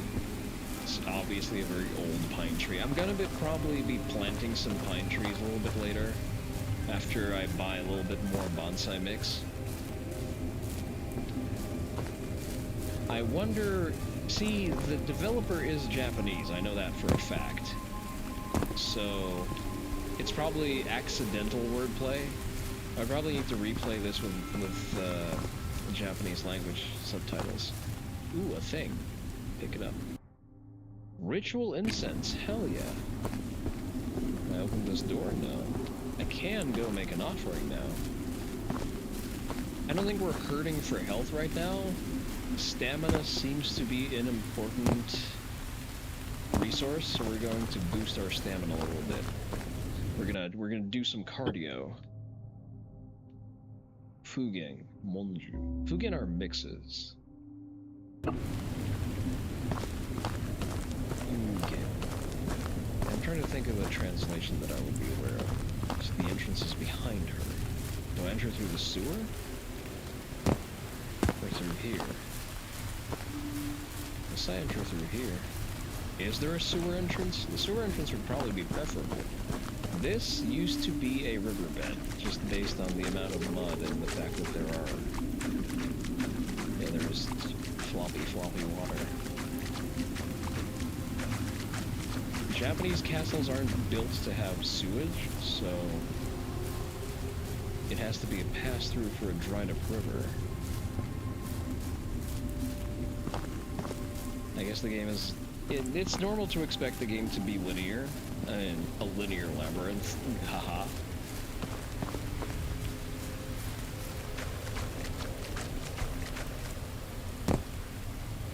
Bunny hopping seems to be the optimal way to go. Okay, good. There is no combat sliding. I was afraid for a moment there. If this game had sliding, I would have uninstalled it instantly. Is a load zone? Question mark. I would like to equip my sword, please.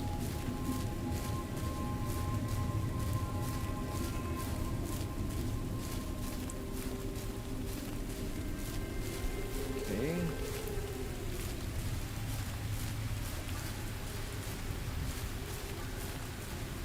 Can't seem to interact with anything.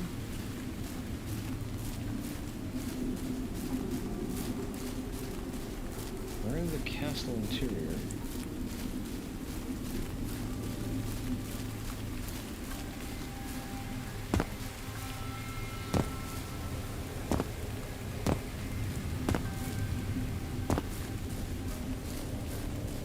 I wonder if the stamina bar is as forgiving in the main game.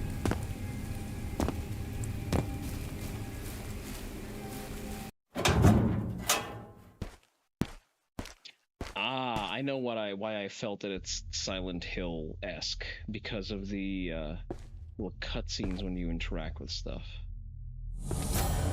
Tower of Repetition. Oh joy. Can I repeat cutting some heads? Armor. Oh, that's nice. I have a full set. Soldier's chest piece. Interesting. That's a Takeda Shingen one. Or is it? I'm a little bit floaty on my Japanese heraldry. I see a seal. I hear someone screaming. A priest. Okay.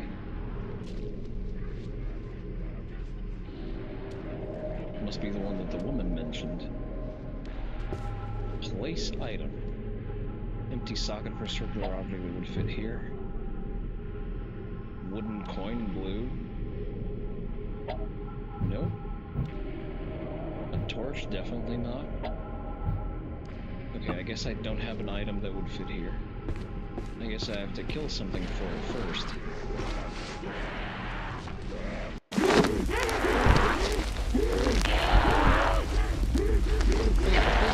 To be a cutscene. This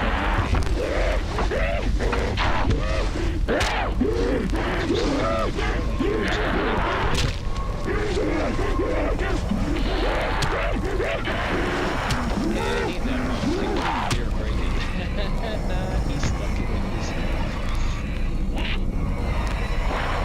not to interfere. Oh, you're gonna okay.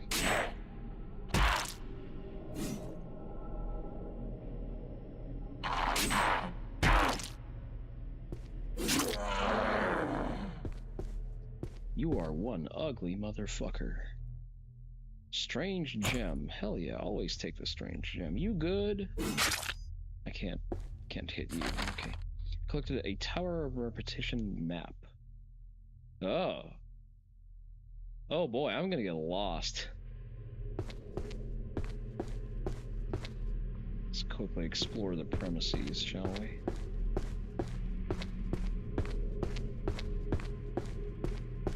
Second floor.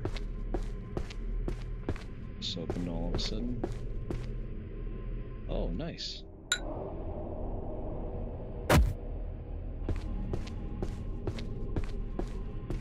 The Fusuma interact? Oh, they do.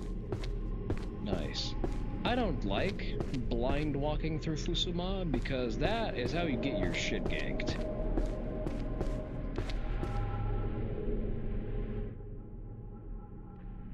The door is locked with an odd-looking contraption. 4 circular sockets sit empty. Center of the contraption is a word inscription that says, "When the 4 great kings sit upon their heavenly thrones, the path forward shall open." Okay, so we need 4 keys.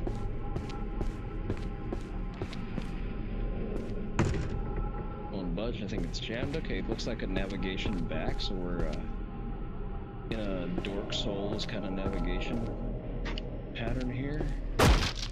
It's way down. Dirty bandages, hell yeah. Waste not, want not.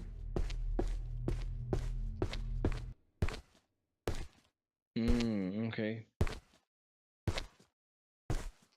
Hidden loading screen.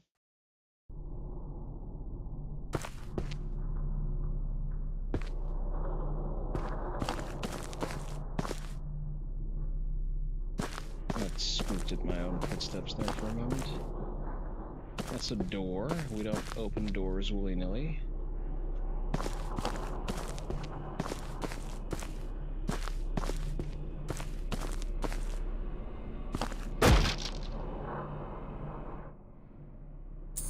Alright, some money.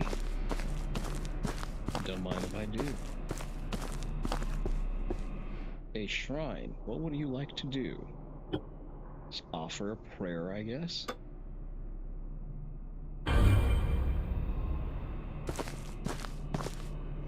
Okay, saving doesn't seem to be very restrictive. Excuse me.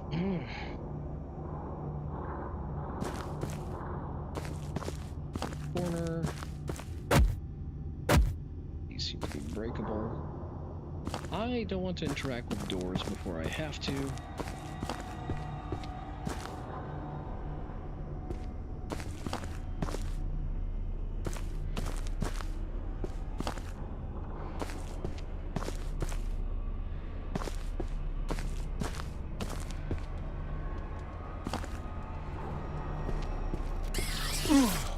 You bitch.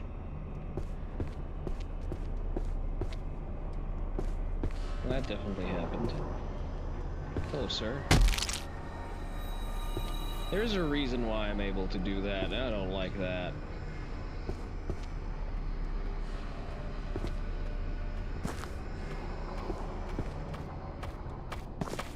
Oh, hi there.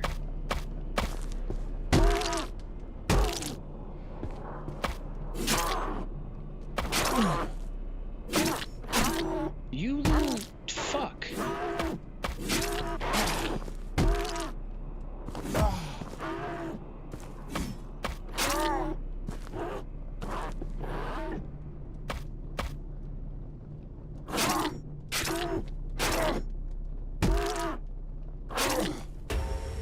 Damn, did he just kill me? He did just kill me. Motherfucker.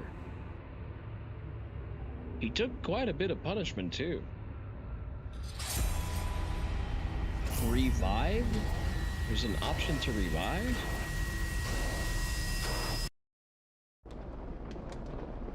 Okay. Did I lose shit? Or did it just send me back to my checkpoint? Are we operating on Dork Souls rules or not? Okay, how do I kill that thing is the important question. You're new.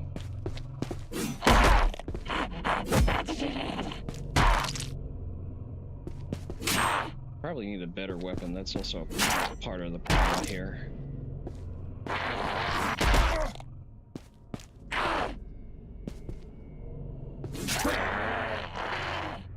Okay, I'm not managing my stamina too well. That's another thing.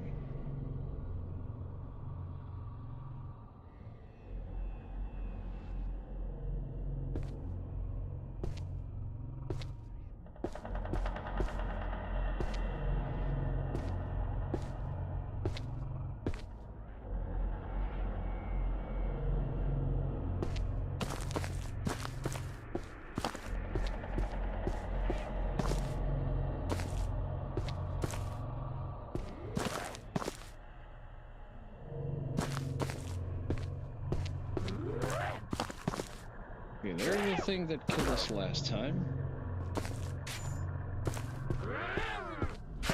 Somebody's fighting something. Oh, they're infighting. That's cool. Oh, there's decapitation there.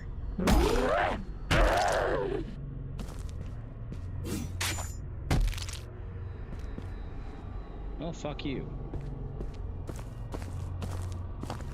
Good to know that they can infight. Alright, I had some looting to do there. Wait, didn't I pick up a shit ton of items, or do I lose them all on death? Collected a map, Tower of Repetitions, okay. Pick up sake bottle. Pick up Mon. I don't like how granular I have to be with the item pickups. Read. Dedicated to the Maiden of the Castle. So this is a grave. Someone's fighting there. Talisman. Really going at it too.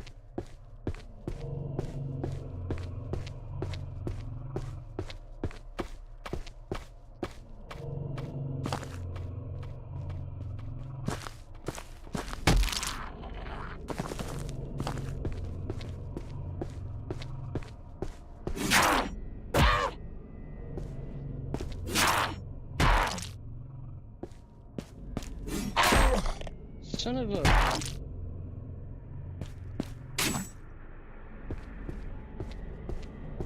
Okay, another important thing to learn here is that with how little stamina we have, it's probably not a great idea to try to take on groups of enemies at the same time. This does seem to largely be a free-for-all, so everything here is trying to kill everything else. So there are some tactics associated with that, I assume. But it's going to be where we're going to have to call it a day for today, just because it's getting late and I do have work in the morning. But this is fun. This is an absolute W of a game. So I will probably just be getting the full thing. Yeah, the game is great. Have fun where at work? Thank you. I always try to. Oh, let's see. Just a second. We have to raid out because that is what good streamers do. So let's see where we dropping, boys. Are there people we know that we should support with a raid? Are they people? Okay, there we go. Wait, what? Shared hype trains, very nice. Sheena's has me banned, so I'm not gonna raid him. Gyaru Cowgirl Pet Rots. Okay, probably not what we want to do right now. Let's see. First flower. Baxter just sleeping.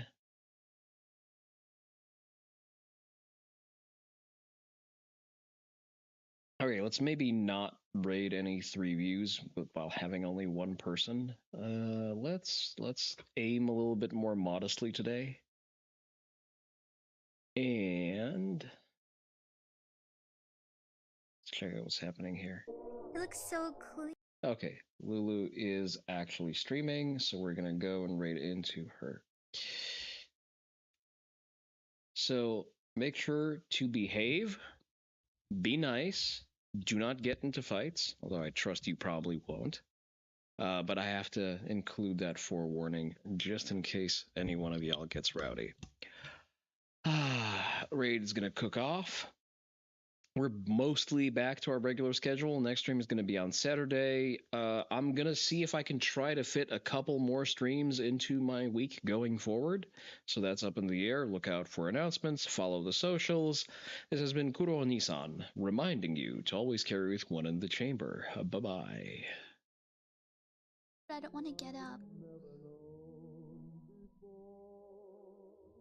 Would you still love me if I was a cult SAA? Nay, nay, bitches.